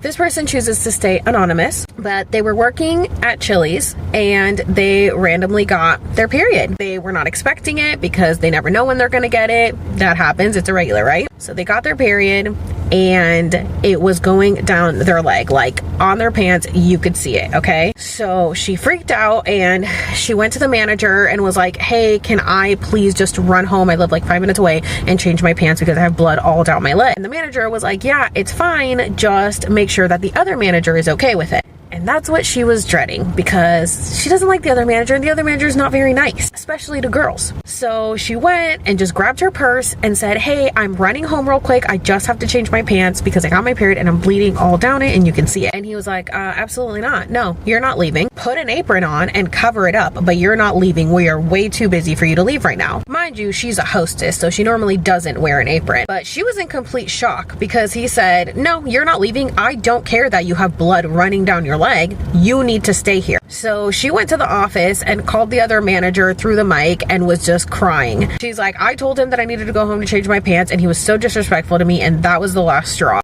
And she walked out. Good for fucking her. But after she left, the manager started talking shit about her to the other staff. And her sister works there. And he told her, tell your sister to come back. She's not being funny. We need her here, bloody or not. The audacity of men. The audacity. And the audacity of managers to think they are fucking God. You are nothing, okay? You're nothing. So stop acting like you fucking own people. You don't. And if she had an accident, you know what? When I was a hostess, I spilled a pitcher of water all over my pants, and my manager let me go home to change my pants because I lived 5 minutes away, and I came back with fresh pants because I wasn't going to work my shift with drenched pants of water. And this asshole wouldn't let her go and change her pants full of blood. Oh, but here's the best part. The morning after the incident, he sends her a hot schedules apology, saying, I'm so sorry. I didn't mean to hurt your feelings. Please take my apology or throw it in the trash. But either way, let me know if you're coming back or if you're quitting, because we are busy and we do need you. Fuck you, bro. Fuck you. Fuck you. And I told her, if you report this to HR, let me tell you exactly how this is gonna go. Okay, thank you so much for reporting it. We're gonna go ahead and start an investigation. Then they're gonna either actually talk to people or not talk to people in the restaurant, get some stories lined up, yada yada yada, pretend like they give a fuck. Let a few weeks, maybe a month or so pass by, and then be like, okay, we did conduct an investigation. We're so sorry that happened to you. We've taken care of it. And then they do absolutely nothing, because every single person that has reported something to HR, that is the same exact story they tell me. Nothing ever happens, and nothing's gonna happen here. It included a list of the 5 best employees and the 5 worst employees. And I was number 3 on the worst employees, apparently. For no fucking reason. They just didn't like me. Now, who was surprised that was in Chili's? That was in Chili's in Puerto Rico. I'm from Puerto Rico. And I'm pretty sure most Chili's in Puerto Rico are franchises. But the fact that even Chili's in Puerto Rico is that toxic. They made a list of the best and worst employees and put it on the bulletin board for everybody to see in the back to embarrass them. And the supervisors knew, the managers knew, and they allowed it. I got tagged in this video and I said, I'm not surprised, because if you guys have seen my video about the scores that we got at Chili's, you know that this is pretty much common practice, maybe just not as obvious as that. If you guys have been to Chili's, you guys know that they have the Ziosks on the table. On those Ziosks, you take a survey at the end. On that survey, if you don't hit excellent, highly satisfied, 5 stars on everything, it counts as a negative against the server. So even though the questions maybe was your food hot? Did your food come out fast? Did a host greet you at the table? It all falls on the server, even though I have no control over those things. And if you don't hit 5 on everything, which you won't because it's fucking Chili's, it counts against the server. And then what do? They put those scores in the back and they rank you from highest to lowest in performance. And if you're at the lowest, you get your shifts taken away. So they fuck with your livelihood. There's mothers with children. There's people who have bills to pay. I mean, not everyone working at Chili's is a high school student with no bills to pay. And even if they were a high school student, they might still have bills to pay. But they fuck with your livelihood if you don't get those perfect scores, which is practically impossible at Chili's. The way to get those perfect scores is to fill those surveys out yourself after your table leaves, or to tell them, I need you to fill this out, all highly satisfied on everything, otherwise I'm going to literally lose my job. Now, I've made videos about this, and the scores are so bad at Chili's everywhere because it's a horrible fucking company, but they think that this is all the server's fault. So what did they do? Now a lot of Chili's, which I talked about this a year ago, was they implemented the helping system, you know, the helper staff, whatever the fuck it is, okay? So now you have food runners, you have people who run your food, your drinks, who help you, your assistant, okay? Now, that is at the expense of the server's tips. So not only were we barely making tips to begin with because you have a 3 for 10, now those barely $2 tips are now getting split between these runners when you don't actually need them, because we are able to do our own stuff unless it's a busy night. But on a slow day, you don't need runners. You don't need it. It is a waste of money. But Chili's decided to implement this at minimum wage and have the servers tip them out. So the servers tip out has skyrocketed because they think it's our fault that the scores are low, when it's not. It's their own fucking fault. What I make in a shift, Chili's edition. So my first table left me $200 at Chili's. You guys already know I got tagged in this a lot. First of all, I want to say awesome job, girl, because I can tell you that I never got a $200 tip at Chili's, and most people that I know really haven't either, about 99% of them.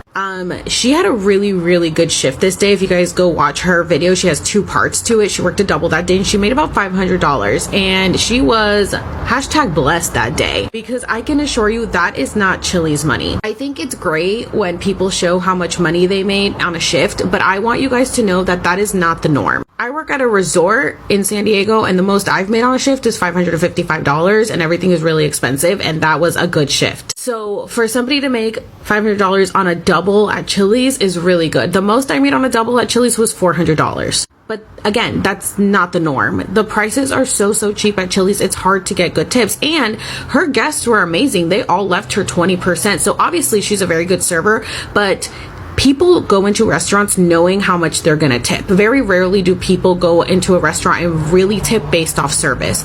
People are either 10, 15, 20, or over 20% tippers. That's just who they are in nature, and they will do it no matter what. Very rarely do people really base it off service. People claim they do, but they know in their heart, they know what kind of tipper they are. So I asked her what location she works at. She's somewhere in Texas, and apparently those people got the money to spend, because she got some really good tips that night. Amazing. But I do want people to be aware that serving is not always great. I mean, it is very inconsistent. Hence why so many people left the industry during the pandemic. It's amazing money, as you can see, but the next day you can make $50. You can make $20. You don't know. Right now, we're about to hit slow season at my restaurant because I work at a resort by the water and it's cold. So I'm going to be making like $20 or $50 a day. Like, I'm really not going to make anything. So I have to save the money that I made over the summer to pay for my bills over the winter. I think it's great that she showed how well she did at Chili's, but I want you guys to know that that's not the norm, and that Chili's is still a really horrible company to work for. A lot of people in the comments were like, oh my god, I was just about to quit Chili's, but now I'm not going to. And it's like, that was like a lucky, blessed day for her. If you are being treated badly where you work, don't stay around just because somebody else had a good day. Also, I think that was on a Saturday. Saturdays are also, of course, great days to work. Very busy. There's a lot of things you have to take into consideration. You have to take into consideration what day you're working, the location you're working. If this was this past Saturday, this was a holiday weekend, we were also very busy. I made like over $300 on a Thursday lunch. So yeah, a lot of things go into that you have to factor in to see why she made this good money. Again, it's not the norm. Just keep that in mind. Be wary, that is very inconsistent. But if you are a good server, you will have days like this. Please share this story, because Brinker knows about my series. They have said, they obviously have tried to silence me 3 or 4 times already, but they somebody that is suing them told me that their lawyer told them, Brinker 100% knows about your story and your series and will keep quiet and hope you go away. They're just going to ignore you, which is what they do with literally everything. So we have to hold them accountable publicly. And if we can get as many stories out, that will really bring awareness, because not everybody is on TikTok. Not everybody is on Instagram or reading these little journalists that make the story about it. So if we can get bigger publications to get the word out, that would really help. I really want people's voices to be heard, and I really want change to happen, because they think that ignoring us is just going to make us go away. And it's not, because we've been at I've been at this for like almost 6 months now, and I'm not going to stop, because they need to change things and they need to be held accountable for their actions. And people deserve to know the truth. And I hope that people don't spend their money there, because they don't deserve their money.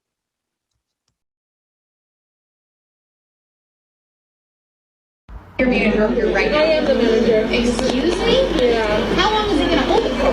Just 4 to 7 business. 4 to 7 days you're going to hold 400.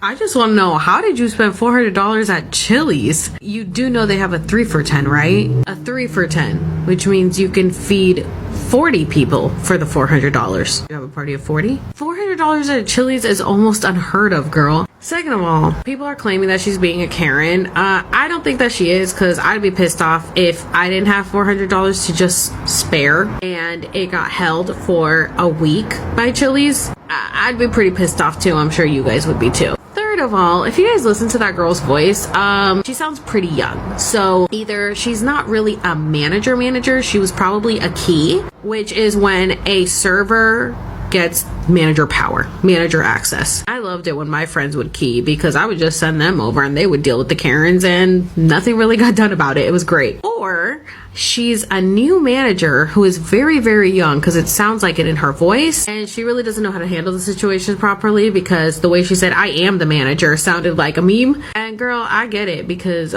these Chili's guests, they're crazy and they will get under your skin. But in a situation like that, it's just hard to handle, because if the server accidentally swiped the card for the wrong table or overcharged one way or another, there's really nothing that we can do about it. You guys just kind of gotta wait it out until the bank puts the money back in your account. And I know that really, really sucks, but let's just remember that we're all human, and sometimes we do swipe the card for the wrong thing. There are times where I've accidentally swiped the cards for the wrong tables, and it was a mistake. It's because I'm so busy and I hit the wrong table by accident. I swiped the wrong card. And I feel really, really bad because I'm like, oh no, this money's gonna come out of their bank account. I don't know if it would come out right away or if it comes out after the tip is processed. At my place, it comes out after the tip has been put in. But I do remember at Chili's being like, oh shit, like really fucking up and feeling bad that I accidentally swiped their card for the wrong amount. And then I would give them the receipt that said, look, the money was put back on your card, just wait a few days, it should go back on there. So I don't know if that's how it happens, if you do gotta wait a few days, but I feel for both of these ladies. As a customer, I'd be pissed if this happened to me, and as the person on the receiving end and handling the situation, I wouldn't really know what to say, because it is accidents happen, and it's just a really frustrating situation on both ends. But really, how did you spend $400 at Chili's? Please, I really want to know. Hey everyone, my name is Alexandra Flores. I do go by Alec. And I'm so grateful and appreciative to have the opportunity to not only speak with you guys, but to be able to share our stories and speak our truth. On May 18th, 2021, I posted a video saying why I believe Chili's is going under, and I listed just a few of the reasons why. I had no idea that that video would open up Pandora's box. That video ended up going viral right away, and I got hundreds of comments and DMs on multiple social media platforms about the wrongdoings of Brinker International in general. Sexual harassment was the one that took precedent. So many women came forward and shared their stories with me about how they were sexually harassed by a manager or a coworker, reported it to HR, and nothing got done. A lot of women had to quit due to this, but some didn't even get the opportunity to quit on their own. They actually got fired due to the managers retaliating against them for coming forward. Then the endless stories about abuse and exploitation came flooding in. Not only were the employees frustrated with the fact that they were all essentially working for free with the new ghost kitchens, where they're doing extra work at no extra pay, they were all complaining to me about being overworked and underpaid. Employees were working 6 jobs at server pay, and I know this because I was one of them. In California, Chili's dropped the cooks' wages from $20 an hour to minimum wage and started having the servers tip them out. On top of that, they added a new runner system where servers have unnecessary assistance at the expense of their own tips. Due to these changes, some servers have reported going into the negative and walking out with no money because they are paying the rest of the staff. At the peak of COVID, I was getting message after message about how Chili's wasn't following COVID protocols. Due to this, there were several stores that had 10 to 15 COVID outbreaks at once. According to the CEO of Brinker, Wyman Roberts, they have had 5 deaths due to COVID in the last year. Employees were not given time off to get tested for COVID when they showed symptoms, hence spreading the illness and getting everyone sick. Since I started my Expose the Pepper series back in May, the hashtag has gotten over 1.3 million views, and the stories just keep coming in. The reason that I feel this is so important to speak out on is not only to better the workplace for these employees, but people deserve to know the truth behind their beloved Chili's. Chili's social media team is doing an amazing job at staying on top of the trends. It's a pop culture icon. Chili's has had a cult following for years because they present themselves to be cool and hip and as one of us, but they're really far from it. So I'm scrolling through Twitter this morning and I come across this gem. A local mom witnessed the manager at our local Chili's screaming and swearing at his high school aged employees till they cried last night. Quick PSA, in case you didn't know, calling your employees little bitches and telling them to go F themselves is bad. Oh, it gets worse. Especially when customers can hear you. Screaming at anyone is bad, especially in a work environment. Refusing to talk to said customer when they ask to address it with you is bad too. This is all pretty bad. I know you're short-staffed. This is not gonna help. I really hope you address this quickly. Signed, a local mom with zero tolerance for abuse. You know I was all over that one. So of course right away I asked her what location it was and told her that I'm trying to spread the word about how horrible Chili's treats its employees. And she said, I was super bummed to hear this. I have a family member that worked there for a long time and had a great experience. It was a long time ago though. This happened in Parker, Colorado. Big mistake too. The mamas are mad. And I know how crazy moms can get, so they fucked with the wrong one. I let her know that I used to work there years ago as well, and it's gone downhill bad. I told her about how I attended the press conference yesterday where I talked about the sexual harassment, abuse, and exploitation that they allow and actually encourage since they want to ignore everything. I told her to please stay mad. We need everyone to know the truth. She replied with, this is horrible. As someone with kids who will be entering the workforce and most likely the service industry in a few years, this makes me sick. I said, that's exactly why I'm trying to create change. If that person would like to share their story, please have them find me on TikTok, Alex Serves Tea. If this was you, please reach out to me. I would love to hear from you. I would love to help you in any way that I can. If this comes across your For You page, or if Aaron told you to find me, hi, I am so sorry that this happened to you. Just know that you don't deserve it, and not every job is going to treat you this way. But Chili's is notorious for this shit. They do not protect their employees, and they put the managers over the staff, and they put profit over people. 100% Chili's motto is profit over people. They do not see us as human beings. They do not care about us. I'm so happy that people are starting to see the truth and spread the word. I'm sorry if this is you. I'm sorry if this has happened to you. Please reach out to me. I can help you in any way that I can. I will get you in contact with Rock United, who is also helping me. We can try to see what we can do as far as reporting them to the labor board or any other thing that we can do to try to help you. We will do. I also went on Chili's Facebook last night, and all the reviews are horrible, and I'll make another video showing you all those because they are so bad.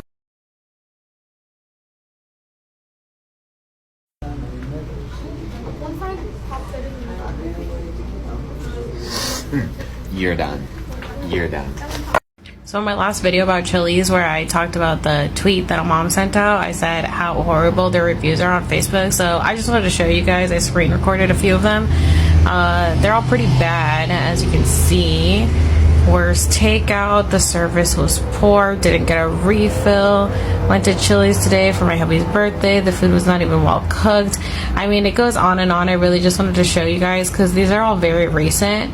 And I mean, here's a good one. They went above and beyond. Okay, there's a good one, there's a good one.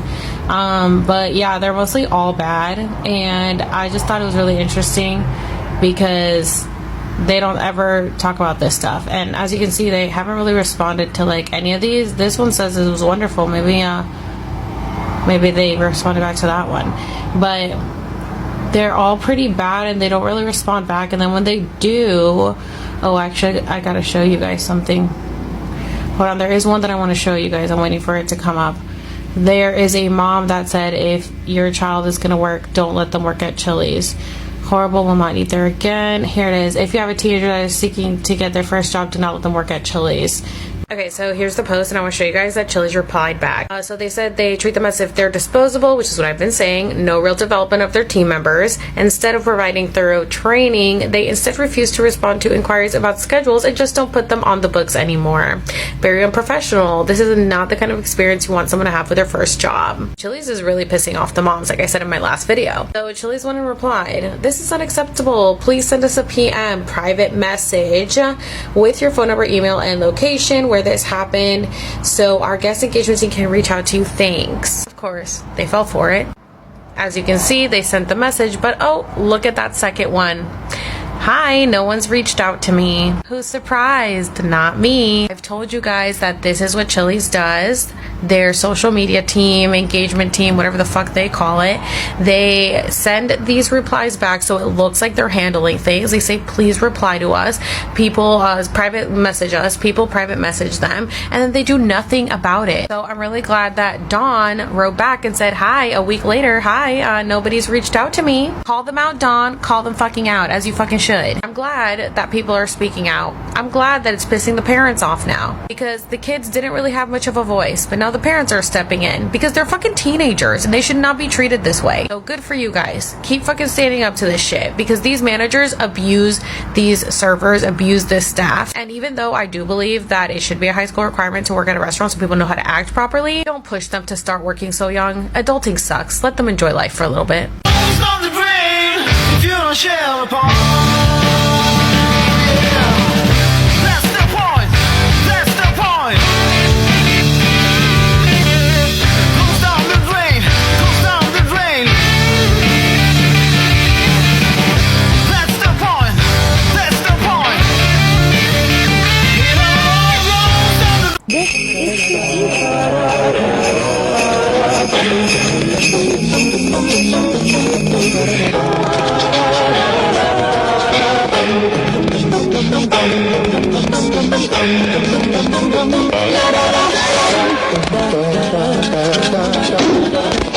Cheerheads, we close at 4 p.m. on Christmas Eve.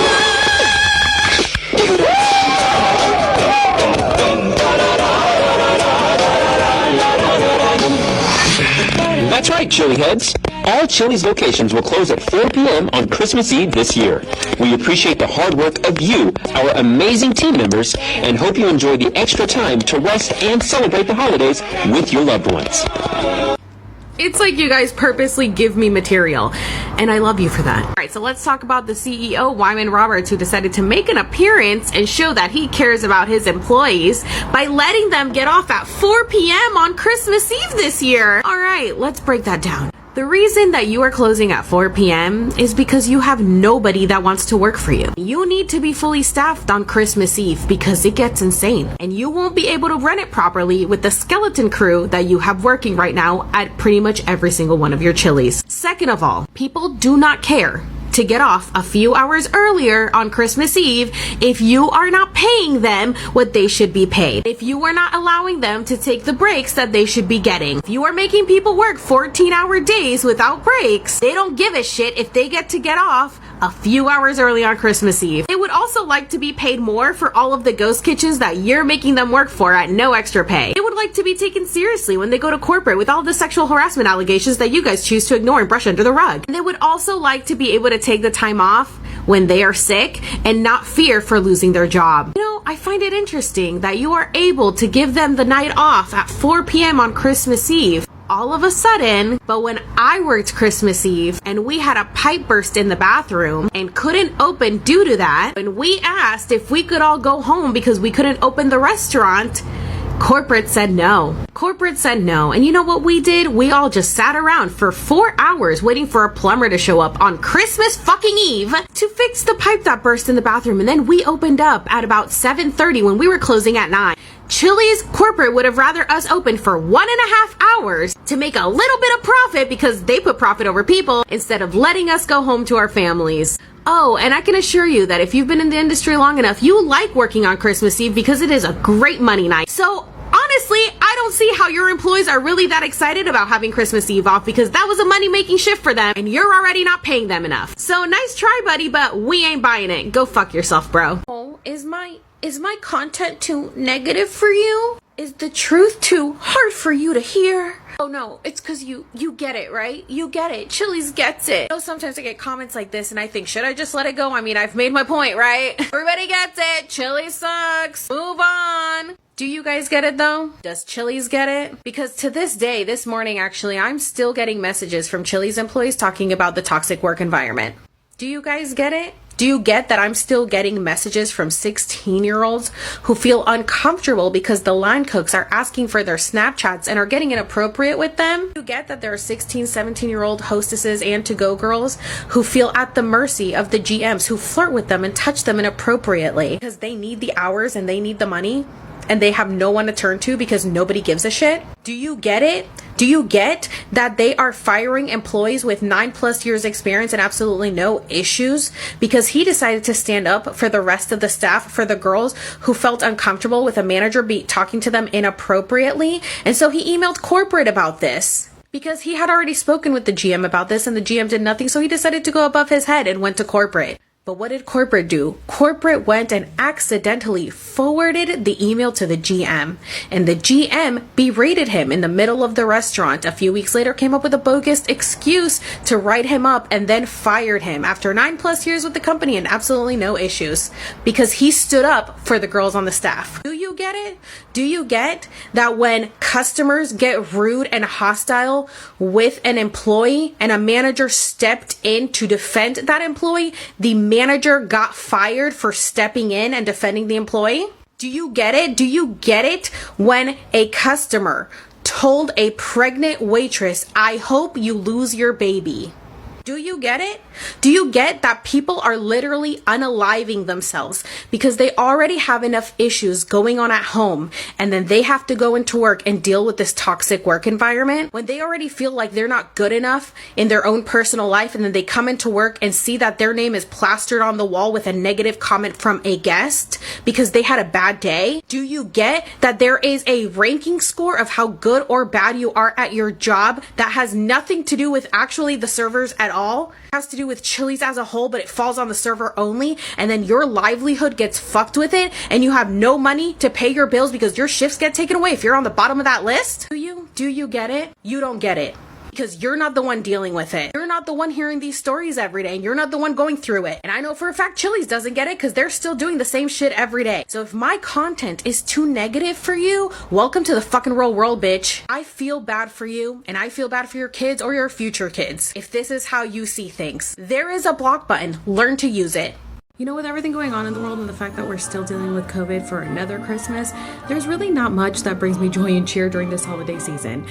Except for watching all the videos that show up on my For You page about the Great Resignation. And I don't think that you guys could have provided me a better Christmas gift than the amount of messages I have gotten from people who work at the Pepper restaurant telling me that they've put in their 2-week notice. Oh, does it bring me so much joy. You guys remember the video I made about this back in June, I believe, about how servers were going into the negative because they were tipping everybody out in the restaurant, right? The video blew up so much, it had about 900 shares that the Daily Dot wrote about it. Once the Daily Dot picked it up, so many other platforms picked it up. It was even featured in the Newsbreak app. And I freaked out when I landed Google Home next to the infamous and iconic Britney Spears. Of course, it got shared on Facebook on text from last night, and as you can see, there were quite a few comments and shares, and this was only when it had been posted for 2 hours. But the amount of backlash that I got in this comment section and in my videos telling me that I was a liar and that I was wrong because their Chili's only had to tip out 1%, so there's no way that that would ever happen to them. Well, here we are, 6 months later. The amount of messages that I have gotten about this in the last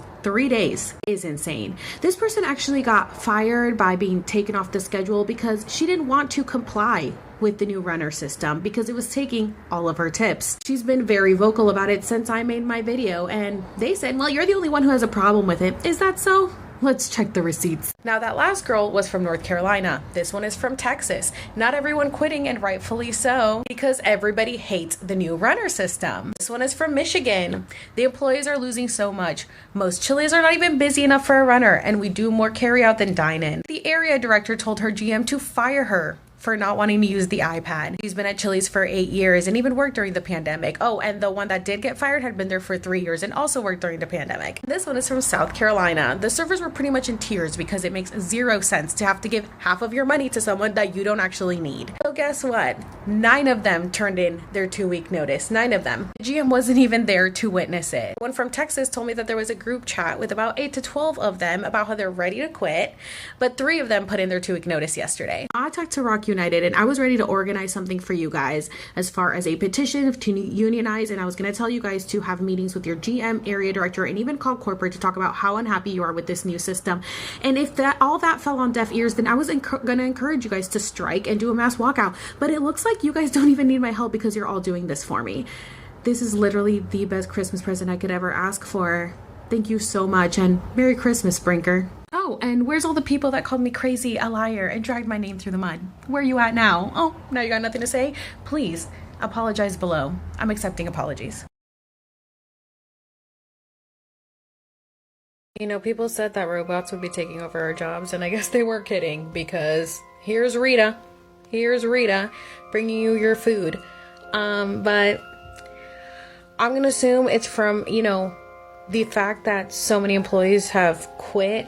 I mean, if you guys haven't watched my recent video about the Pepper restaurant, I talked about how I have gotten endless amounts of messages from everybody hating the new tip out system because they're tipping out so much of their money, which about half of their money goes to paying everybody else. So it's essentially a tip pool, which really isn't fair considering everybody's making below minimum wage, server wage. I don't think it's fair that everybody should be tipping everybody else out. Now, I understand that this was a system that they did in California, but the minimum wage in California is higher compared to everything else, like nationwide. And it's really not that much anyway, just because everything goes to taxes. But come on, you're having servers who are making $2.13 an hour tip everybody else out of their own tips, which is so unfair because tips aren't mandatory. So make this make sense. You're gonna have your servers who are making $2.13 an hour, so nothing, because again, that's going to taxes, pay the rest of the staff out of their tips that are not mandatory, because the guest, these people right here, they're not required to tip if they don't want to. They have autonomy to do that. But do the servers have the autonomy to not tip the rest of the staff? No. You know why? Because it comes automatically out of their sales. It is 4 to 5% of their sales, not of their tips. So if these people decide to sift them and not tip them at all, guess what? This server that's cleaning this table right here, he's paying out of his pocket to pay everybody else in the restaurant. Why is that? Because the Pepper restaurant doesn't want to pay the staff. Now, like I said, this is a system that's been going on in California for a very long time, and I could understand it there because this is essentially a tip pool, and everybody in California makes a minimum wage, which is higher than the national minimum wage. It is California minimum wage because everything is so expensive in California. Well, then that makes sense. You can do tip pooling when everybody is making the same amount, as long as it's minimum wage. But how is this?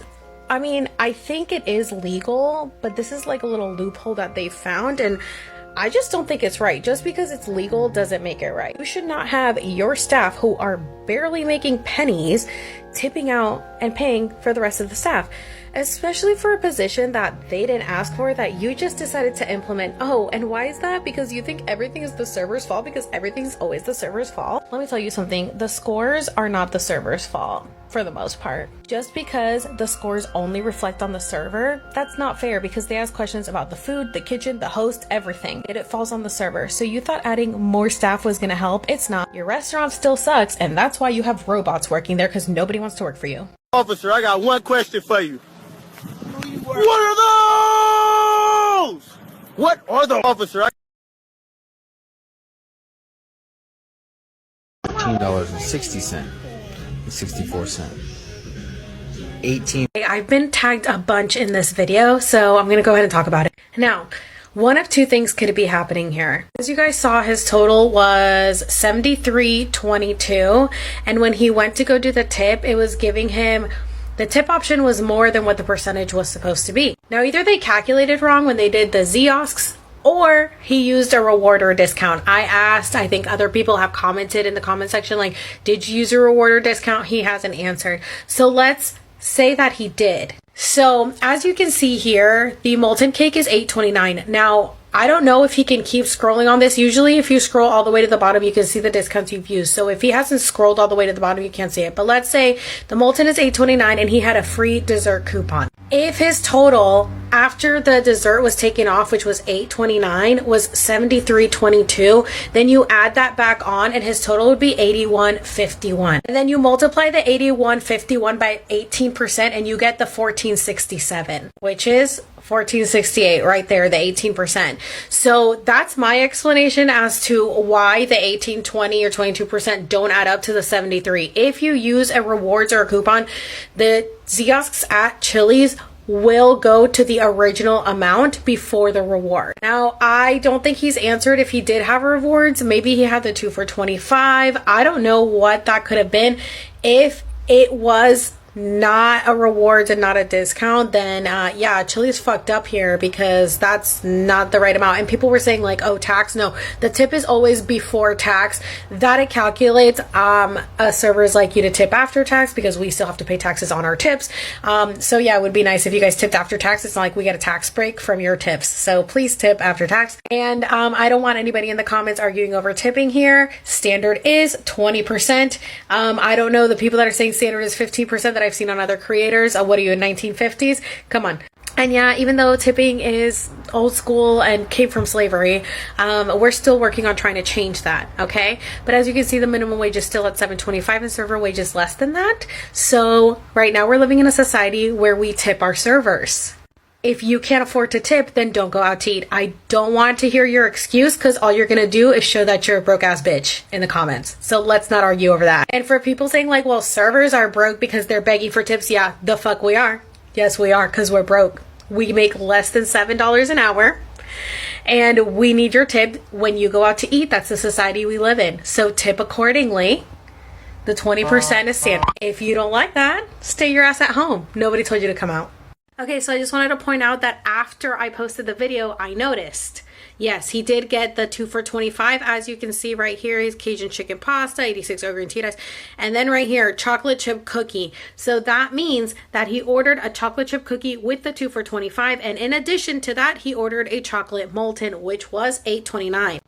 And he went ahead and used a coupon of a free dessert. Usually people don't order 2 desserts. They do if they get the 2 for $25 and if they have a free dessert coupon. So as you can see, yes, he got 2 desserts. One was with the 2 for $25 and one was in addition to. He didn't scroll down, so we couldn't see that he got a discount. And all of us that are asking if he used a free rewards, free dessert coupon, or a discount, he is not answering. So sir, that is why you got charged. The tip was higher because, as I explained, your total was $73.22. Add back the molten $8.29 gives you $81.51. You multiply that by 18% and you get the $14.67, because yes, you should be tipping before your discounts, because we still have to do the work. Oh, and just so you know, servers have to make the desserts at Chili's. We have to, the cookie we don't make. The moltens we do. The cookie, we just put the ice cream on top. The moltens we put in the microwave. We put the ice cream on top as well. Cheesecake, the cooks make it. They put the strawberry sauce on top. Let me tell you, when you're busy and you're running 10 tables and you have a birthday party of a molten, and then you go back there to scoop that ice cream out and it is frozen solid, it is like all hell broke loose and you want to die in that moment. So if your dessert takes a little long, just know that your server is very busy and they have to do it themselves, so it might take a minute. Oh, and we hate singing happy birthday to you. Stop it. Unless you're under 12, nobody gives a shit that it's your birthday. Stop. Oh, and also just stop going to Chili's. What is wrong with you people? All right, Chili heads, listen up if you're still working at Chili's. Is this true? Because I saw this on Reddit. No more 3 for $10 or 2 for $25 starting January 18th. There will no longer be the most popular deals.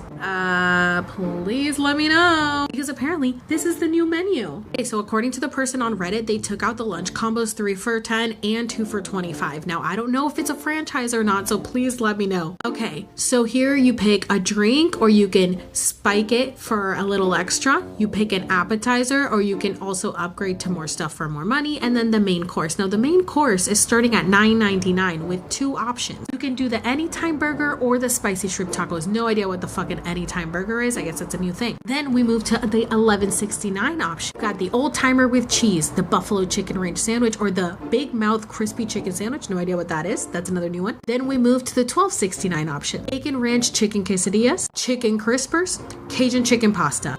$13.69 options, Cajun shrimp pasta or chicken or shrimp fajitas. Then the $14.69 option, sirloin or the margarita grilled chicken. And for $2.49 more, you can add a mini molten. Now, isn't that interesting? It's almost as if I've said the entire time that the 3 for $10 and 2 for $25 was a really dumb financial decision.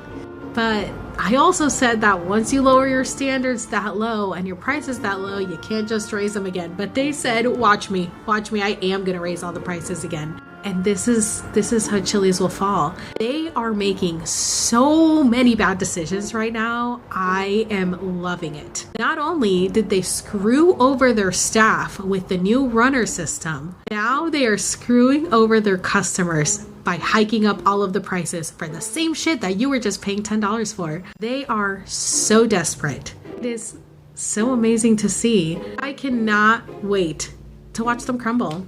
I'm gonna take credit. I am gonna take credit. I know so many of you have quit once you started watching my videos. You know, so many of you have stopped going since you started watching my videos. And I thank you. I thank you so much for your support. Because as you can see, this company, Brinker, doesn't give a shit about anyone but themselves. They're going to keep failing. They're a horrible, horrible fucking company that doesn't know how to make any financial decision. And we love to see it.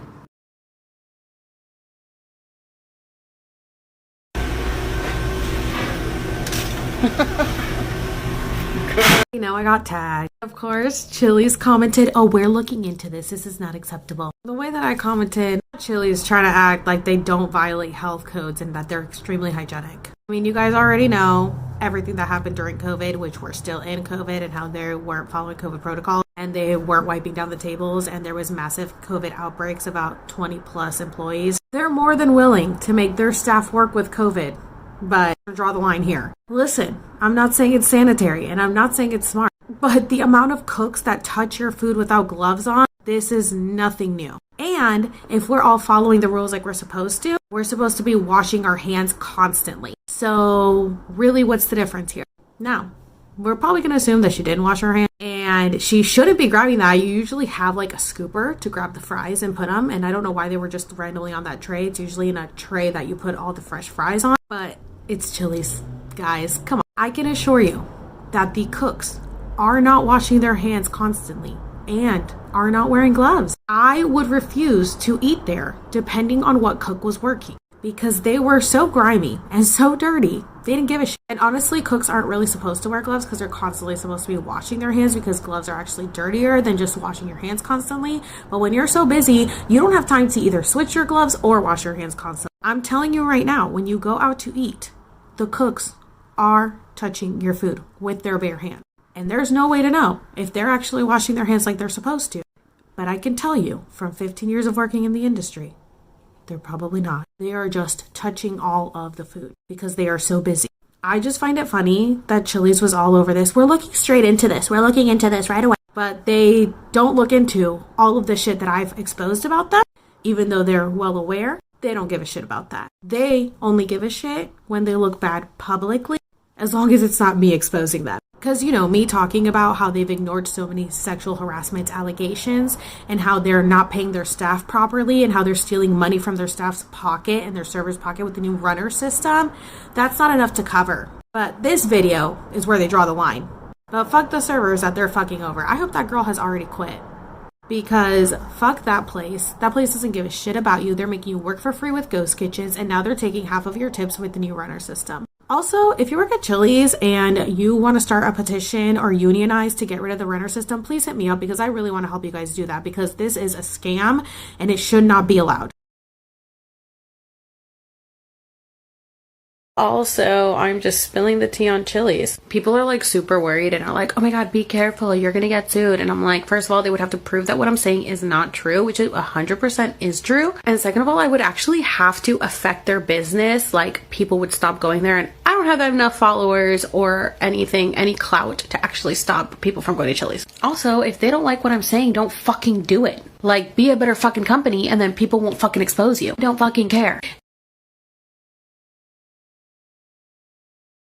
Hey, shout out to the Daily Dot for covering my story about Chili's for a third time. If you guys haven't seen my video about Chili's, about the girl grabbing the fries with her bare hands and me roasting them because they're full of fucking shit, go check it out. That's what this article is about. The first time they covered one of my videos was about the tip distribution and how it was pretty much stealing all the servers' tips because it was a crock of shit because the tip out was way too high. The servers are going into the negative, so if you haven't seen that one, make sure you check that out. The second time when they covered one of my videos was when Chili's wasn't following COVID protocol. I'd gotten so many DMs and comments from people saying that there were mass outbreaks at their Chili's and that Chili's was making them work with COVID, which is why everybody was getting sick. If you guys haven't checked those videos out, just click on my Expose the Pepper playlist. You can watch all those, or you can just Google Alex Serves Tea and Daily Dot and all the articles will come up. You like the part that says, however, the user Alex notes that Chili's has continuously ignored other problems she's been bringing to light. The former Chili's employees accused it of not looking into sexual assault allegations and not paying its staff fairly, which we all know is 100% true because every time I post a video about them, I get so many comments confirming it. Thank you, Daily Dot, for covering one of my videos again. I feel like we're besties and also Chili's enemies at this point.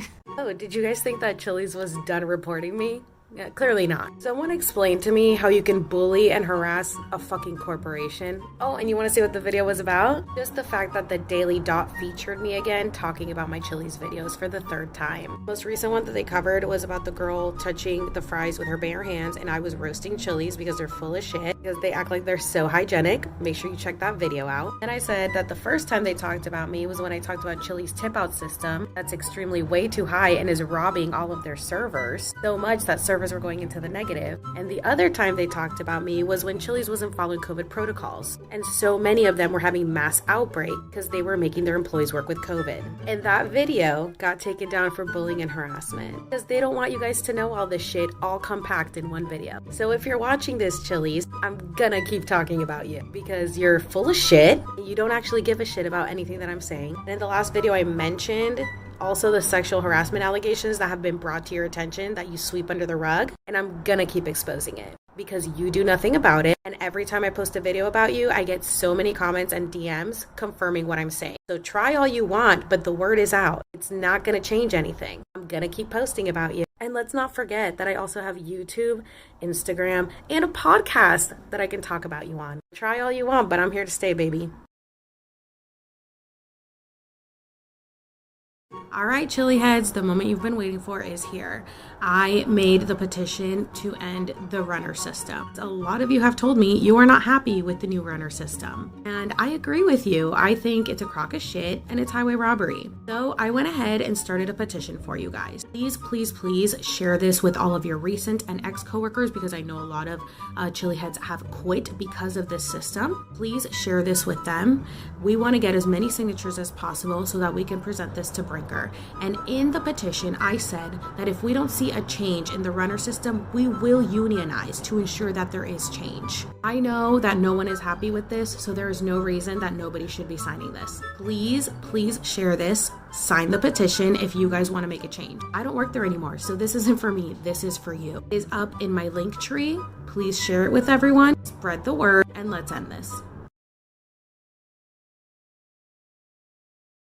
Fantastic job at rebranding their corporate greed as inflation. Just tell me the CEO of Brinker, aka Chili's and Maggiano's, doesn't look like the villain of the story. It's because he is. Chili's company sales in the fiscal year of 2021 increased to $3,005.7 million as compared to $2,673.5 million in 2020. Operating income in the fourth quarter of the 2021 increased to $100.6 million as compared to the operating loss of $53.2 million in the fourth quarter of 2020. So in other words, they made money in 2021, right? The CEO's net worth is at least $32.1 million as of January 3rd of 2022. He was actually nominated for Restaurant Leader of the Year because he profited off the backs of so many people that were just trying to survive while doing free labor for him for these ghost kitchens. But according to this article, he has exuded calm without ignoring the trouble the company was in. He launched an entirely new restaurant brand, a calculated gamble that paid off in more ways than one. For himself. Sitting here praising him for the exploitation and abuse that he put his employees through because they launched It's Just Wings, a delivery-only virtual brand that could be run out of existing kitchens and help generate sales from employees that are not getting paid any extra. But let's see, how much did this ghost kitchen make? It generated $170 million in its first year. And those employees that did the work and made all that money for him got nothing. But more importantly, Robert said it sent the message that the chain was not going to simply hunker down, cut cost, and wait this thing out. It was going to use its scale and expertise to grow, aka abuse and exploit your staff. Just Wings worked from a financial perspective, but just as much as a cultural statement to our people that we abuse and exploit the people that work for us. That's our culture. That's Chili's culture. Also prove a point in the casual dining segment, which had long been criticized as being overbuilt. What we said is it's not overbuilt, maybe it's just underutilized. Maybe my employees aren't doing the most that they can for free. We just have to figure out how to get more out of the restaurants, aka the fucking employees, versus just trying to build more and more of them. This makes me so fucking angry. To better compete for workers, it started using technology to ease the application process, which can now be done in seconds via text message. That's the vetting process, text message. And let's not forget that they raised their menu prices about 3% to combat inflation. Isn't that interesting? Asked if he would do anything different in the March of 2020, he said, I would have bought a lot more steaks. Not that I would pay my employees more or take care of them. Not ignore all the sexual harassment allegations, make them work with COVID. No, he wouldn't have done any of that different. He would have bought more steak. Keep going to Chili's, the quarantine camp's gonna be a spot. Man, Chili's is so fucking disgusting with the managers. They have no standards. Even the area director, I'm gonna drop a name. His name, And he did drop a lot of names. He left this video as a response to a comment that was left on my Chili's video, and he gave no fucks. He held nothing back. Because what did I tell you guys? That the employees were made to work with COVID. Let's hear what else he had to say. But they weren't selling service and made them keep a secret. So after I found out, I walked out. After, talking to the kitchen manager and letting them know, he put us in an unsafe work environment by making the girls come to work. And when he told the manager was like, well, I need a paycheck. Like, I can't just have people not be here because then the restaurant will shut down. Oh, wait, there's more. 3 Chili's has already been closed down because they had an outbreak of COVID. Well, they weren't closing another one down, so they told me I was fired. And weeks and weeks and weeks of begging them for my separation notice, I got lied to again. So then I called the Georgia Department of Labor. There was no help because if you're the Department of Labor, you enforce labor laws and everything else. Well, they say they can't help me. This world is going to hell in a handbasket, and the people that's supposed to help you won't. So Georgia Department of Labor sided with me, but the agents on the case, they did an open and shut on my unemployment, and now I'm without my benefits because Chili's lied. Chili's lying? No, couldn't be, could it? It could. It most definitely could. So now he is without benefits because Chili's lied, allegedly. And I find it interesting that they can't afford to pay him his unemployment when they're supposedly doing so well. The CEO of Brinker, Wyman Roberts, is worth $32.1 million. The Ghost Kitchen, It's Just Wings, that they started at the beginning or middle of 2020, earned them $170 million in its first year. And that was 100% profit because they didn't actually pay any of the employees that did that job. All of the employees that they already had staffed for Chili's had to now work for It's Just Wing at no extra pay, while the company made $170 million profit off of their backs. They also lowered the cooks' wages in California from $20 an hour to minimum wage and started having servers tip them out, so they were going into the negative. And they installed a new runner system that's coming out of the servers' pockets. If they don't get tipped, they have to pay it out of their own pockets. The CEO actually was nominated for Restaurant Leader of the Year because they apparently did so well in 2021. Let's say $3 billion. So isn't it interesting that he's sitting here being praised for the abuse and exploitation of his staff, while his staff can barely survive to pay their bills and the life is getting literally sucked out of them? This villain of the story is being praised for how shitty he treats his staff? That's your beloved Chili's. If you want to show your support for the employees, please cancel Chili's and sign my petitions in my link tree. Tell me the CEO of Brinker, aka Chili's and Maggiano's, doesn't look like the villain of the story. That's because he is. I recently made a video talking about how his net worth is $32.1 million. How his company has made so much profit in the last couple years. So much so that he was nominated for Restaurant Leader of the Year. He did all of that off the backs of employees that he abused and exploited and didn't pay them anything extra for the ghost kitchens that made him $170 million in the first year. He got free labor for $170 profit. Not only that, he also raised the tip out for the servers, so much so that servers were going into the negative. He also raised the prices at Chili's due to inflation, bragging to the shareholders about how much profit the company is making. He posted the video with screenshots of the interview and reports to show everything, all of the numbers. This app hid it and put it under review for 4 hours. It is getting no views because I'm telling the truth about him. If you guys want to be informed, please click on my Expose the Pepper series below. Find the video and watch it because he does not deserve your money. The employees deserve to get paid. Please sign my petition. What I have playing behind me is a video that I took when I worked at Chili's during the pandemic of to-go orders. Now this is just to-go orders from Chili's, not including the 2 ghost kitchens that they have now added. They have now added It's Just Wings and a pasta one that they call Maggiano's because they also have a brick and mortar called Maggiano's. Okay, now you see all those tickets? Those were all online orders that were coming in that we could not keep up with. We were 2 hours behind because of all the orders that were coming in at Chili's during COVID, that all that food had to be thrown out and we lost about $2,000. Okay. Now you see that cook in the back? There was about 3 cooks making all of this food. Okay. And now this was at the beginning of the pandemic. So let's remember that now there is a staffing shortage because of stuff like this. Okay. We've got a staffing shortage and now we've got a skeleton crew. So we've got about all online orders that were coming in, as you can see, and they wouldn't stop coming. Those even more. Okay. So now we've got a skeleton crew. So that means that we've got about 1 or 2 cooks doing all this work. We've got 1 or 2 cooks now doing all this work. Now, if you see here, this 100, that means that our screen was 100 pages back. It got up to 120 pages back.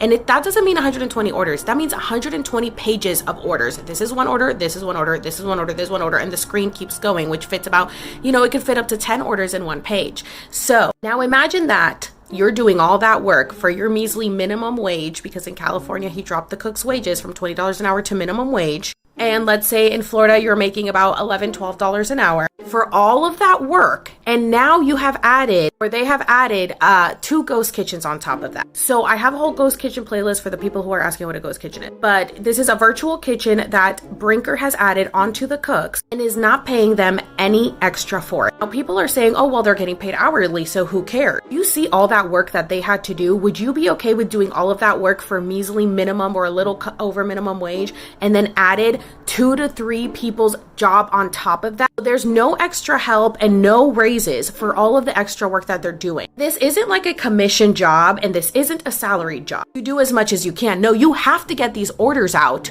or shit like that will happen. You'll be 2 hours behind and you're out $2,000 for the company. This is food that people expect in 15 to 20 minutes. That was the worst day I have ever worked. It was when we were on lockdown and people weren't supposed to come inside. They were bum rushing us, and I threatened to call the police. My manager got mad at me for saying I would call the police on them. I was like, we will be shut down. The police know that there are people in here. So imagine that with the ghost kitchens on top. That ghost kitchen made Brinker $170 million its first year. They deserve to be paid for all the extra work they're doing. It's not a fucking cakewalk. It's hard work. Okay, I just spent, like, no joke, 20 minutes trying to find a comment that somebody left breaking down the tip out that Chili's has gone up to. In California, it is currently at 6.5%, but I cannot find this comment. Okay, so in California, like I said, Brinker dropped the cooks' wages for Chili's cooks from $20 an hour to minimum wage. At the time, minimum wage was $13 an hour. None of the cooks were on board with that, which is why they lost a lot of cooks during the pandemic, because they not only dropped their wages to $13 an hour, they also added the ghost kitchens on top of that at no extra pay. And they were running with skeleton crews. Now, instead of paying them the $20 an hour, they dropped it to minimum wage and started having servers tip the cooks out. So now servers were having to pay out the expo, the bartender, the busser, the cooks, and now they added a food runner system. Now in California, the food runner system was already implemented, but it was not across the country. It now pretty much is in most Chili's from what I've heard across the country. And if it's not at your Chili's yet, just wait because it's coming. I tried to warn people about this back in October of 2020. I also made a video in the summer of 2021. It's in my Expose the Pepper series that went viral because I was showing proof of servers going into the negative because of having to pay out of pocket for the whole tip out system. It went viral. It got picked up by news outlets or whatever. And a lot of people called me a liar. They said I didn't know what I was talking about and that their Chili's didn't do that. And I said, just because they haven't done it to you yet doesn't mean they won't do it to you. And now here we are. Now, Brinker is based in Texas. Texas, their servers make $2.13 an hour. And in California, you know, obviously the minimum wage is higher. So I think that they think that the hourly wage makes up for all the money they're giving out to everyone else. But it doesn't. Not only are the taxes almost half of your paycheck here, most people that go to Chili's go for the 3 for $10 or the 2 for $25, which by the way, they're also getting rid of that. And when they go, they barely tip 20%. Now, when servers are tipping out 6.5% of their sales, if they get 20%, that means that they actually only are walking with 13.5% of their tips. Now, in reality, most people that go into Chili's tip about 10 to 15%, which means that if they're tipping out 6.5%, they could be walking out with 3.5% to 8.5% of their tips. Now, the tip out is absolutely mandatory. It is not voluntary. It comes straight out of their sales. Don't tip them. They're paying out of their own pocket. This is 100% highway robbery, but it is legal. That still doesn't make it okay. That is why I have 2 petitions in my link tree. 1 to end the new food runner system, and 2 to end sexual harassment because they don't care about that, and to provide sick leave and to protect the workers at Chili's. Please sign them. They're in my link tree. You know, while I've got you here, since I've got so many new people that are coming onto my Expose the Pepper series, let me go ahead and tell you one of my favorite Christmas stories. Now, I can't remember if this was 2018 or 2019. So I come into work at 4 p.m. ready to go to close on Christmas Eve like I do every year, and there's nobody in the restaurant. Nobody in the restaurant at all, and except for the staff. And I was like, what's going on? And the managers tell us that a pipe has broken in the restroom, therefore we cannot open. We cannot open if there is no working restrooms. So I was like, okay, do we get to go home now? And they said, no, corporate will not let you guys. So we all just hung out in the restaurant doing absolutely nothing because corporate didn't want us to go home on Christmas Eve to be with our families. We closed at 9 p.m. that night. I went in at 4. They made us sit around and wait until a plumber came. At 7:30, we opened our doors. So here we all are just sitting around doing nothing because they wouldn't let us go home. So we finally opened, like I said, an hour and a half till close. Corporate really needed that hour and a half of labor and work from us on Christmas Eve that we couldn't be home with our families, even though they were home with their families. And this table, my very first table, knew the whole backstory. They felt so bad. And then they left this 10%. Merry fucking Christmas. Here was from a different night when we had 70 people walk in at 10:30, even though we closed at 11. We love to see it. Yeah, that was great. And then at 11:45, 45 minutes after close, we were finally able to start cleaning up, and we didn't get out until about 1:30. Yeah, that was great. So yeah, the restaurant industry is kind of like a sweatshop. And they pay the same as sweatshops do. You don't really get to eat and you don't get to use the bathroom. On your feet all day, at least I think in sweatshops you get to sit down, right? You're on your feet all day. You don't get to eat. Like I said, they will not provide any food for you. You're lucky you'll get half off a meal from their food. And you get to eat like 1 bite every 20 minutes while you're serving everyone else and running around. Hold in your pee so much that you get bladder infections and UTIs. And sometimes girls will bleed through their underwear because they're on their period and didn't have time to go to the bathroom. Now, everybody that's going to come in the comments and say, well, I'd be taking a break no matter what, you're probably the same people that complain that your server took too long to get back to you. Yeah, because at Chili's, there is no limit on how many tables and how many guests you can take. Like I said, that was 70 people between me and one other person. Oh, and let's not forget that there is no automatic gratuity. We have taken parties of 30, 40, 50 and gotten absolutely zero and paid out of pocket to serve them. Yes, the restaurant industry is extremely abusive and exploitative, and they keep getting away with it because nobody wants to do anything about changing legislation. Enter me. So I got this question a lot, why were the cooks' wages dropped? I do have some videos about it on my Server Life playlist. In December of 2020, the Trump administration passed that as long as everybody in the restaurant was making minimum wage, it was legal for servers to tip out the back of house. So as long as the restaurant is not taking any tip credits, it is legal for the front of house to tip out the back of house. So since in the state of California, everybody has to make at least minimum wage, even servers, Brinker went ahead and took advantage of that, dropped the cook's wages from $20 an hour to minimum wage because the servers were already making minimum wage. So he's like, okay, so I'll just drop their pay and then you guys can just pay the rest of their wage. And none of the cooks were on board with this, and I'm under the impression that, like, I think everybody has to be okay with your wage being dropped, but none of the cooks were okay with it, and they did it against their will anyway, allegedly. From what I know, none of the cooks were happy with this because they're not actually making up to $20 an hour anymore, which is why so many quit during the pandemic. So if you work at a restaurant that you're making server wage, that means that your restaurant is taking a tip credit, and you're made to tip out people who are making minimum wage for the back of house. That is illegal. So definitely do not do that. In December of this past year, they just passed a new law that if servers are doing side work for over 30 minutes, and they don't have any tables, they're not serving anyone, they're just doing side work, after 30 minutes you have to get paid at least minimum wage and not server wage. So there's a lot that has been happening, and I'm definitely for making all these changes, but I don't agree with this change just because at Chili's, an average check is about $10, and so to tip out 6.5% of your sales is way too high. That's more for fine dining. So Brinker is definitely taking advantage of this, and I heard that they also somebody commented that they got an interview for corporate and they didn't take the job because they were paying them so low. So Brinker is known to just not give a shit about people and to hoard all the money. The CEO just hoards all the money.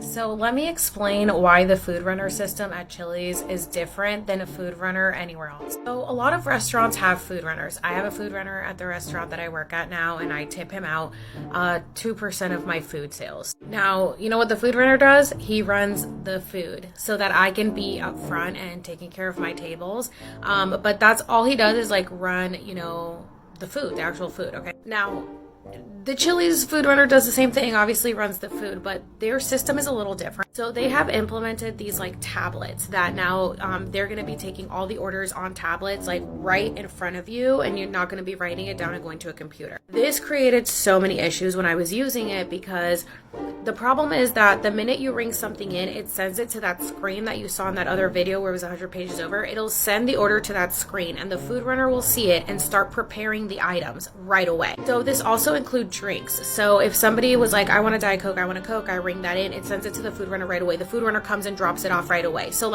I'm not even grabbing my own drinks now for my table. And let's say they're like, oh, I want that Cajun chicken pasta. So I ring in the Cajun chicken pasta, and they go, oh, actually, I think I want to change that to the 3 for $10 chicken pasta. And now you have to go into a different area of the tablet and ring that in under that special and modify it that it goes under the 3 for $10 so that there's a price difference. And people will be like, oh, I'll be like, okay, so what do you want for your starter, soup, salad, or chips? And they'll be like, I want the baked potato soup. I send the baked potato soup, and the person in the back, the food runner, is already preparing it for me. And then as the other people are ordering, they decide, actually, I changed my mind, I want chips and salsa. So now I don't have a way to just ring in the chips and salsa without charging them extra because the 3 for $10 soup was already sent. So now I'm sitting here doing double the work of being running back and forth and being actually, they don't want the baked potato soup, they want chips and salsa. And so I'm running back and forth, and it creates so many issues because then you have to have a manager comp off or void all this stuff, and it just creates more issues than it's worth. So Brinker's bright idea is that, oh, well, the server will be out on the floor all the time, so that gives them time to make more tips. They're making more sales. They can take more tables that way, but it doesn't work out that way. One, because Chili's aren't actually busy anymore. Despite what he's lying to the shareholders about, that's going to be a separate video that I'll have to make because he completely lied to shareholders about what's really going on. It's just not worth it because now it's then what am I here for? Literally all I'm doing is just an order taker. I'm literally just taking the order and putting it in a tablet, and that's it. And I'm just standing around. Now you have a busser who's bussing your tables. You have a food runner who's running literally everything for you. So you have an expo who's like putting everything together. You have a bartender who's making your bar drink, and you have the cook who's cooking the food. So like, what are the servers there for now? Every other restaurant, you have way more work to do than just that. And Chili's is just taking away the server's actual literal job, making them pay for everyone's wages with their tips. And I wanted you to know that, by the way, I don't get paid enough for this.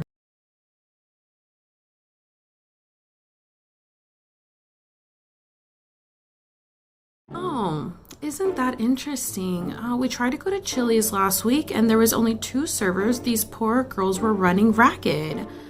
Huh, that's interesting because that's not what the CEO, Wyman Roberts of Brinker International, which is Chili's, Maggiano's, and On the Border, said at the shareholders meeting on February 2nd. So the pretty interesting thing is that if you go on the Brinker site, you can find all of the information as far as how much money they've made, how much money they've lost, and get a transcript of their shareholders meetings.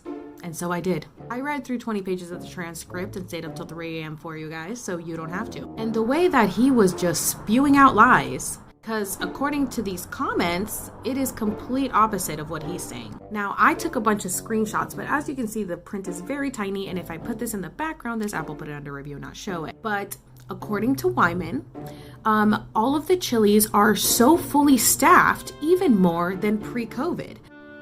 Okay, because the consensus from the comments in my videos are that is extremely not true, and everybody's running with a skeleton crew. According to Wyman, the servers have made 15% more on their tips since they started the food runner system. And though that may be true, maybe, I don't know. I don't see how, because I doubt that that's true, but if it is true, if there is a 15% increase in the servers' tips, the servers are not seeing that money. So he was claiming that the servers are making so much more money because of this new system, even though I have so many people telling me otherwise and that they're quitting because of this runner system. They asked about the managers, and he said that he's making sure that they just, are getting very well taken care of and that they want to stick around, even though people who've been there for like 20 plus years have all quit. So that's weird. He said that dine-in is so busy and it is at capacity, and it's insane how busy they are inside. That's another lie. I have had people send me photos of the empty restaurant. He talked about how if people are out with COVID, all they have to do is just call out and say, hey, I can't come to work. Another lie, according to the employees. That's not true. He said they have more applications than ever, where before they were only seeing 2 to 3 applications, now they have 10. Highly doubt that. He said that since people are getting so much government help and they don't know how to cook, that's why they are all at Chili's. He said that the more that they take care of their staff and the more money they make, is why they stay so long. Now, if you guys could see the comments and DMs that I get from Chili's employees that have been there for a decade, over a decade, 2 decades, a month, a week, they're all saying the complete opposite that he said to these shareholders. I have so many screenshots of all the lies because it contradicts everything that you guys are telling me. Now, here's a list of the shareholders, just so you guys are aware who is being lied to. Do with it what you'd like.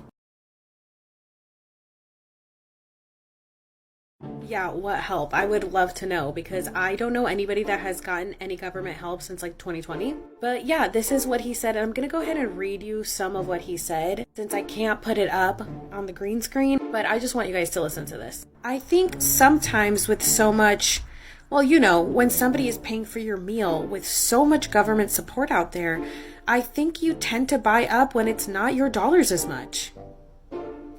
And so I think we've seen a consumer that had a lot of cash and has decided that maybe they treat themselves a little more. Yeah, that's what he thinks is happening. He thinks that so many people are getting so much government free cash that they're spending it because it's not their own money and they're going to Chili's with it. Okay, and then here, I feel like he contradicts himself. I don't understand what he's saying here. He goes, we do know that in tough times, it's not like consumers, they want to dine out. During every recession, it's always confirmed that consumers continue to want to dine out. Okay, so you just contradicted yourself in 2 sentences. And then he goes, they want to. They don't know how to cook. It's not like they learned how to cook in COVID. They're still wanting to go out and have their food brought to them. That's what he thinks of the average chili consumer. That you guys do not know how to cook, that you have so much extra government help money that you would rather go to Chili's and have people brought it to you because you don't know how to cook. You're useless. You're useless in your own kitchen, so you have to go to Chili's to spend the money there. And then he goes on to talk about that's why they've made sure to keep the prices down, which they increased it 4%, so I don't understand how he's justifying that. To which at the end he says, which is why we think we've been able to, again, beat the category for 16 consecutive quarters on traffic. Which to me, I just think he's just fudging the numbers because I don't think this is legit at all. Oh, and this is the best part, because he talks shit about competitors. He says, we've experienced and seen a lot of our competition where the P and Ls look pretty good because they're not fully staffed. So pretty much saying that like they're fudging the numbers. Can somebody say projection? You're not running fully staffed, fully operating restaurants. All of that margin stuff is good, but there's nothing better than a restaurant running at full capacity, full volume, and doing it with sales. He goes on to talk about how we've never dealt with something like COVID in the past few decades. And then he says, I mean, you've always held the door open a little bit, but never when you're seating half your dining room or shutting off your to-go system because you don't have the people. And again, the good news is those are becoming less and less of an issue as we get fully staffed and trained. Interesting, because as you guys saw, to-go's weren't shut off, and no Chili's are fully staffed and trained. And I have more that I'll read to you guys, and I'll reply to other comments. Yeah, as the pinned comment says, servers are tipping out $100 a night, and I said, I know.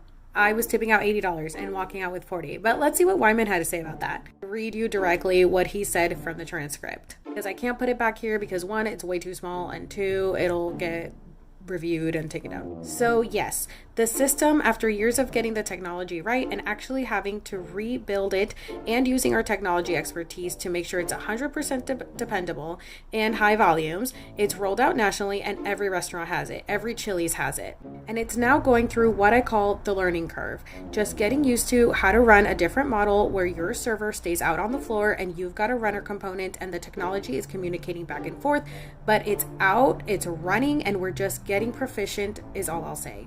Now, we've had it in some restaurants for years, but that was 10% or less of the system, and now it's 100% of the system. There is some efficiency with it. That investment in capital and the level of efficiency and payback is really kind of linked to the cost of those hourly team members. So in California, where you're paying a much higher wage rate, it's a significant number. And in some other places, it's not as much, but it's just a better program. And again, one thing we know is when our team members are making money, which we focus on that extensively, they stay longer. So trying back to the other question, retention goes up when the server's earnings goes up, and both of those things are happening. The fucking lies. He's such a liar. This system fucking sucks. I hated the runner system. I know some people commented on my other video. There was one girl that was like, I loved it. I thought it was great. I don't think it's worth it for me to just sit out on the floor and lose out money and pay out everyone else. I think that's a stupid fucking job. I'm a server. I would much rather be fucking serving people. And like, I understand not exploiting people. Like in Florida, I was doing 6 jobs for the price of 1. Host, to go, bartender, or not bartender, busser, sometimes bartender, expo, oh my God, food runner, server, everything. And I wasn't getting paid any extra to do all the jobs. But it's nice to have the help, but I don't think it's fair to put in this runner system and then like it's just such a flawed system. I don't think it's good at all. The iPads are always glitching, they're always dead, and then if people order and then they change their mind, it's like so much extra work that is so unnecessary. And I don't think that you do make more money. You don't. And the Chili's aren't busy enough for you to actually be making more money. So it's a crock of shit. Oh, I know. I'm going to go ahead and read you the direct quote that he said at the shareholders meeting because I can't put the screenshot back here. It'll be under review and it won't post it.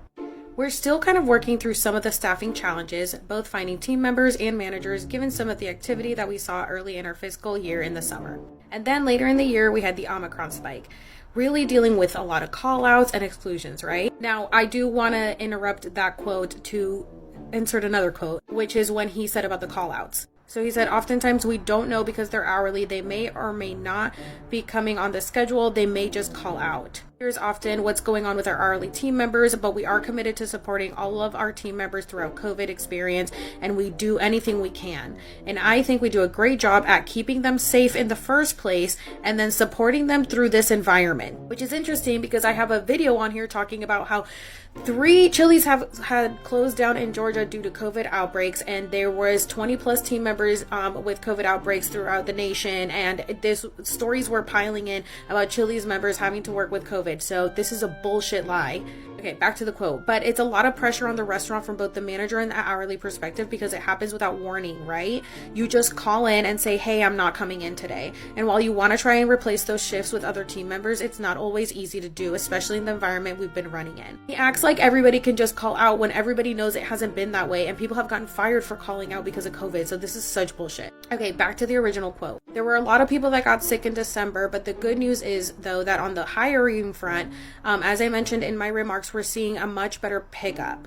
We have more team members in our restaurants today on an average than we had pre-COVID. So we're getting back to being fully staffed. Now there are a couple hotspots here and there. Here and there? Fucking nationwide, bro. Like, what the fuck are you talking about? There's not a single Chili's that's fully staffed. So then he says how the HR team has done an amazing job supporting the restaurants and hotspots to be really aggressive in recruiting and hiring, and that's turned out very well. As we look at our back half, we don't see much headwinds due to staffing. We're feeling pretty good about our ability to keep our restaurants up and running and open full hours, keeping the dining rooms full. So the big question really now is just what's COVID going to do as we walk through it? And again, we're encouraged by how we've seen Omicron kind of calm down, but we need that to continue. But we're ready to do business, and the consumer seems very comfortable coming into the restaurants. Dude, you guys can't tell me he didn't just lie through his fucking ugly ass teeth this entire time. Oh, this is such a good quote. This is from the VP and CFO, Joseph Taylor of Brinker. We chose this year to invest back into the well-being of our teammates in the restaurants and sent them home by 4 p.m. to spend time with their family and friends on Christmas Eve. But this reaction reduced the company's sales by approximately $4 million. I can't. Looks like someone's mad. Go cry about it, bitch. Damn, Sean. I can't. I literally cannot. Look at this. And the phone won't stop ringing, and we had to stop taking orders because I can't pick up the phone anymore because the parking lot is completely full and the dining room is at capacity. If you guys have ever been to Chili's, and I'm sure you have, you guys have probably seen the St. Jude's campaign that they always have going on around the month of September, and they have the Create a Pepper. So my first year at Chili's, you know, they're very big on the St. Jude's thing, and we got t-shirts and they wanted us to draw on them. So I want to show you some of the drawings that I did while I was there. But first I want to say, don't ever donate through Chili's. If you guys want to donate to St. Jude's, I would say go to them directly. Companies use charity donations as tax write-offs so that they get tax write-offs at the end of the year. So honestly, I don't really know if 100% of the money went to St. Jude's donations because like we didn't see it, right? They just do it on the little kiosk after. I'm not saying that they ever did anything with that money, but I'm saying that I never trusted it, and I think it is a crock of shit to put that on the servers to be pushing the guest to donate to St. Jude. I think it's so tacky to have a family come in that just wants to have a nice night out, and the management is telling the server to push appetizers because they always have contests going on. Push appetizers, push drinks, push entrees, push desserts, also push St. Jude's. Oh, and on top of that, also push the surveys afterwards. It's like, oh my God, like let these people eat in peace. This is so annoying. I would never do it, and I would always get in trouble for not selling any St. Jude's. And I was like, I don't care. People didn't come here for this fucking sales pitch. They came here to eat the food. Leave them the fuck alone. Okay, now that I'm done with that rant, let me show you my drawings. So here's my first one. Now I found this little drawing online somewhere, and I thought it was so cute, so I drew it on my Create a Pepper. That was on the front, and this is on the back. I did her because she has red hair like me, and I thought it was so cute. So I was really proud that year. I never did it any year after this, but my GM loves Star Wars, and he asked me to draw this. I'm sorry, Star Wars fans, I've never seen the movie. I don't know what this is, but he asked me to draw it for him, so I did. And this one I drew for my friend. This is her dog who had passed away. She wanted me to draw them. So this is her dog on the front, and this is her and her dogs on the back. It's so cute. I was very proud of myself that year. I know I talk a lot of shit about Chili's, but I loved my store. I was there for 4 years. I loved my store. I love my managers, and I love my coworkers. What I did not love is corporate. I saw a lot of wrongdoings. I saw how they treated a lot of people that I cared about and how they just fired people without a care in the world about their families or their bills or anything. So that is why I go after them. But I will say that I loved my store. I loved my friends. I still have my friends that I had from there. And I just wanted to show you some, you know, one happy memory that I had while I was there. Currently on a wait at the door, running about 30-minute ticket time. So guess where I am? Hiding.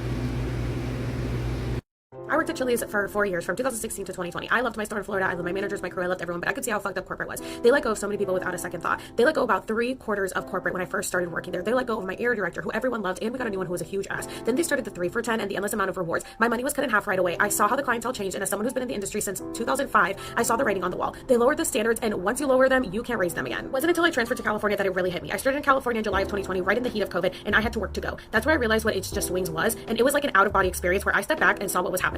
These people were being taken advantage of. They were all working for free for Chili's and DoorDash. How were they not seeing this? This wasn't okay. I tried to tell them that it was free labor, and everyone thought it was fine because it was a deal that Chili's had made with DoorDash. I was like, this isn't okay at all. You guys are working for free right now. The restaurant opened back up, and I was on the floor, and I had to work with the tablet system. We didn't have that in Florida. I only had to tip out 1% to the bar. In California, I had to tip out 5.5%, and I was shocked. Of course, they presented it like a good thing, as most people think it is at first. They presented it as more tables, more help. I even bragged about it at first to my Florida friends, thinking I had a good deal. Yeah, right. First of all, it was COVID, so it was dead, but the nights that were busy, I was tipping out $80 and walking out with $40. I was like, what the fuck? I asked one of my managers to write down the breakdown of the tip out to me because it seemed astronomical. He let me know that a lot of Chili's had closed because they were going to go under if they hadn't dropped the cook's wages from $20 an hour to minimum wage and started having the servers tip them out. I was shocked to hear that they dropped the cook's wages and started having the servers tip them out. I found out that they did that because the Trump administration had just made it legal that as long as everyone was making minimum wage, servers could tip out back of house. I was pissed.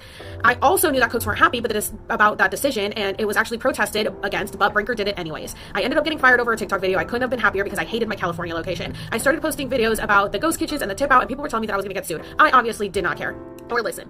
That was back in October of 2020. I eventually moved on and stopped talking about it until May of 2021, when two of my really good friends got fired from the Florida location for absolutely no reason, just because a new GM came in and didn't like them. I was pissed because I saw my managers who were there for 20 plus years get fired right before they were going to get pensions. So I decided to make my first video saying, let me tell you why Chili sucks and it's probably going to go out of business soon. And you can't sue me for slander when it's true. I just went off for like a whole minute. I had no idea that it would blow up and open up Pandora's box. That video went viral, and I had hundreds of comments and messages from people telling me that they were sexually harassed and assaulted, and HR brushed it under the rug. That really set a fire under my ass. Corporate commented on my first video, so my second video was a reply to them showing them some of the comments about sexual harassment. They tried calling me. I ignored them and posted it in a video. They tried texting me. I did the same. I kept going, and I'm still going to keep going because they're a horrible fucking company who treats their employees like shit, abuses and exploits them, and it deserves to pay the consequences. And I'm not stopping until it happens. Brinker has hurt so many people, and I can't even count the amount of messages and comments from past and present employees telling me their horror stories. And I understand that's how the industry is, but it doesn't have to be that way. They choose to make it this way. And I'm going to make sure and make an example out of them so others realize that they can't keep doing this shit to us. The industry is so abusive, and because of the turnover rate being so insane, no one cares enough to make a change. But I've been in it for 17 years, and I love serving. I love restaurants. I just hate the system. So if I can make a change, I'm going to do everything in my power to do it. That's why I made the series. That's why I'm fighting so hard to make a change. People treat us like we're nothing when we are so much more and worked so hard just to be shit on. We deserve so much better. I am tired of companies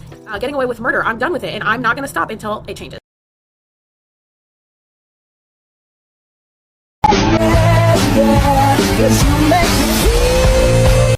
Really?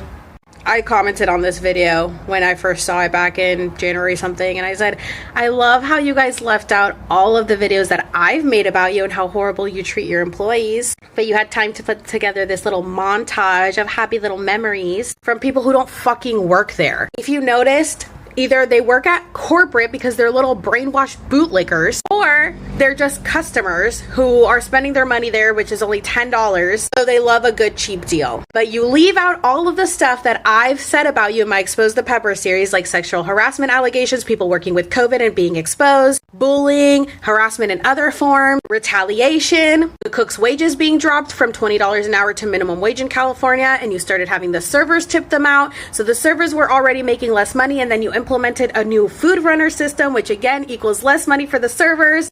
You left out the ghost kitchens that you're making 100% profit on because you're not paying any of your staff for the extra work that they're doing for It's Just Wings or Maggiano's. They're working essentially for 3 restaurants for the price of 1 with no raises. There's so much that you could have put in that video, but instead you put up these fake phony ass photos to present yourself as this great place, this magical little land of Chili's, yet refuse to acknowledge the fucking truth. Literally your worst fucking nightmare, because I'm going to keep talking about this and exposing you. Because the people that work for you matter, and you treat them like literal fucking scum. Which is why your turnover rate is so fucking high, even though you lie to shareholders and say that everybody is staying there and that you have so many people that want to apply there and that managers leave and actually come back because they just love working there so much. Fucking bullshit. Literal fucking bullshit. And one way or another, the truth is gonna come out. The shareholders will find out the truth, and you guys are gonna be shit out of luck. And this may seem a little excessive, but I cared a lot about the people that I worked with, and you guys treated them like fucking shit. And this is nothing personal with me. I don't give a shit. I don't give a shit that I don't work there. What I saw was people that I loved and I cared about being discarded as if they were nothing. Managers that were there for 20 plus years that were about to get pensions being fired. My friends who put in time, sweat, and tears in working doubles, 14-hour days, however many hour days, and you guys just fired them like they meant nothing. And the amount of messages that I've gotten from people talking about sexual harassment, sexual allegations, things that they brought to HR and you guys brushed under the rug, and you think I'm gonna sit back and take that lightly? You got the wrong one, motherfuckers. You never should have fucking fucked with the people that I care about. And I'm gonna make an example out of you to make sure that other restaurants follow suit. And don't think that it's okay to do the shit that you guys are doing. So, you know, if the last year hasn't been enough proof that I'm not gonna stop, buckle up, baby, because I'm gonna keep going. I just keep getting better with time.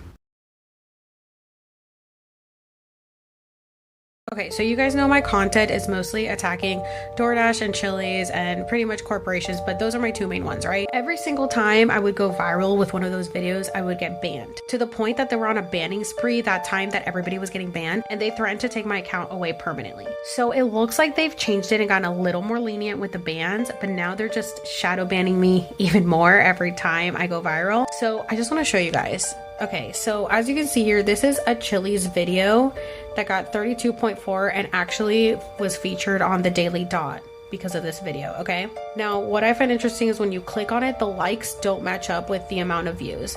This one as well. This is a DoorDash video, got almost 100,000 views, and my likes like just hit like 12K or something. Like the likes don't match up. Now I'm saying this because somebody told me I keep having to come back to your videos and re-like them because the likes keep getting deleted. And I've noticed that when I go on other creators and like something, my like will be gone, or if I follow them, it'll unfollow me. And I know that a lot of my people have told me that they have lost me and they had to re-find me to follow me again. So right here, another Chili's video with 155,000 views only has like 4,000 likes.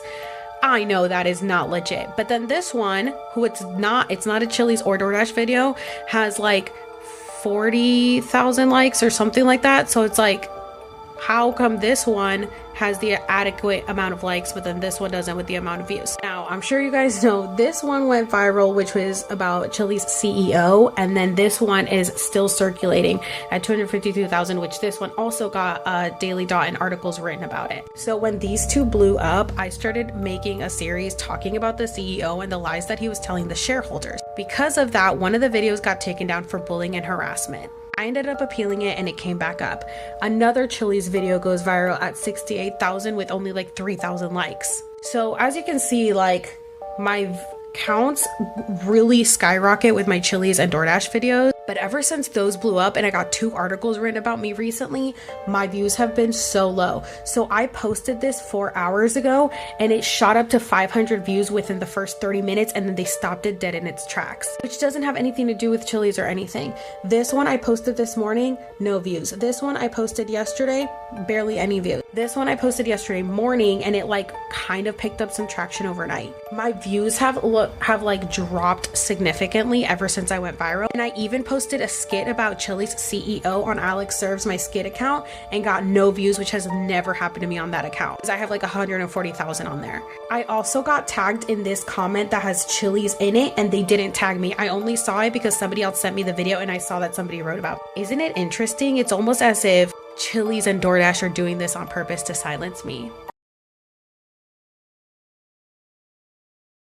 Okay, so I know that you meant this as a genuine question, so I do actually want to answer this. So first of all, I want to say that I know for a fact that Chili's, Brinker, social media team, whatever the case may be, is watching my videos. And here's just a quick recap as to why. Besides the fact that they initially reached out to me about 3 or 4 times when I started my series, I have also heard from people who are in lawsuits with Chili's that their lawyer told them that they know about my series and that they decided to ignore me and hope I go away, which clearly has not happened. I have also been told from Chili's employees that they were told not to speak to me when I first came out with my series, to not message me, nothing. On top of that, I recently made this video about him and how he spilled the tea on his Chili's, he named names, he just went all out, right? So when you go to his page, he has a pinned video right here, which is from July of 2021, where he talks about how people at his location were made to work with COVID. And because of that, somebody's dad ended up in the hospital, super sick because of it, because Chili's was making people work with COVID. So this was posted in July of 2021.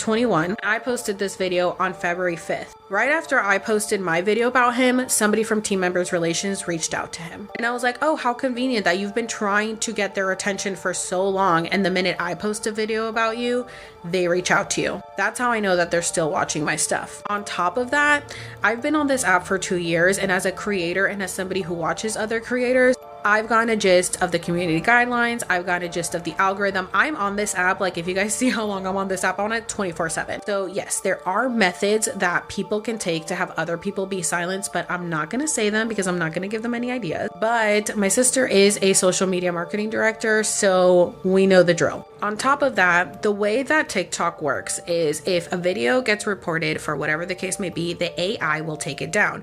Then it is up to the creator to appeal it. Once you appeal it, it goes to an actual real person. That person reviews the video and decides if they want to put it back up or not. Most of my videos get put back up, but sometimes they won't. And it's a certain time, and I just like, no, I just have this feeling. I'm like, there's got to be somebody at headquarters that doesn't like me, because it's just certain times that my videos won't get put back up. Not too many times, but there's just certain times. So I figured out the system and try to work around it. Now, I know I may sound like a conspiracy theorist to people who are not content creators, but have I been wrong yet? I've yet to be wrong. My gut is always right. I know what's going on. It's not a coincidence that every time I blow up, I go viral, or an article gets written about me, my videos get shadow banned, or another video gets taken down for bullying and harassment. I've literally never been taken down for anything except bullying and harassment. Can anybody explain to me how you can bully and harass a corporation? I would love to know, because apparently Chili's and DoorDash think that's what I'm doing. And all I'm doing is telling everybody accurate information and informing them. Anyways, make sure that you guys click on my link tree that has all of my social medias, my podcast, and everything, so you guys can stay up to date with me.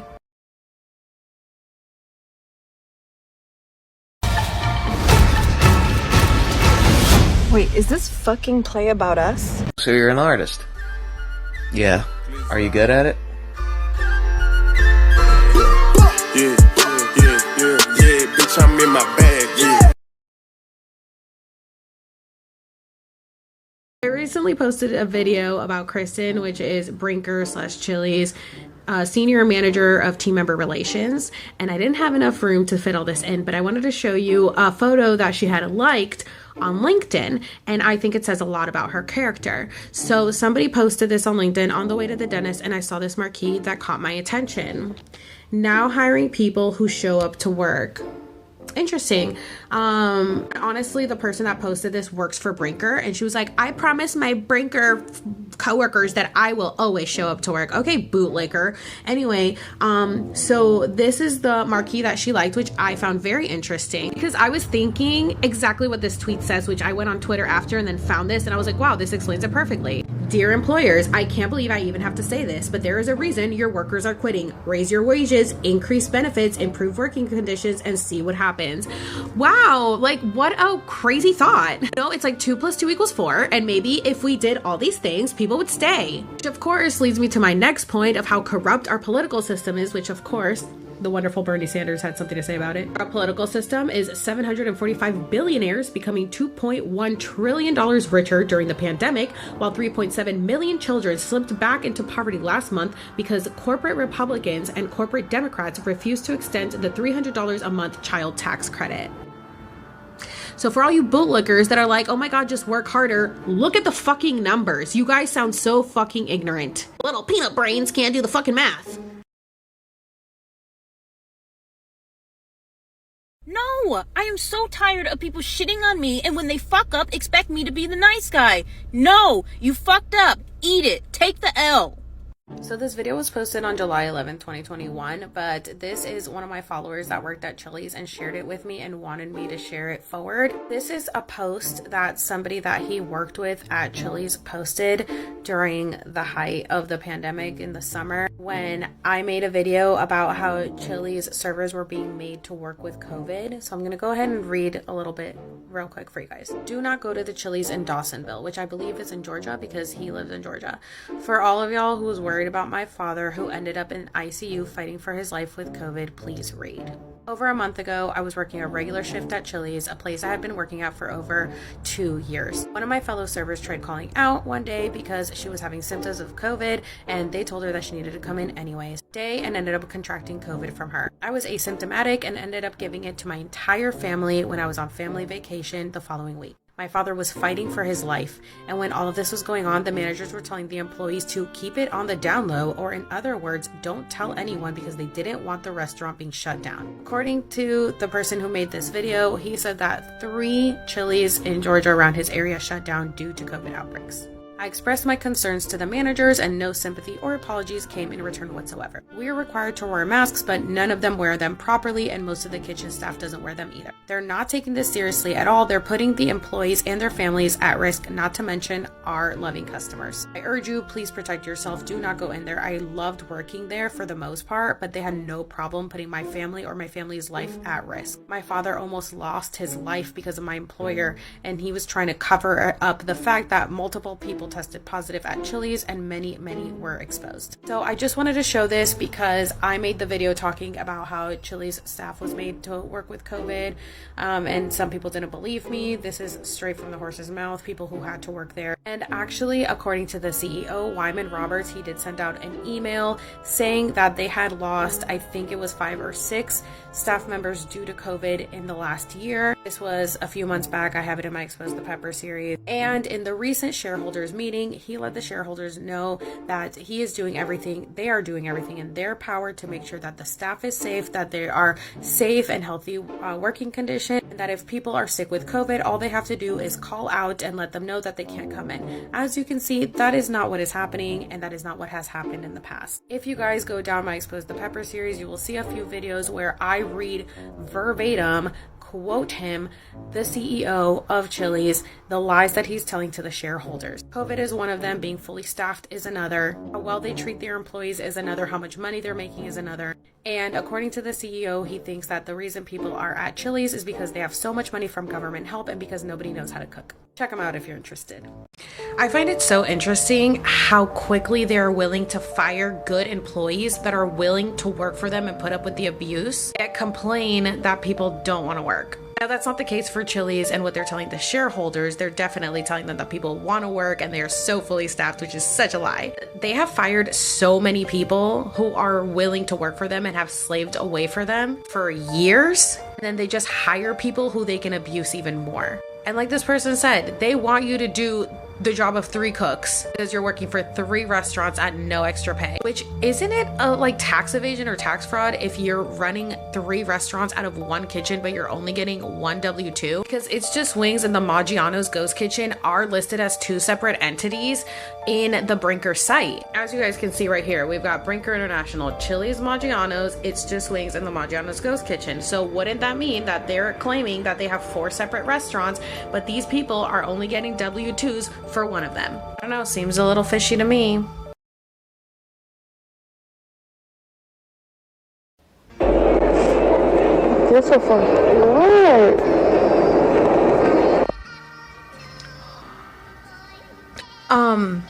So here's the thing.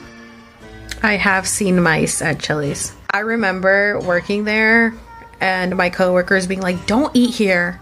I saw 2 mice on the line. On the line means like in the kitchen where they cook the food. And I was like, what? And she was like, yeah, they're like crawling around. Now, it's common for restaurants to have bugs, cockroaches. Sometimes they have mice, especially where, depending on where your restaurant's at, just because they're animals, they're gonna get in. But to cook them, to cook the mouse, into a triple dipper or the honey chipotle crispers, or I would sue. I would sue. I don't even have words. I think this is the first time Chili's has really left me speechless. But thank you, because you guys just keep giving me so much content. You keep digging your own grave. That's fucking disgusting. Okay, at this point, I'm sure if I'm on your For You page, you've seen this video. It's almost at 400,000 views with 1.6 thousand shares, almost 80,000 likes, right? I posted this 2 weeks ago on February 8th. Let's look at what's happened since this video blew up. Not only did it get featured on the Daily Dot, it got picked up by a bunch of other sites because of the Daily Dot. It even ended up on Google Home. By the way, people think I said this quote. I didn't say this. Somebody commented and they used it as the headline, and then people think I said it. Anyways, so I posted this video. It blew up. By the way, it's almost at 80,000 likes. It should be at way more, but TikTok is deleting my likes, whatever. Now let's look at all of the violations that I have gotten since I posted that video. How fucking convenient. Isn't it interesting that ever since my Chili's videos are blowing up and Chili's is getting tagged, all of a sudden I'm being reported left and right for bullying and harassment? It is all for bullying and harassment. You guys can't tell me that Chili's isn't sitting here fucking reporting all of my videos. I was on the Chili's TikTok earlier, which by the way, they're like never on, and all of a sudden they're on. They had just been replying to comments 2 hours prior. Oh, they're replying to their own comments 2 hours prior and deleting the negative ones, by the way. They had 15,000 likes on a video with only like 25 comments, which is not likely. And then they had all positive comments, and there were a handful of negatives of people being like, pay your workers, don't let your workers work with COVID. I worked at Chili's and I fucking hated it. Worst time of my life. Clearly they haven't gone through and deleted some of the bad ones. But I find it interesting that they had time to reply positively to their positive comments, but all the comments that people are tagging them in my videos, crickets. The comments that people are tagging them in the original mouse being fried video in their food, crickets. Isn't that interesting? And then every time they're on, I'm getting reported for bullying and harassment and my videos are being taken down. Listen, Chili's, and people who come for me, by the way, don't come for me because y'all can't handle me, okay? Haters come for me and then get mad when I say shit back. Like, y'all bully me, and then when I retaliate, my videos get taken down for bullying and harassment. If you can't handle it, don't fucking say shit. And don't go deleting your comment either when people start saying shit back to you. Anyways, I have a feeling that Chili's social media is fucking going through my videos and reporting all my videos because they're mad that I'm getting the word out. In the last few days, I've gotten so many violations because of this video. Ever since I posted this video, I've gotten so many violations, community guidelines. But before that, I had stopped talking about Chili's for a minute. I had no issues for like 10 weeks. What a fucking coincidence. Get a fucking life, Chili's. You know what we should be doing? Focusing on fucking fixing the issues and stop worrying about reporting my videos. Cause in case you haven't seen, the word is still getting out. Other people are finding out. Get your shit together. Already out in the internet, outside of TikTok, the snowball is growing and is going to smash into that subpar restaurant. Yes, that is what we call the Streisand effect. The Streisand effect is a phenomenon that occurs when an attempt to hide, remove, or censor information has the unintended consequences of increasing awareness of that information, often via the internet. It is named after the American singer Barbra Streisand, who attempted to suppress the California Coastal Records Project's photograph of her residence in Malibu, California. Taken to document California coastal erosion, inadvertently drew greater attention to the photograph in 2003. If you guys Google Alex Serves Tea, all of my articles will show up. Here's some more.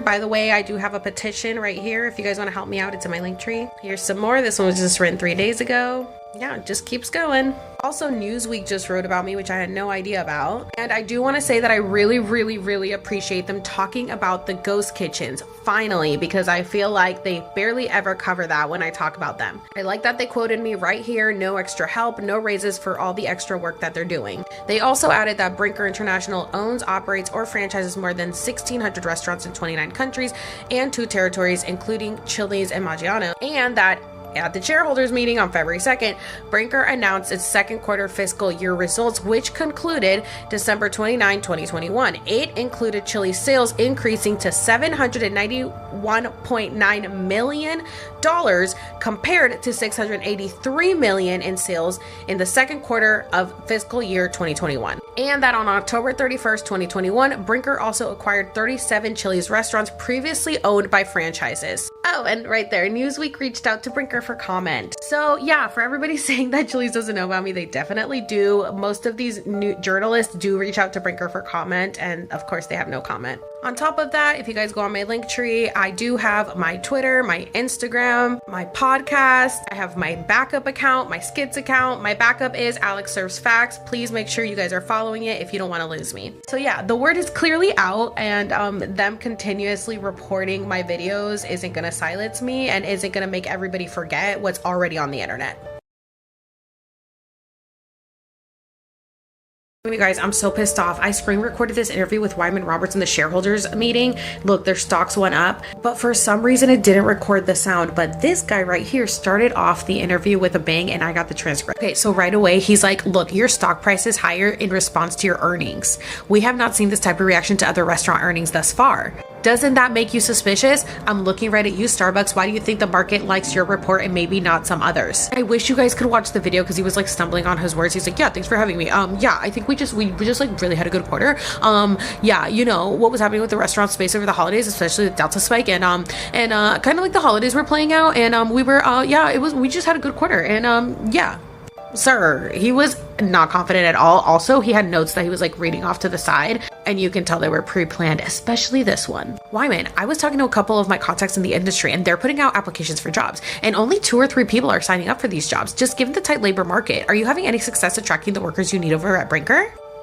Listen to this. Yeah, and I think one of the good news stories we shared today is with all the pressure that we've had really through the summer and into the winter with labor challenges, it's mitigate. We're actually seeing, I was in a restaurant just last week, and the managers were sharing stories with me about the same thing, right? They'd put an application out, they get 2 or 3 responses, and now they're getting 10 or more. Oh, and right here, we actually have more team members per restaurant today than we had pre-COVID. So we're really now focusing on training and retraining those hourly team members as well as our management staff. Guys, I heard it from his mouth, and I tried to show you that he really said this shit. Oh, and here's the new thing that they're starting. If you notice, Wyman, I'm in Times Square in New York here. But I hear, correct me if I'm wrong, are you in Manhattan with a Chili's? We are. Now you can get your Chili's and It's Just Wings in Manhattan. So we've opened up a ghost kitchen. We're about a month in. We're very encouraged by that. We're going to continue to look at new ways to bring the brands to kind of a more dense, urban, probably smaller footprint centric models, and we're excited. We're excited about what we're seeing in our first urban kitchen in Manhattan. We've got a couple of new prototypes on the board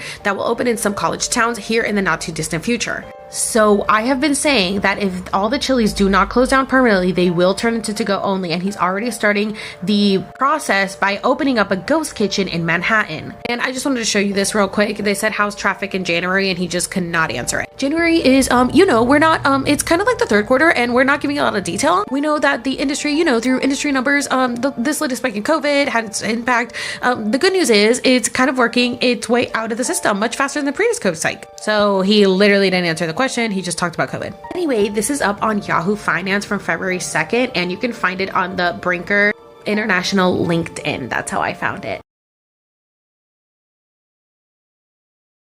At Chili's, what kind of disaster is this food chain in? Oh baby, let me tell you. It's understaffed and place smells like death. Look at this mess on these tables. It's been like this for over an hour. Get it together for the love of God. Someone answer me, please. And I sure enough did. I said, oh, if you want to know what's really going on, please feel free to check out my Explains the Pepper series. But oh boy, I went through Chili's support tweets and replies. And I took so many screenshots, and they were all just from the last 3 days. I had to stop because I'm going to run out of phone memory. Let me just show you some. This person had to pull styrofoam off of his wings, and the dipshit manager just changed the box like it was cool. This person brought up that we're still in a pandemic and there are no masks in sight, and I let her know that they allow their employees to work with COVID and actually kind of force them to, so you should really just stay away from them altogether. Remember how Wyman claimed that they're all fully staffed? Oh, interesting. Let's look at these. Second time in 2 weeks, at least a dozen empty tables in Apex and 45-minute wait. Maybe if you paid people better, they'd be willing to work for you. Amen. Chili's in Torrance, California should fire their night staff immediately. Chili's honestly has poor hire requirement because last night was beyond me. And I let her know, yeah, they actually have people apply through text. Chili's on Atlantic Boulevard, close to Queens Harbor in Jacksonville, Florida. They tell me I have to sit close to the bar, and I don't even drink alcohol, so I left and I spent my money elsewhere. Probably because they don't have enough staff and they don't have a bartender. And another person said, definitely not the A-team working at Chili's tonight, shaking my head. Chili's Waterbury restaurant service is horrible. Servers are rude. The food is badly prepared and the wait is unacceptable, and they never brought out the curbside. Service was awful. 40 minutes empty restaurant, waste of money and cold food. You know why? Because they're too busy with their fucking ghost kitchens that they're not paying anybody for. Okay, this one was funny. Bro, crazy. Chili support doesn't drug test employees. Y'all got a whole server going to work high and snorting cocoa while on the job. Yes, they were. Yes, I worked with them. They sure did. Now I know why I stopped going to Chili's. Not only did we have to wait an hour for our food, but our cups were dirty. And another person had the worst experience ever at Chili's carry out, and when I called to complain, the manager states that's not typically how they treat their customers. So rude. What's the point if every time you go to Chili's, the bar is closed? I went in December and the chairs were pulled away from the bar, no bartender, bar closed. Again last Friday, nothing has changed because they don't have staff. Went to Chili's in Ruston. It's not even half full. The hostess told me 45-minute wait. Because of their ghost kitchens. Chili's, I have one word for the service today in Florence, South Carolina: trash. Now this person had a great idea, and I believe that it's what Chili's will end up having to do. Put QR codes on the tables for us to scan and order. Text us when it's ready. Let us get our own food and drinks and eat it there. The person up front could take our orders and give us a table number like Muya. Please do something. The service is so bad at Chili's now. All of them. This one was my favorite. The end stage of capitalism is now, and it's happening inside of a Chili's in Pine Bluff, Arkansas, where there's a 45-minute wait because the entire staff quit and they only have 2 servers. We love to see it.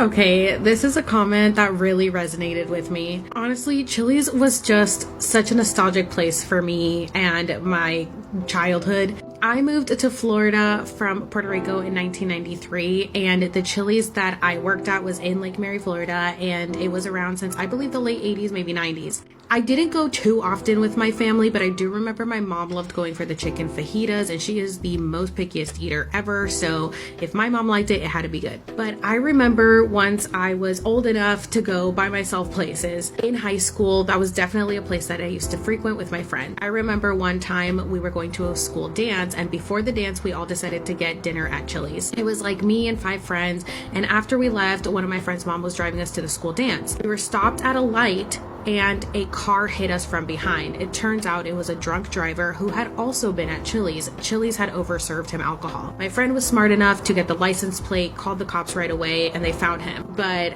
I still remember that to this day. Like, I remember everything. I remember where I was sitting in the car. I remember everything. And anytime I hear screeching tires now, it takes me back to that moment because I heard the tire screech right before he hit us. We were all fine, thank God, but it was crazy. Besides that, that was definitely a spot that I used to go with my cousin, like late nights, because they would close at 11 on the weekdays, 12 on the weekends. And we used to just sit there and gossip and talk about the guys we were seeing or talking to, or hookup stories. It was so much fun. I went there on one of my first dates with one of my boyfriends that I dated for a few months, and that was amazing. Great first date. I remember we're sitting at booth 55.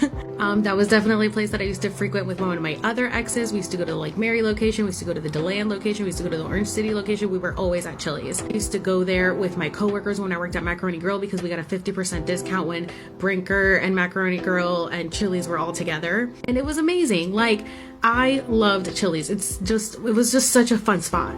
But that's why I didn't want to get a job there, because anytime I get a job somewhere, I find out the truth. And although I loved my location, like I said, I love my managers, I love my coworkers. Of course, there were some people that I had drama with, which, you know, I have stories for that if you guys want to hear it. But overall, it was a great location. What I didn't like was corporate. When I started seeing them, you know, drop the menu prices, do the 3 for $10, bring out so many rewards, that really affected our income in our pocket. And I saw how little they really cared about us. That's where I started really opening my eyes to what it was. On top of that, I just saw them fire so many people with such ease. So many people that had slaved away for years for the company. They just didn't care. And every day it gets worse and worse. And every day they just keep proving over and over how little they care about the people that work for them. If you guys read my comments, there's people that have quit after, you know, 20 years. That is a testament to how much the company has fallen. I think Chili's was a great place in the past, but it's time they closed down.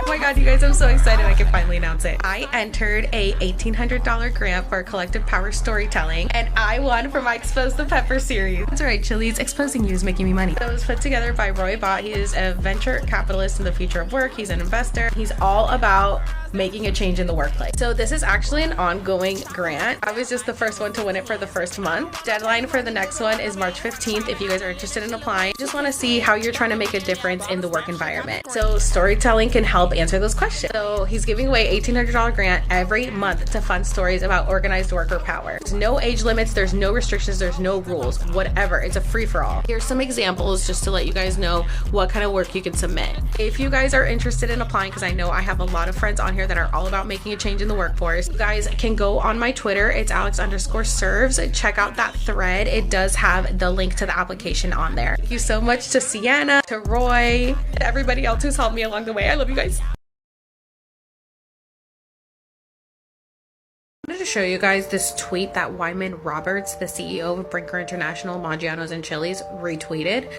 Please don't wait, chili heads, before it's too late. Same conversation I had with my manager yesterday morning as she laid in her hospital bed. I am afraid I'm gonna die. I should have gotten the vaccine. Don't let that be your words too. And then they showed this.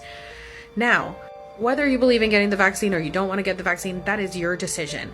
But for this motherfucker to retweet something like this when he has lost about 5 to 6 employees, if not more, due to COVID because he was making people work with COVID. People were being threatened that they were going to lose their jobs or the restaurants were going to close down due to COVID if people took the time off. And you have the audacity to retweet this. Don't let this be you. You're causing the deaths. You have probably caused so many COVID deaths because you let people come into Chili's with COVID and work while sick, and you have the audacity to retweet this. You're something else, I tell you. Okay, I came up with a solution because people have asked me, what can I do with a Chili's gift card? Because of course you don't want to give that money back to Chili's, but you would want to give it to a Chili's employee, right? Here's what you can do. You can find somebody that works for Chili's if you have any friends or anybody that you know. If not, go into a local Chili's, find a server, give it to a server and say, I don't support Chili's because I know what you guys are going through, but I want to give you this gift card, and next time you have a cash table, use it on that table. Then they pretty much use that as a payment, and then they can pocket the cash, because no matter what, somebody's gonna be in there and using the cash anyway, right? But they're probably not going to get a $25 tip. But this way they can use the gift card to pay for that cash table and pocket the $25. And that's how you stick it to Chili's. So this is interesting. Applying for Chili's. First thing that it says, you must agree to arbitrate, be considered for employment. That's interesting, right? Because didn't they just get sued for this? That's right, they did. Hence why they had to put this notice all over the restaurant. Last time I made a video about this, it got suppressed and it got glitched and people couldn't watch it all. It says right here that they violated the federal labor law. And right here it says that they will not maintain a mandatory arbitration agreement that our employees reasonably would believe bars or restricts their rights to file charges with the National Labor Board. And it says that they will not in any like or related manner interfere with, restrain, or coerce you in the exercise of the rights listed above. Then it says we will resign the mandatory arbitration agreement in all forms or revise it in all forms to make clear that it does not restrict your right to file charges with the National Labor Board, and that they will notify all current and former employers who are required to sign this. And why is it still on your application? Why is it the first thing on your application process?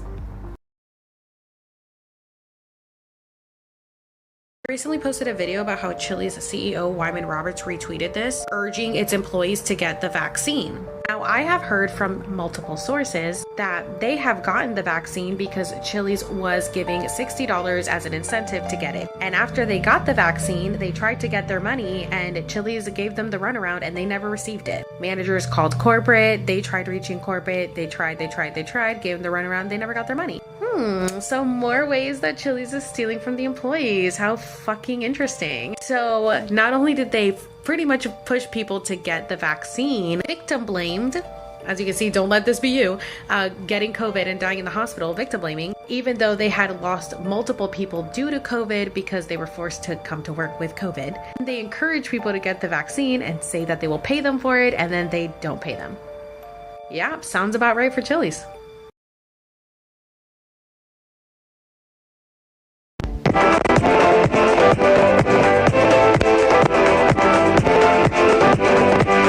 Damn, Chili's social media team working overtime because of me. So sorry I'm making your job a little harder, but as you guys saw in that last clip, they said we love our Chili's crew, and if you guys go on their page, it says it's Team Member Appreciation Day. Is that so? You guys appreciate your team members. Okay, well that's funny because last night I got this message about how Chili's doesn't honor their sign-on bonus for the cooks. Now, yesterday I made a video talking about how people who got the vaccine didn't get their $60 incentive. So this person felt inclined to let me know that they also didn't get the sign-on bonus. I got hired under the assumption that I would get $100 when I started and $300 after 90 days. I've been there for almost a year, called corporate multiple times, still never get my $300. I've since moved locations and they were apparently having the same bonus offer, and to my knowledge, no one hired during this offer got any of their money. And I said, oh, not surprised. I let them know that when I was working at Chili's, my manager made sure I got mine, but my manager was amazing. And again, this was years ago. And she said, I have to get mine through my old district manager, and my GM has been asking her for months and she still won't send anything out. It's so annoying. And when I called corporate about it, they told me I had to go through her. And I was like, bitch isn't doing anything. So I find it funny that this morning you post a video being like, we love our employees so much, yet every single day I keep getting messages about how much you don't care about your employees, but you are trying to protect your public image because I'm sitting here dragging it. And a funny thing is that I think obviously Kristen is watching my videos, the team member relations senior manager. She took them down for bullying and harassment. I put them back up. She apparently has been sending her little clan to bully me on Instagram as well. Somebody said you should just skin her and wear her, as if I want to be here, bitch. I'm just calling her out for doing a bad job. So she went ahead and removed her photo from her LinkedIn, which again is public information. So she went ahead and just removed it, as did actually her boss. So she does have a boss. She's been there for about 10 years. This is her boss. She also, now I hadn't looked at her boss's page before. I don't know if she always had a picture, but interesting that they both don't have photos up. I also did talk to someone that worked at corporate for 8 years last night, and they spilled all the tea on both of these people. The person that I talked to was very upset at how situations were handled when they were watching my videos,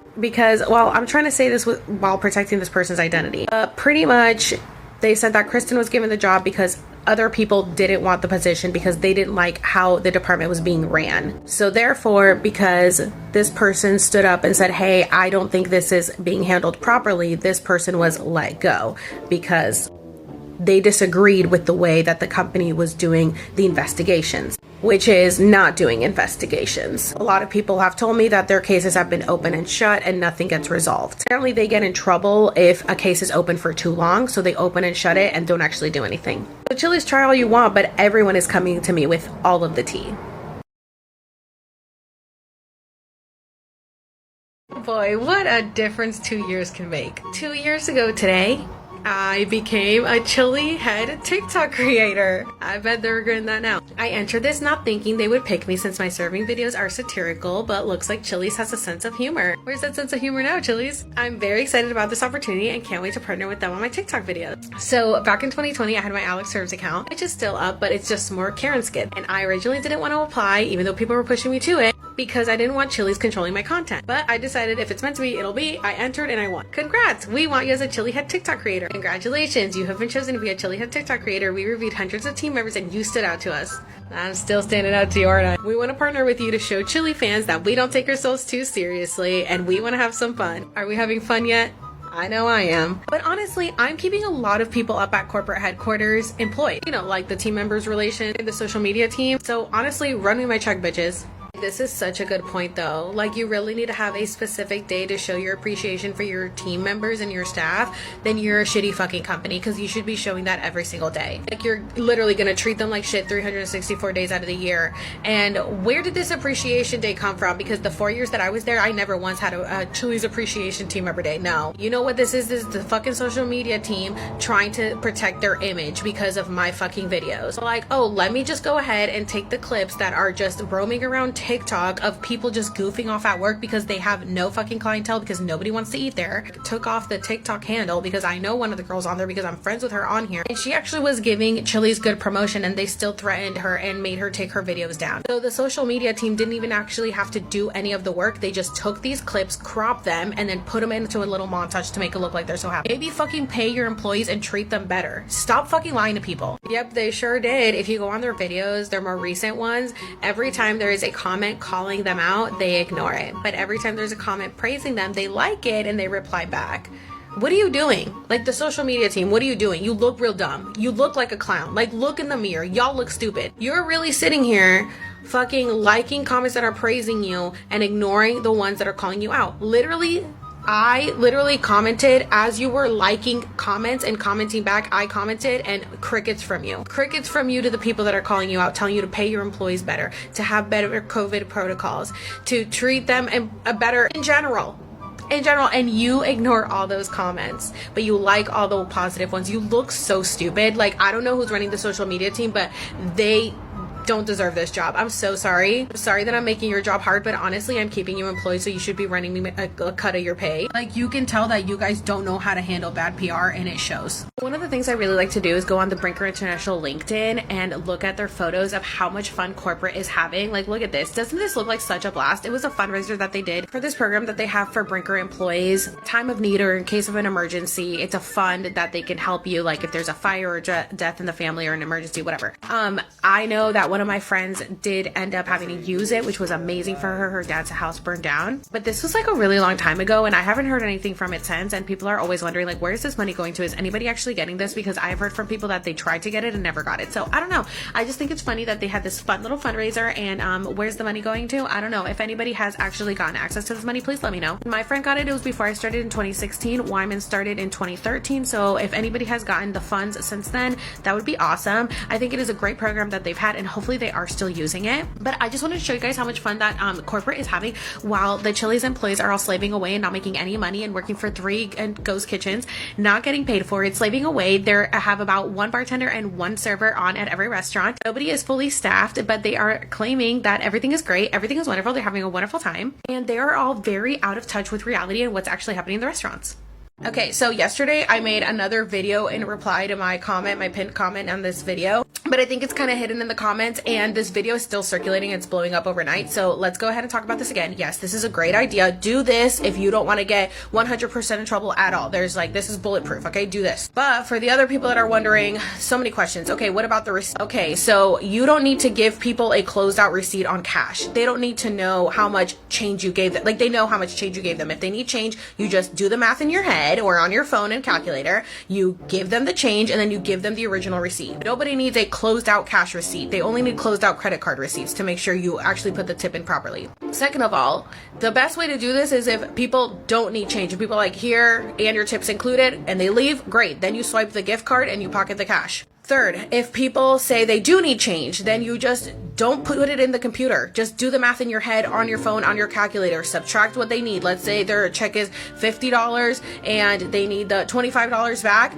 You give them $25 back, but you just don't input it into the computer. And then when they leave, you take the gift card that you have and you swipe it for that cash, and then you have left the $25 cash and then whatever else they left you for a tip. People are saying that there are cameras around. Okay, if there are cameras, what are the cameras going to catch you doing?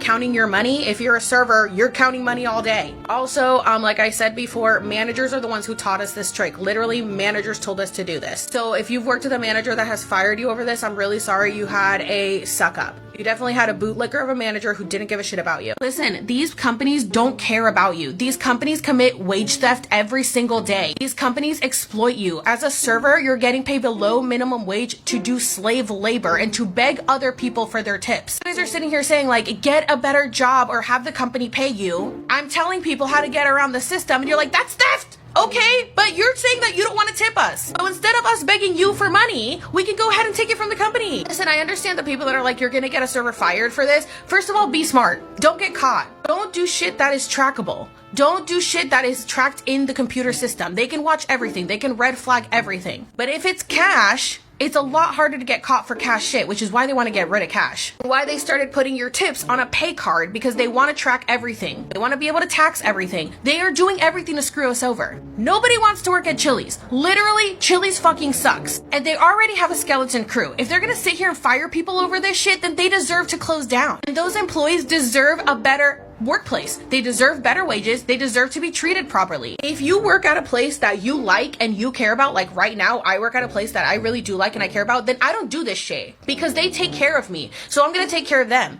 But when you work for a place that literally fucks you over and exploits you, then you go and do whatever you need to do to get your fucking money back. Because they're stealing money from your pocket with the fucking 3 for 10s and 2 for 25s. Wake the fuck up. If you've never worked in a restaurant, shut the fuck up. Okay, this is literally my goal. This is why I've been going so hard about the Chili's thing. I want the employees to unionize. If you guys see Starbucks, so many locations are unionizing. Like, I want you guys to get on this bandwagon so fucking bad. I don't work there anymore, so I can't start a union. But you guys can. And literally in my petition, I said, things need to change or we're gonna start to unionize. Fucking start unionizing now. If you guys need help on how to unionize, I have a podcast. It's called Alex Serves It All, and it is up on Spotify. My first episode is how to unionize. I literally break down every step on how to unionize. You really only need like 10% of your workforce to unionize. If you have 27 employees at your Chili's, you only need 3 people that want to unionize. You really only need 2 really to start a movement. Please, can you guys please unionize? Like, I want you guys to unionize so bad. You guys deserve so much better. Get together and start unionizing your stores. This is how we create change. So you guys remember how I told you that the CEO of Chili's and Maggiano's, Brinker International, Wyman Roberts, had said that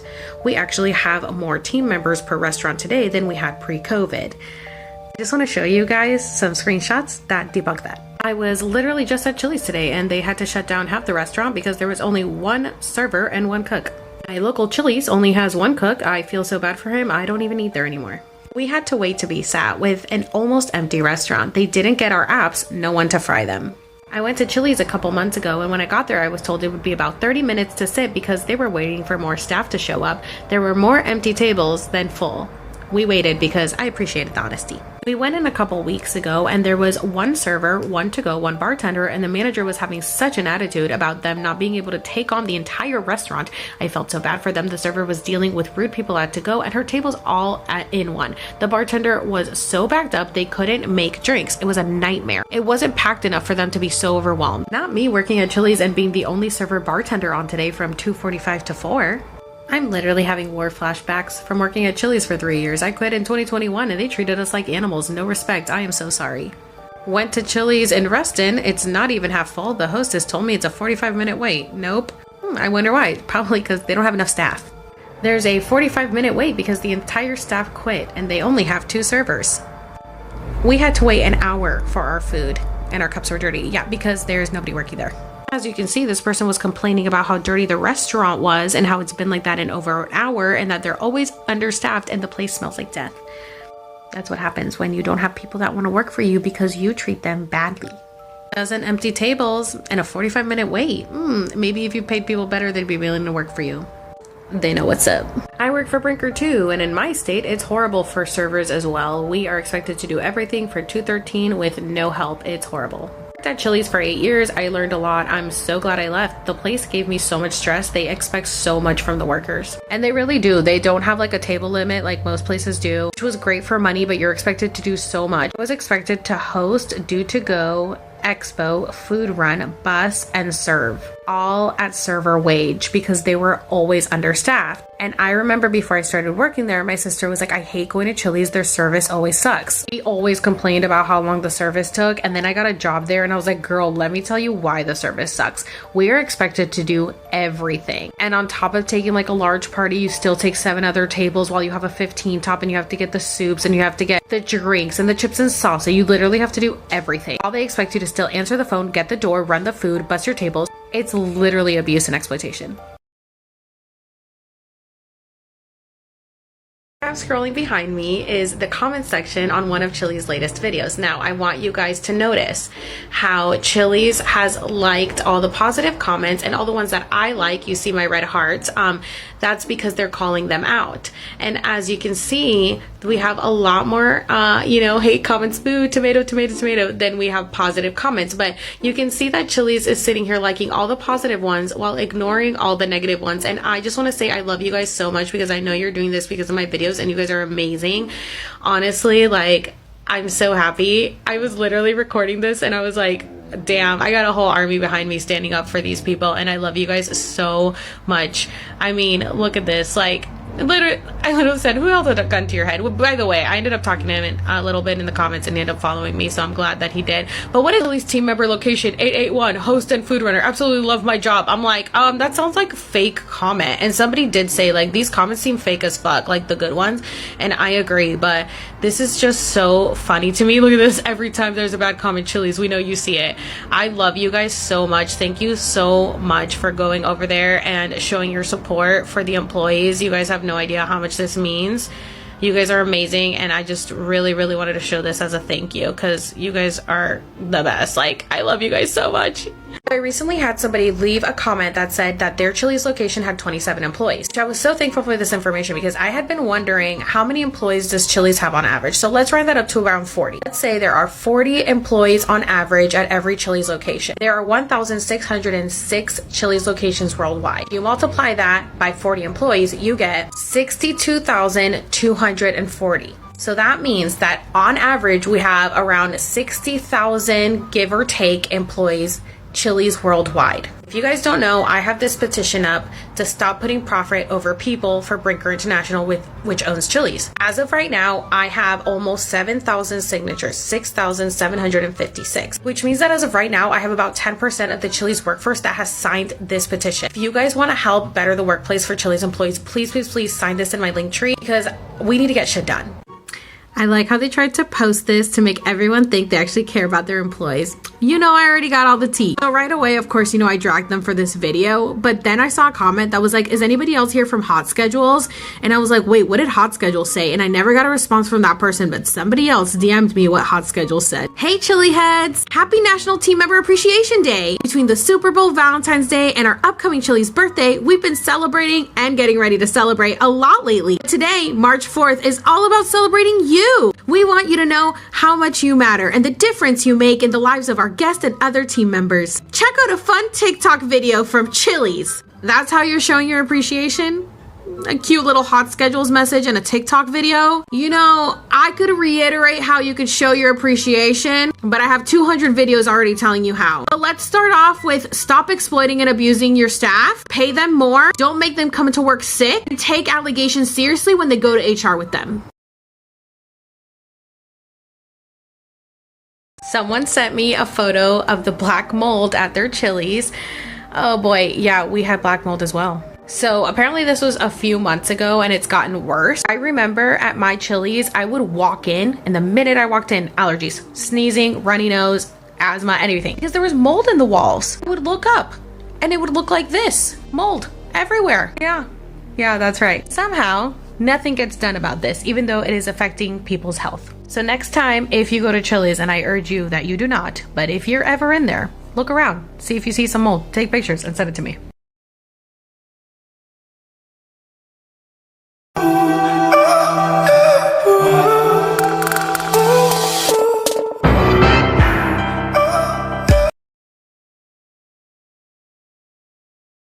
I have the best advice for women in business. Get your fucking ass up and work.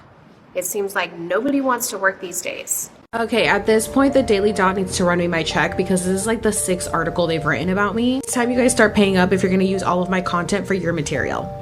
But this time, Newsweek wrote about it first and then Daily Dot jumped on the bandwagon. So yes, I made a video where I talked about how Chili's doesn't pay the promised signing bonuses, right? Well, this is the first time that a journalist has been able to get a hold of somebody at Brinker. All of the articles that have been written about me, because it's not just the Daily Dot, there are other sources that write about me, and not including a press conference I did talking about Chili's. Not once has Brinker ever made a statement back. I even have a video about a racist incident that happened at a Chili's that was on the news, and Brinker had no statement, because Brinker's motto is ignore it and hope it goes away. But apparently, I'm so important that they decided to make a statement back about my video. So somebody that works for Brinker said that bonuses and eligibility may vary.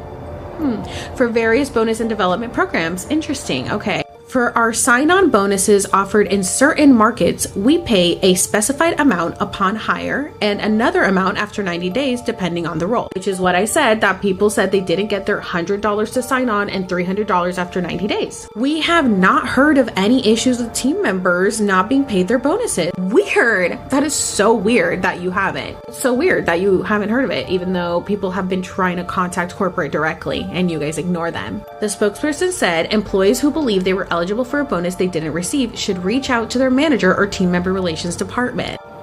As if they didn't already do that. So let's go ahead and do this again. Everybody who said they didn't get their sign-on bonus, which I know there's a few of you because a few of you have messaged me, please go ahead and get a hold of your manager and team members relation department and see if you get your money. Now that they have made an official statement, there's no reason that you shouldn't be getting your money. Now, let me tell you what some managers have told people. Some people have said when they asked their manager for the bonuses, they said, oh, thanks for bringing people in, but they didn't put your employee ID number when they signed up, so you don't get your bonus. Which is a crock of shit because I brought quite a few people onto Chili's and I always got my bonuses and I barely even knew my own employee ID number. So I asked, did you know that you needed the employee ID number, that the person you got hired needed the employee ID number? Nope, had no idea. Oh, interesting. What a cute little loophole that you found without telling your employees that you needed the employee ID number. And as you guys know, they haven't been paying the $60 vaccine incentive, which there is actually a place on the Brinker site where you go and you put your employee ID number and you fill out all your information and show your vaccine card. I asked the employees, have you done this step? So they can't say that they didn't do it. Yep, they've done it. It's been like a year now. They said they're still waiting on their money. Interesting that this article didn't cover the vaccine incentive. I would love to hear what Brinker's excuse is for not giving the $60 vaccine incentive.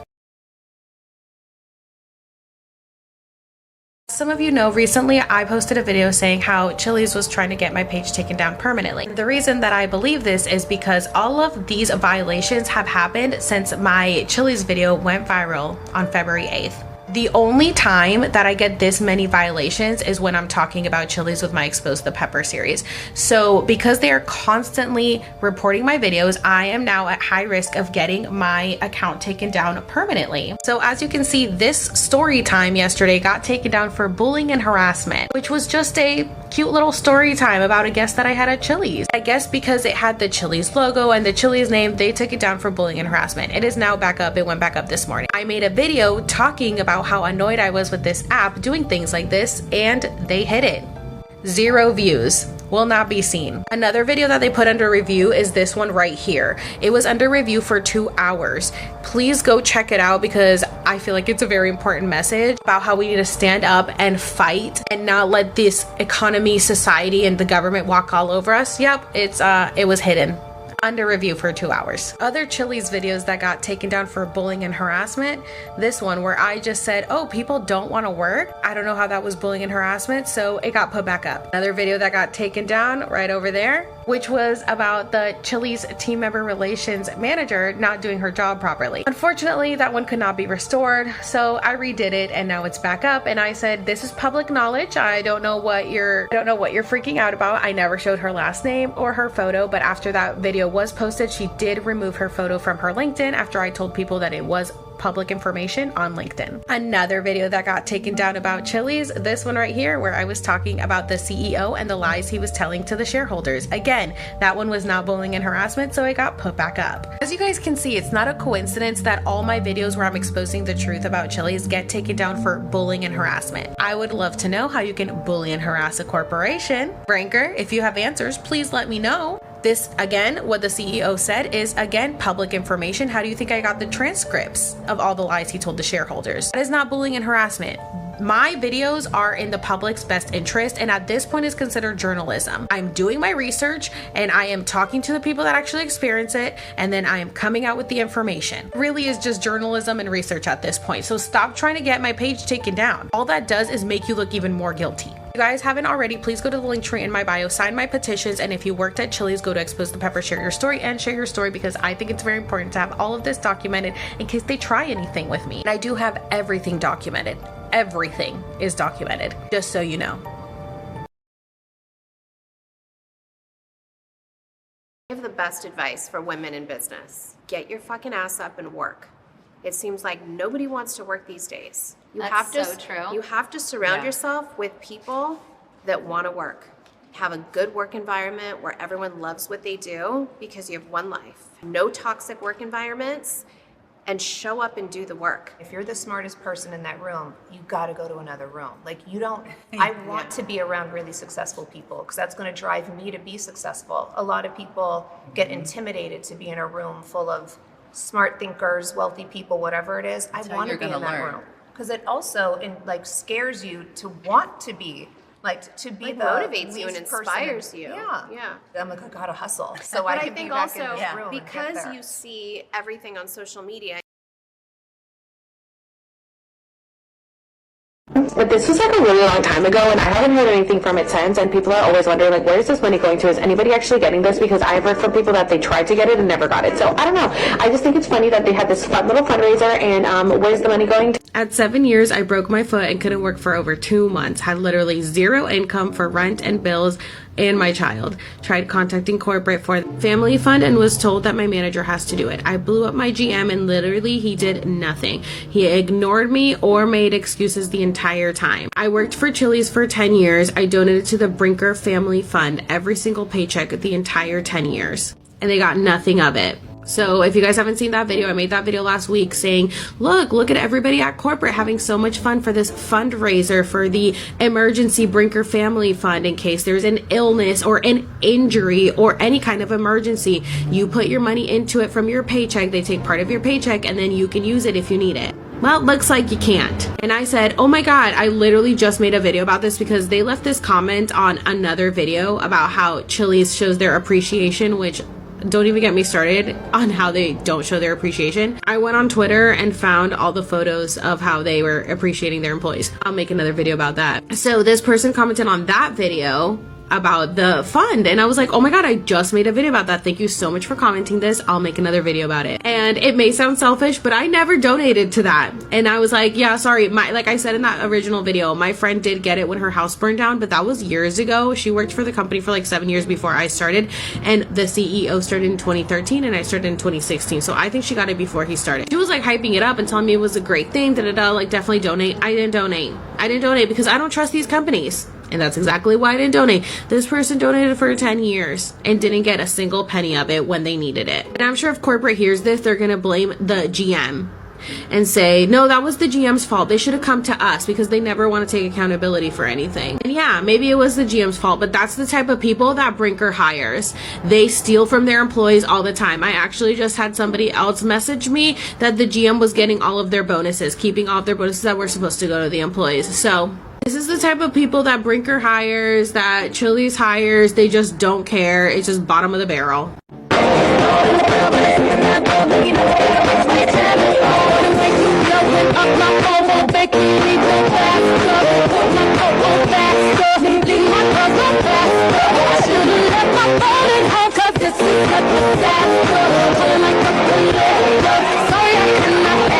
So I really wanted to show you guys that clip that Chili's has up on their TikTok. If you guys haven't noticed, ever since I started my Expose the Pepper series, Chili's social media team has been working overtime to save their image. Now, this has nothing to do with those people.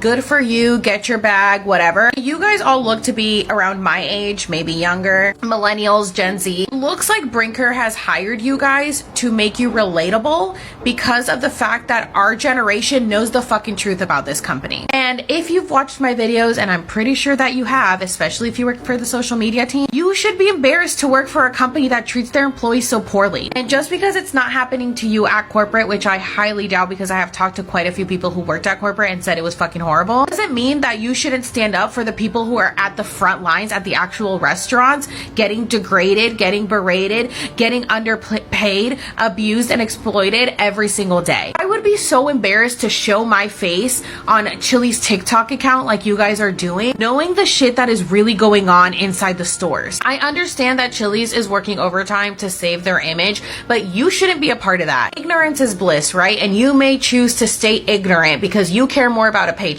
But that says a lot about you guys. If you guys know the truth and have seen my over 200 videos of my Expose the Pepper series, you should be embarrassed to show your face on their account. Some people may not take it seriously. Oh, it's just a job. Oh, it's just a paycheck. But we're a new generation and we can make a difference. And you still supporting a company that treats their employees as badly as they do says a lot about you, and it's not good things. Again, not a personal attack on any individual person, just all of you guys as a whole. The fact that you are supporting a company that treats the employees so poorly. It's very, very, very obvious what Brinker is trying to do, and it looks sad. in my eyes. It looks sad. It looks desperate. It looks like they're trying to drown out my content with cute little TikTok trends and selling merch and whatever. And you know what you guys could be doing is talking to the CEO, Wyman, and being like, hey, we're on social media and we see that people don't like the way that the employees are being treated. We see that people are still waiting for their final paycheck.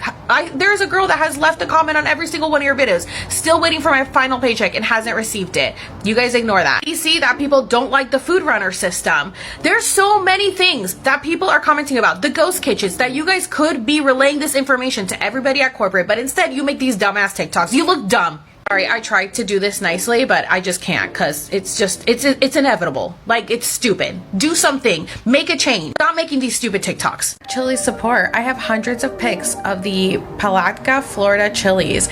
I tried for months to get them to tidy up, even sent a complaint to corporate, and I ended up getting fired. GM used foul language when talking to employees and told me to get out of the way, B. Let's look at some of those photos, shall we? Exhibit A.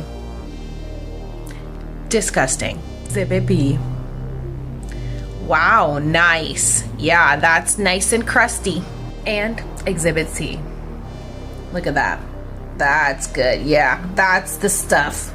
Make sure to reach out to this person and ask them to share their story. My Expose the Pepper Share Your Story link is up in my link tree. If you ever worked for Chili's and have any stories that you'd like to share, please go ahead and go to my link in my link tree and share your story. Just wanted to give you guys a quick little visual of what the back of house looks like at Chili's, and possibly a lot more that we don't know of. What's this? Chili's 3 for $10 is now 3 for $10.99. Somebody tagged me in this video. Let's just rewind to what I said a week ago, shall we? Their solution is to raise the menu prices. They're going to raise the prices to fight the higher labor.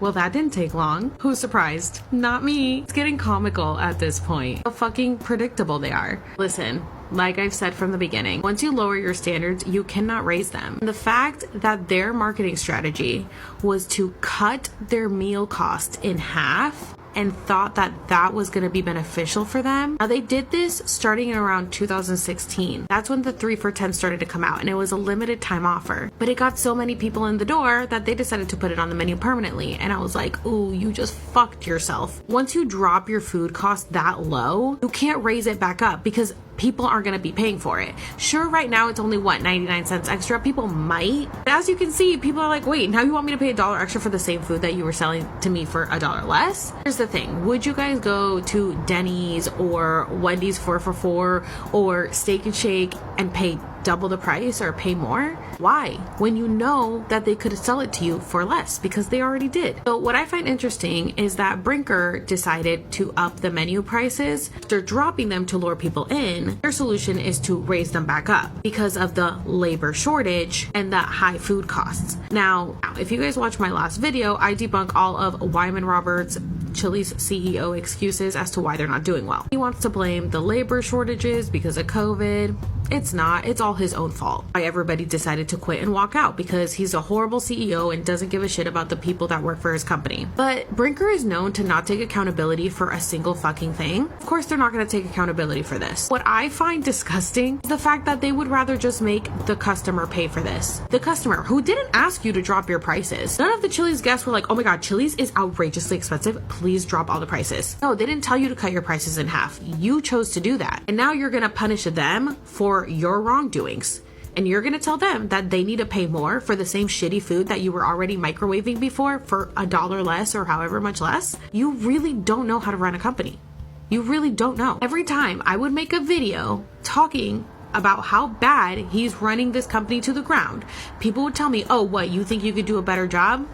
I mean, look at this. I've been saying all this from the beginning. I have been telling everybody what is going to happen from the beginning, because I have been working in restaurants long enough to see the demise of restaurants because of the greediness of the CEOs. I don't know, why can't he just take a pay cut? Why can't he take a pay cut to pay his staff? Isn't Brinker doing amazingly with the ghost kitchens that they are running out of Maggiano's and Chili's? Are they making 100% of that profit except for the part that goes to DoorDash? I think you can afford to pay your staff, not put it on the consumer. Nothing ever works properly. Let me tell you a little story about when I worked at Chili's and the AC was not working during the entire summer. The AC was only working at about half of the restaurant, but the side that I was always on because I was a closer never worked, and I was dying. Well, one summer, I don't think the AC was working at all, and we had fans throughout the whole restaurant, and ghetto, so ghetto. Like, people did not, in Florida, you think people want to come in and eat hot food with fans around, musty, and it's humid? Ew, gross, no. So I worked with this girl, her and I were always, like, we run hot, so we were always just, like, trying to be in the freezer to cool off, but one day, she was working lunch, and the AC wasn't working, and she was running around. It was only her and one other server. And it got so hot that she ended up passing out from the heat. And then the ambulance had to come and take her away. They took her to the hospital, and yeah, pretty much like Chili's didn't want to be responsible for her hospital bills, and they pretty much were saying like it was almost more like it was her fault rather than their fault, even though it was extremely hot and the AC wasn't working and we didn't have any way to cool off. So she definitely should have gone after them, but anyways, so the worst part of it all was afterwards her partner had to go to her tables and be like, I'm so sorry. As you can see, the ambulance had to show up. You know, my coworker, she passed out from the heat and everything. And they're like, I don't care. You're taking up my time and I have to go back to work. So where is my food? That is how people reacted. They do not care. She's over here busting her ass, literally passed out from the heat, had to go to the hospital and was there the rest of the day.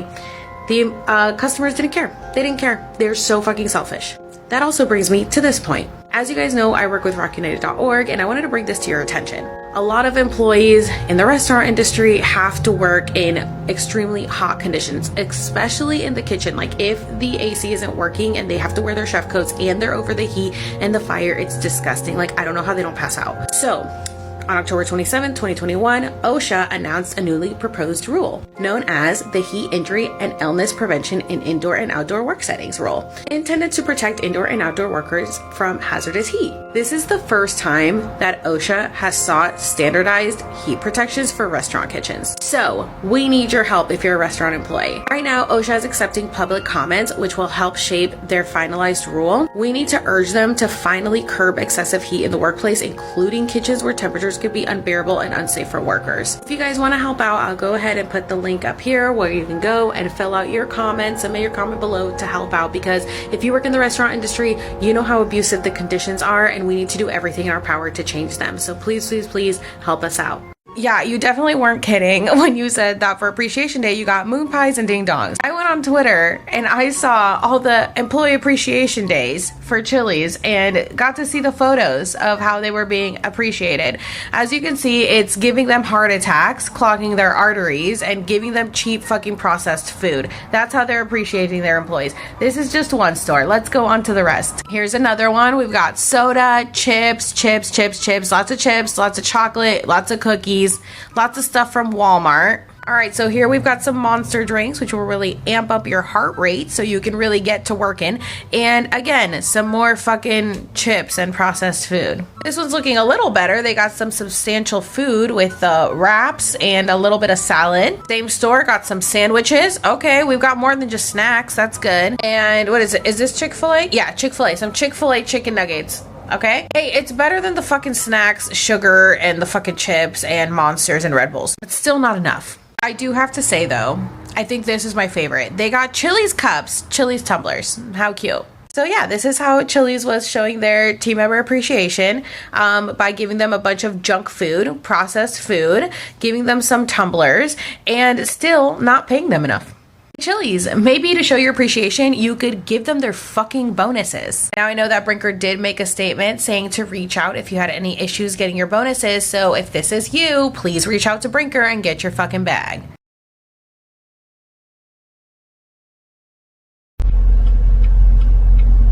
Man, this should make me mad. This is exactly what I'm talking about. My credit card tips before and after tip out at Chili's, what the fuck? $130.86 minus tip out only left her with $61. Oh my God, this is not okay. She had to tip out more than half of her tips. Oh my God, this shit pisses me off so bad. Okay, guys. I know a lot of people are like, oh, maybe they're not a good server, maybe this, maybe that. No, when I made my video last summer and everybody wanted to come for the server, no, it's not the server's fault. It's fucking Chili's fault for making them tip out so fucking much. There is no reason that anybody should be giving away $70 of their hard-earned money that they earned from guests, that the guests think is going straight to them, and it is going away to the rest of the fucking staff because Chili's refuses to pay people. Like, what the fuck, Chili's? Enough with your dumbass TikToks. Fucking fix this shit. This shit is not okay.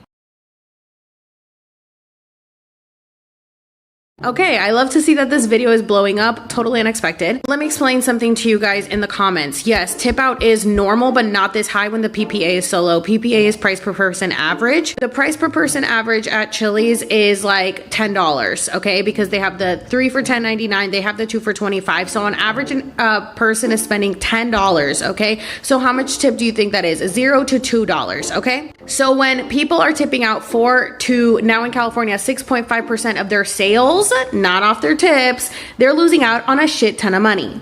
I tip out at my place like 5 to 6%, and I work at a more high-end area. Chili's is not high-end, okay? When you work at Chili's and your tips are like 10 to maybe 12%, and you have to give away $70 to everyone else, it fucking hurts, okay? And the reason I'm talking about this, if you're new here, is because Chili's has now implemented a food runner system, which is why their tip out has skyrocketed from like 1% to about 6%. That is a lot of money for Chili's servers to be tipping out.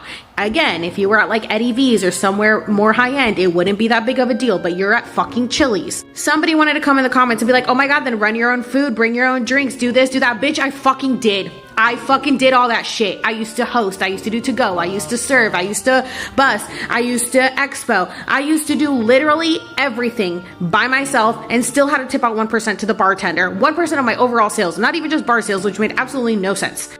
The issue is that people are still doing all of that shit at Chili's, but they're still tipping out. Do you know how many fucking messages I get of people being like, we don't even have food runners on, and I'm still tipping out food runners. And even if they do have food runners on, the food runner is too busy with everybody else's table, so they still have to do their work, and they're still tipping out.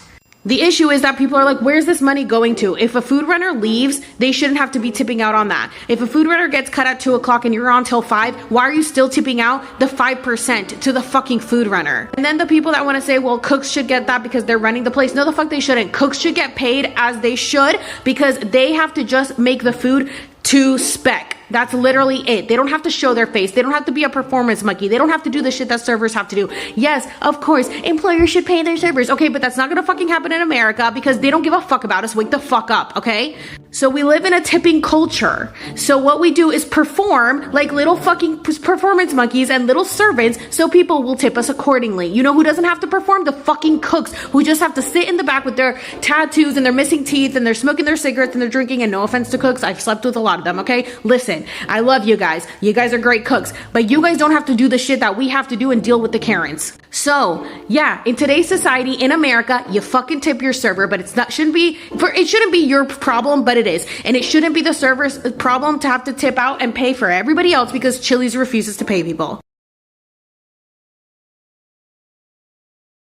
So you guys remember how I made that video asking if anybody had received any of the money from the Brinker Family Fund from Chili's? You remember I told you guys how like a certain percentage would get pulled from your paycheck to go to this fund and that you can claim it whenever you need it if there's an emergency, a fire, whatever the case may be, an injury, right? So recently I had somebody that messaged me that told me they haven't received the money and they've been waiting for almost a year.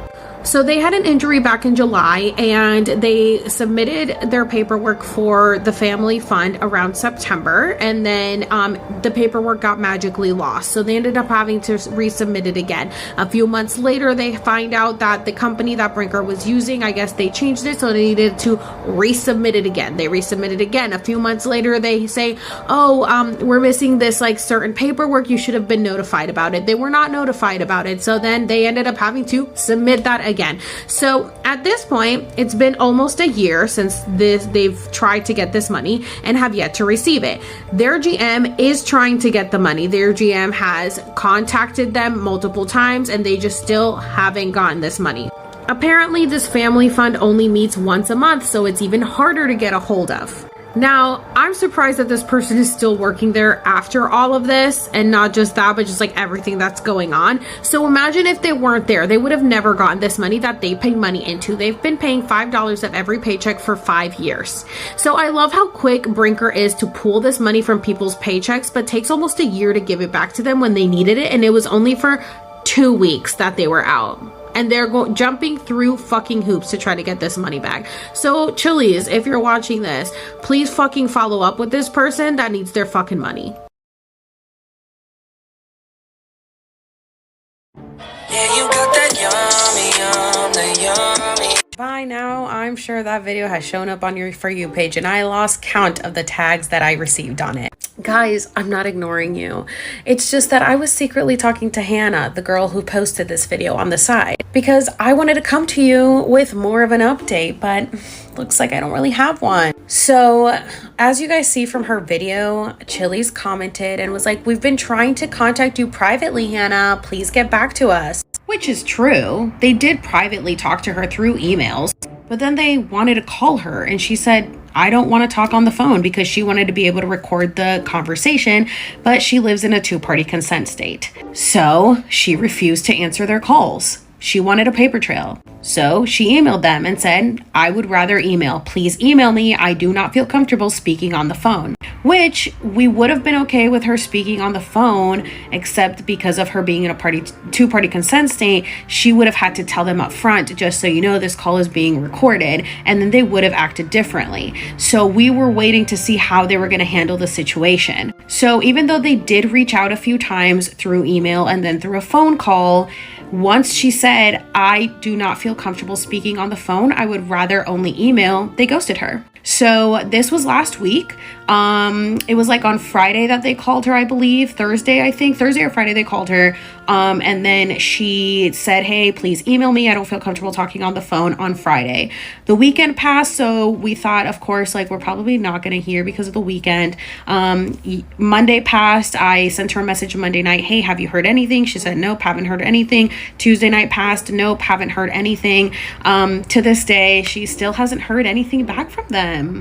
So, yeah, if they really cared, they would have emailed her and been like, "Okay, we understand you don't feel comfortable talking on the phone, but I just find it interesting that they refuse to put anything documented on paper where there could be a paper trail." And I didn't want to make this video before that because I didn't want Chili's to know that I was aware of the situation and then act accordingly just because it's, you know, public knowledge, which, I mean, her video is at 2 million views. So clearly she didn't need me to spread the word. But she did reach out to me right away before, like, literally the minute that this got posted, she reached out to me. So we've been in contact since it happened, still trying to figure out if there's going to be a solution, and still nothing has happened. So I guess that's the update. The update is that Chili's, to the public eye, seems like they reached out and that they're trying to right their wrongs, but privately hasn't done anything because they don't want there to be a paper trail with whatever their reaction is going to be. If they cared, they would just email her, but they don't want there to be proof of how they're going to handle or mishandle the situation. I have some more Expose the Pepper tea. You guys know that I've been saying for how long now that if Chili's doesn't close down permanently, they will turn into just a ghost kitchen. Well, I just got word that the Maggiano's Ghost Kitchen is not doing as well as they expected, but they have to keep the It's Just Wings and Maggiano's Ghost Kitchen because they are under a contract, I'm guessing. But because they're not doing as well, they're gonna go ahead and cut down the Chili's menu. And all of these items are leaving the menu. They're getting rid of all of these, and they're adding some Maggiano's items. These are the items that they will be adding to the menu. What the fuck is this? So now they have Italian. I mean, they always have Cajun chicken pasta, but they have a pasta, they have a salad with salmon.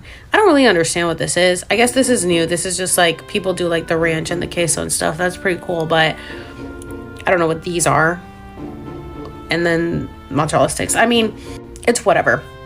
The point is they're cutting down the other menu and doing this probably because it's just cheaper stuff to do. It's just lettuce and pasta. So yeah, way cheaper to do this than the other items.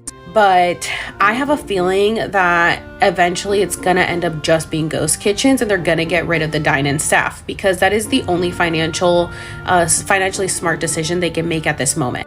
I don't understand what is going on with the CEO, but you can tell this guy has never set foot in a restaurant in his life to actually do the fucking work because he is making horrible decisions. But these are all decisions that have led him here because it's a trickle-down effect of every bad decision he has made thus far. So again, I don't think that this is gonna do well. I mean, they don't have any staff at all. They're struggling to survive, and they've already started the ghost kitchens in Manhattan, New York. I believe they opened the It's Just Wings and Maggiano's ghost kitchen, or at least It's Just Wings is what he said at the shareholders meeting. So I think what he's gonna do is probably get rid of all of the internal like front of house staff and only keep back of house staff and turn those into ghost kitchens. But apparently the reason that they're losing so much money and everything is just because they can't keep anyone to work that wants to work for 3 restaurants. So they're just doing horribly. And also the food is horrible. It's like frozen food that you just put in a microwave. So you heard it here first. Whenever Brinker decides to turn into just ghost kitchens, you'll remember my name and you'll remember that I called it, because honestly, it's really the only financial decision they can make at this point besides closing down. Okay, so for those of you who don't know what a Ziosk is, this is what a Ziosk is, which I think Chili's just switched to Prestos, but they were called Ziosk when I was there. And this person said, Chili's hit me with a $3 Ziosk fee. Haven't been back since because they accused me of lying with a receipt. I asked, are you sure it wasn't a game charge? And they said no. I know that games are only $1.99 when I was there, but somebody just told me it got bumped up to $3, so I thought maybe that's what it was. They said it wasn't. A lot of people in the comments were saying, oh, you get charged for using those. We never had charges on people's checks for using these, but I wouldn't be surprised if that's something that they're starting, because I just found out that these companies have contracts with the restaurants, and that the restaurants have to use them for a certain amount, like 80% of the time. Otherwise, they get charged for not using them enough, something along those lines. In other words, they have to use them, otherwise they get charged for it. I guess that's the rumor. I always wondered why Chili's was so adamant about pushing these fucking things. I know Applebee's, Olive Garden, all of those like chainy restaurants use this now. I don't understand what the point is of it. I know that it can be more convenient when you're in a hurry, and honestly at Chili's it was more convenient because we had no table limit, so I could have 10 tables in a large party, and I didn't have time to like close out all these people's checks by hand, so that was convenient when people were in a hurry. But it got to the point where like people's cards were being breached. You know, there was a security breach at Chili's once, and it was a huge issue, so nobody wanted to use those, and I don't blame them. I liked scanning people's cards myself, even though again I walk away with the card. Some people would rather use that, whatever the case may be, but people were really wary at one point because of these things stealing their information. I never understood why Chili's was so pushy about it. They ended up taking away our check presenters and didn't want us scanning cards, so I would just hand people the receipt, and I didn't make them pay on this unless they wanted to. But by the end of when I was working there, which was in the end of 2020, it got to the point where, I had transferred to the California location, and they were using the tablets, and we were not allowed to use the computers. I heard it got to the point that if you wanted to close somebody out on the POS system yourself and take their card, manager had to swipe for it. You were not allowed to do it yourself. So they really were forcing these, and also it would rate you because there was a survey on it at the end, which by the way, anything less than a perfect score, like a 5, counts against the server, and then they get shifts taken away. But it would show the percentage that your tables were using it, and if you weren't high enough, they were like, you need to use it. You can't take the people's card. And I'm like, why? Some people don't want it. These companies don't care about you. They care about what's best for their pocket, and this is one of them. Well, friends, after 3 years of working for Chili's and hoping that things would get better after this food runner system rolled out, I am finally gonna quit. And I'm gonna tell you exactly why. Chili's is stealing from me. Yes, you heard it correctly. Chili's is stealing from me, and they are also stealing from you. I'm gonna dust my shoulders off here because who called this? Who's been saying this for the last 2 years? Oh, that's right, me. Okay, that video blew up and she has had a bunch of people. I don't even know how many people that tagged me. I got tagged 100 times in 12 hours. I've lost track of how many times I got tagged in her video. That's why I have a petition in my link tree to end the food runner system, because it is stealing money. A lot of people don't get it. And she and I have been messaging me and she's like, oh my God, it's so overwhelming, because she had like no followers before her video blew up. And then now people are, she's trying to reply back to comments because people don't get it. And she's like, it's so hard to explain to people who haven't worked in the industry. And I'm like, and even people who have worked in the industry still don't get it. I'm like, girl, I've been doing this for 2 years. Believe me, I know. I have been trying to expose them for this long. I started talking about the food runner system, okay, maybe like a year and a half, September of 2020. I really started to get into it in May of 2020 when I started 2021 when I started my Expose the Pepper series. Yeah, I tried to warn people in June of last year of 2021. I got harassed, I got bullied, I got told that I was stupid. I didn't know that was just my chilies, that would never happen to them. And I said, if they do it to me, they'll do it to you, baby. But guess what? Nobody wanted to listen, and now everybody's crying about it. Yeah, so it's pretty different because the sales are too low for the tip out to be so high. If you guys want to check out her videos, go check out her videos. She explains it more detail. I've tried a million times over. People don't get it. Tip out is normal in the restaurant industry. Yes, but not to this extent. Anyways, I'm gonna go live with her on Tuesday, April 12th at 5 p.m. Pacific Standard Time, 8 p.m. Eastern Standard Time. I am also going to have Rock United on. So this live was originally going to be with Rock United, and we were going to talk about my Expose the Pepper series, and then her video blew up, and so I messaged her and was like, hey, do you want to join and tell your side of the story? She's like, 100%. So she's going to be on the live, and you guys are going to actually be able to hear more about it, because you guys always hear it from me, but now you can hear it from someone who was actually dealing with it every single day. So tune in to our live on Tuesday. I'm going to have the event up in my bio. Register so you guys don't forget, and we will see you there. Time to drag chilies again. All right, chili heads, the moment that we've all been waiting for has arrived. Class action lawsuit time. I need your help. I had an initial consultation with an attorney in my city who specializes in employment and labor laws, and we have a case against Chili's. If you have had to pay out more than what you made in tips, I need proof. If you have any negative balances in your grat share, I need proof. If you had to pay out 4% of sales that happened while your food runner was not on the clock or in the building, I need you to tell me about it, and I need proof.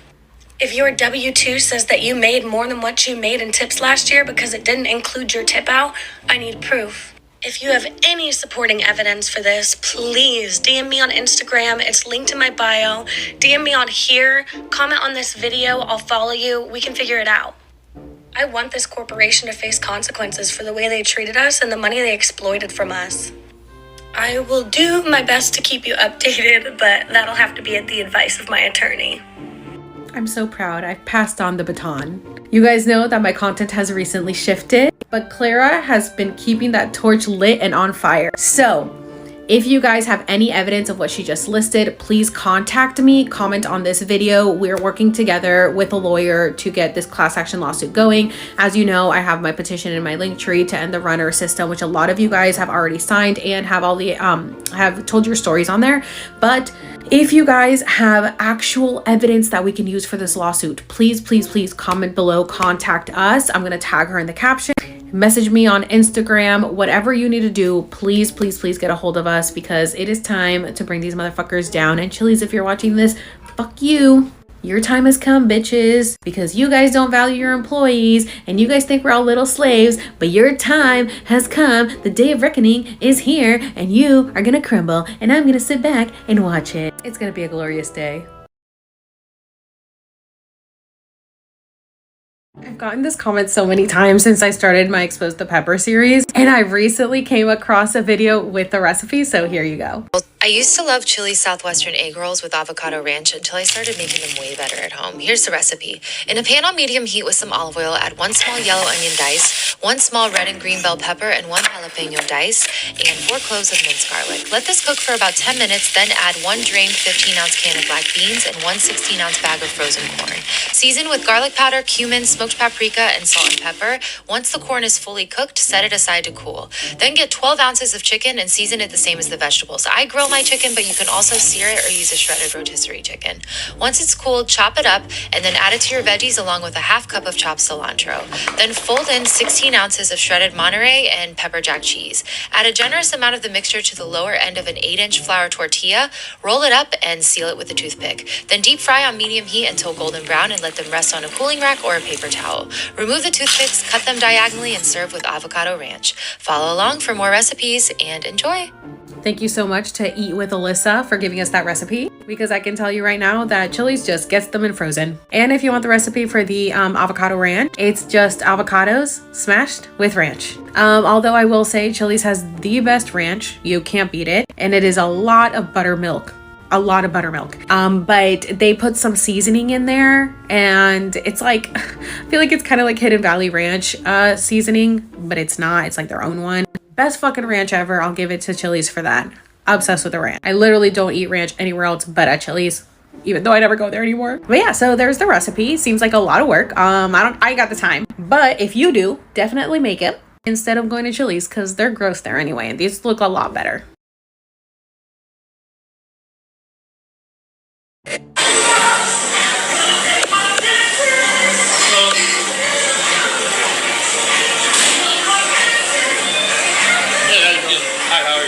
Yeah, I was trying to get seated. I got a party of 11. Yeah, unfortunately, we can't take a party of that size right now. Can we be split up? No. Why not? We don't split up large parties. It's just because. Well, I got a party of 6 and I got another person with a party of 5. Yeah, no, unfortunately, we don't do that. Why? We can't get them seated at the same time. We ain't gotta be seated at the same time. Well, like I said, we just can't take parties of that size. Y'all got that posted somewhere, or is this something y'all just thought off the hip? It's not. We don't do it off the hip. It's just one of the policies we have. Where's the policy at? I don't have it printed out anywhere. You don't? No. So you just shoot off the hip then, right? I'm not shooting off the hip. That's a policy that we have. You gotta have it somewhere if it's a policy, right? No, it's a policy that we made for this building as a management. Thank you, sir. You have a great day. Oh man, the pure joy that seeing videos like this brings me. So first, I wanted to point out that this table right here, the now hiring table, is, oh man, that's hilarious. It's fucking hilarious. So that means that Chili's is doing so bad, so fucking bad right now, that they printed these little pamphlets out, these little cards out. They had to set up this table because no one wants to fucking work there. No one wants to work there. You know, and so everybody has quit. Yeah. And so therefore they are hiring, and they weren't able to take a party of 11 in the middle of the day because it looks like it's daytime. I can see the reflection of the window on the side over here. And it looks like it is empty. It is completely empty. So why could you not take a party of 11? That's so weird. Maybe it's because you have no staff working. I think you had a bartender and one server on, and she apparently couldn't take the table. Now, I don't know where this was at because this was left on Chili's Facebook, where they did not reply. The same hour, I got this message from someone else. So fun fact, my aunt ordered Chili's through the app. When she said she couldn't, I thought of you. I think it's on its way out. I think you're winning. And I said, why can't she? Oh, because they don't offer it anymore. Before, she said she used to get pickup and then it turned into car side. And today, when she used her app, they don't offer either. So she had to call. I talked her into getting pizza at the place down the street. Now, little old me, I couldn't have done that, could I? I think I did. With a little help from the CEO for running the place to the ground, though. I would also like to show you this Facebook post where they say they are in the people business. So we sure know how to make someone feel special. And our most successful managers are passionate about connecting with team members and guests. And you know, check out our exciting manager roles and find your fit today. You know why? Because every fucking manager has quit. They have no managers. Oh, and by the way, you can't comment on this post, only like, weird. I'm gonna take credit for this one. Say what you want, but I'm one powerful bitch. Brinker International CEO President Wyman Roberts to retire in June, motherfucker. Here he is. Here he is in all his fucking glory. You know what's funny? I was listening to my tarot reading yesterday, and they said, there's gonna be like an end to an establishment. It seems like it's a restaurant. I don't know if it's your favorite restaurant, but there's gonna be an end to it. Yeah. Also, I want to point out that Chelsea did my birth chart read in February of this year and specifically told me that in June there was going to be something that was going to be going my way, and it was going to be something with legalities, and it may seem like it was to teach me a lesson, but really it was to teach them a lesson. Wyman Roberts announced on Monday his plans to retire in June. He will be retiring June 5th. He's been there for 17 years. Oh my God. Wow. You know, I don't know what to tell you guys, but like, you guys can say whatever the fuck you want about me, but I think I'm pretty powerful. If you haven't watched my Expose the Pepper series, please go watch it, because I drag him the entire time because he's a fucking horrible CEO. And I kept saying how horrible he was. And people kept saying, oh, you think you could do a better job? Yeah, bitch, I fucking can, because this guy is running the fucking place to the ground. Now, I don't know if this has anything to do with the fact that I talked to one of the shareholders for JP Morgan Chase and gave him a whole fucking detailed outline of everything that the CEO was doing to run the place to the ground. And mysteriously, now the CEO is retiring, and JP Morgan Chase holds a lot of stock in Brinker International. And the guy that I talked to is a huge financial advisor for the stock market, that once he says something is going bad, everybody pulls their stocks out. I don't know, I'm just saying. Also, they're getting a new CEO who's like the CEO of KFC. So this place is really going to the ground. Wow. This is so crazy. Like, I really did this. Say whatever the fuck you guys want, but if you watch my series, you'll know that I've been fucking going at it, and I knew some shit was coming in June because my birth chart reading said it and my tarots kept saying it. So don't fuck with me, bitches.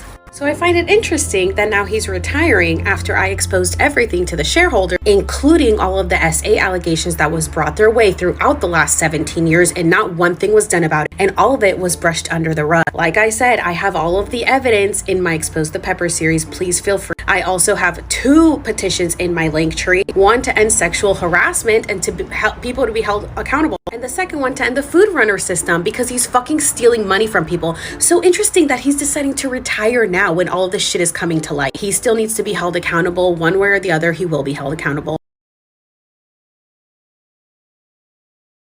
I quit my job after a combined 7 years because things like, you know, I got my crotch grabbed, had boobs exposed to me, like grabbed the back of my head, like to put in her chest. Once I speak up about it, that manager doing all that fires me. Fast forward years later, all those managers, they're all gone. I come back because the money's too good. The now general manager is doing the same thing, but with girls because he's a male. It gets brought to corporate's attention and they just sweep it under the rug till he just does it so many times to the fact that they just can't hide it anymore. He gets fired, new manager comes in, new general manager, sorry. He's doing the exact same thing, but with underage girls. To this day, that guy still has a job. Fast forward more, I become a manager myself. I'm trying to make changes within this toxic corporation that I've been a part of, and I just can't do it anymore. The more I do it, the more I see, I couldn't do it. And my big boss, my DO, my director of operations is the only person I tell that I'm quitting, and I'm her manager. She would want to speak to me. I tell her I'm quitting, and the only thing she has to say is, well, I got to fill in for somebody for you tomorrow, but I'll call you tomorrow afternoon. It's been 3 days, and I still haven't heard a thing. If you think people care about you in corporations, or at least this one, Brinker, aka Chili's, from my experience, they don't at all. Who knew he was talking about Chili's? Raise your hand. Yeah, that's right. We all did. Yeah, Chili's thought I was gone. No, baby, I'm still here gathering evidence. Yeah, and we're still working on that class action lawsuit because you've been stealing from so many employees. You know, because of that food runner system that you're making your employees tip out based on sales instead of tips to the food runners, even if they don't get tips. Yeah, we ran that by the Department of Labor. It turns out it's illegal. So don't worry, that class action lawsuit is coming. Now, if you guys haven't checked out his videos, I am going to tag him in the caption, but make sure you watch part 1 through 4. It has the whole entire story in detail of what happened. And he mentioned how Chili's was threatening them and how they were saying that they had these amazing lawyers and to not even think about suing them because they would lose. And it was this whole fear mongering. Here's the thing. I've been talking to a couple people who actually went through the arbitration system because, you know, Chili's makes you sign that before you even apply there. So people don't even know that they've signed the arbitration clause. which by the way, they also got in trouble for with the National Relations Labor Board and had to put up signs throughout all of their Chili's that they broke the law, but they're still making people go through arbitrations. I've been talking to people who are going through this system right now because they want to sue Chili's. So they went through the arbitration system, and turns out that Chili's hasn't even paid the arbitration lawyers that they hired. So no, Chili's doesn't have great lawyers. Chili's doesn't have any money to actually pay for anything, which is why they're making the staff pay the rest of the staff. Stop going to Chili's. It's a shit show. They don't pay their staff, and the food is all microwaved. You know, I always love a nice invitation to brag. I love when people say, well, besides complaining, what are you doing to change the world? You must be new here. Okay, so for the last year, from May 2021 till April 2022, I spent the entire year exposing corporations, specifically Chili's, and then I moved on to DoorDash. But I went pretty hard on Chili's. And sometimes I get questions like this: what happened to you talking about Chili's? What's with all the conspiracy stuff? Let's review what I did in the last year, shall we? I spent a year on that, exposed the shit out of them, got everyone to quit, got multiple lawsuits going against them, got the CEO to retire. What more do you want? I think my job there is done.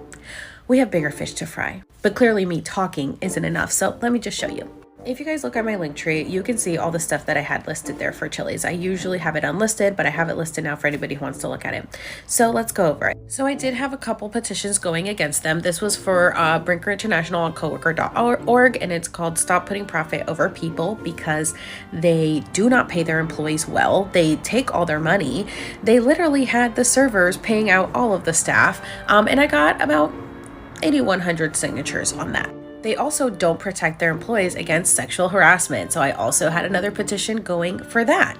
Because the minute I posted my first video exposing Chili's, I got hundreds, if not thousands, of messages from both women and men telling me that they reported their sexual harassment to Brinker International and nothing got done about it. If anything, they actually got fired for coming forward. Yeah, and actually Chili's did try to silence me a few times and kept calling me and texting me, asking me who I could possibly be talking about. And I said, if you had done your job right, you wouldn't be asking. It is not my job to do your job for you.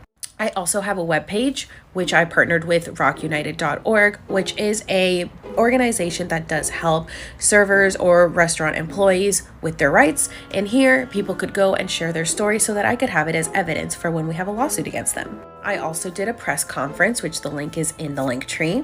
And I had multiple articles from my videos that went viral, specifically when I was talking about how they had employees working with COVID.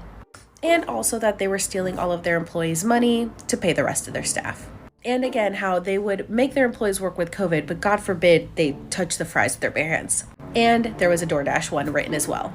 And now there's compensation for Chili's servers and bartenders thanks to my awareness, because no one was talking about this when I was, and I was being called crazy and that I didn't know what the fuck I was talking about. Like usual with my, conspiracies and all. And here we've got the CEO, Wyman Roberts, retiring after about 10 years or more with the company, when he never planned to retire until I started exposing his ass. He's on Twitter if you guys want to say anything to him. And this is Kristen, who constantly kept trying to shut me up and didn't listen to any of the employees that came forward. So I think I've done my fair share to change the world.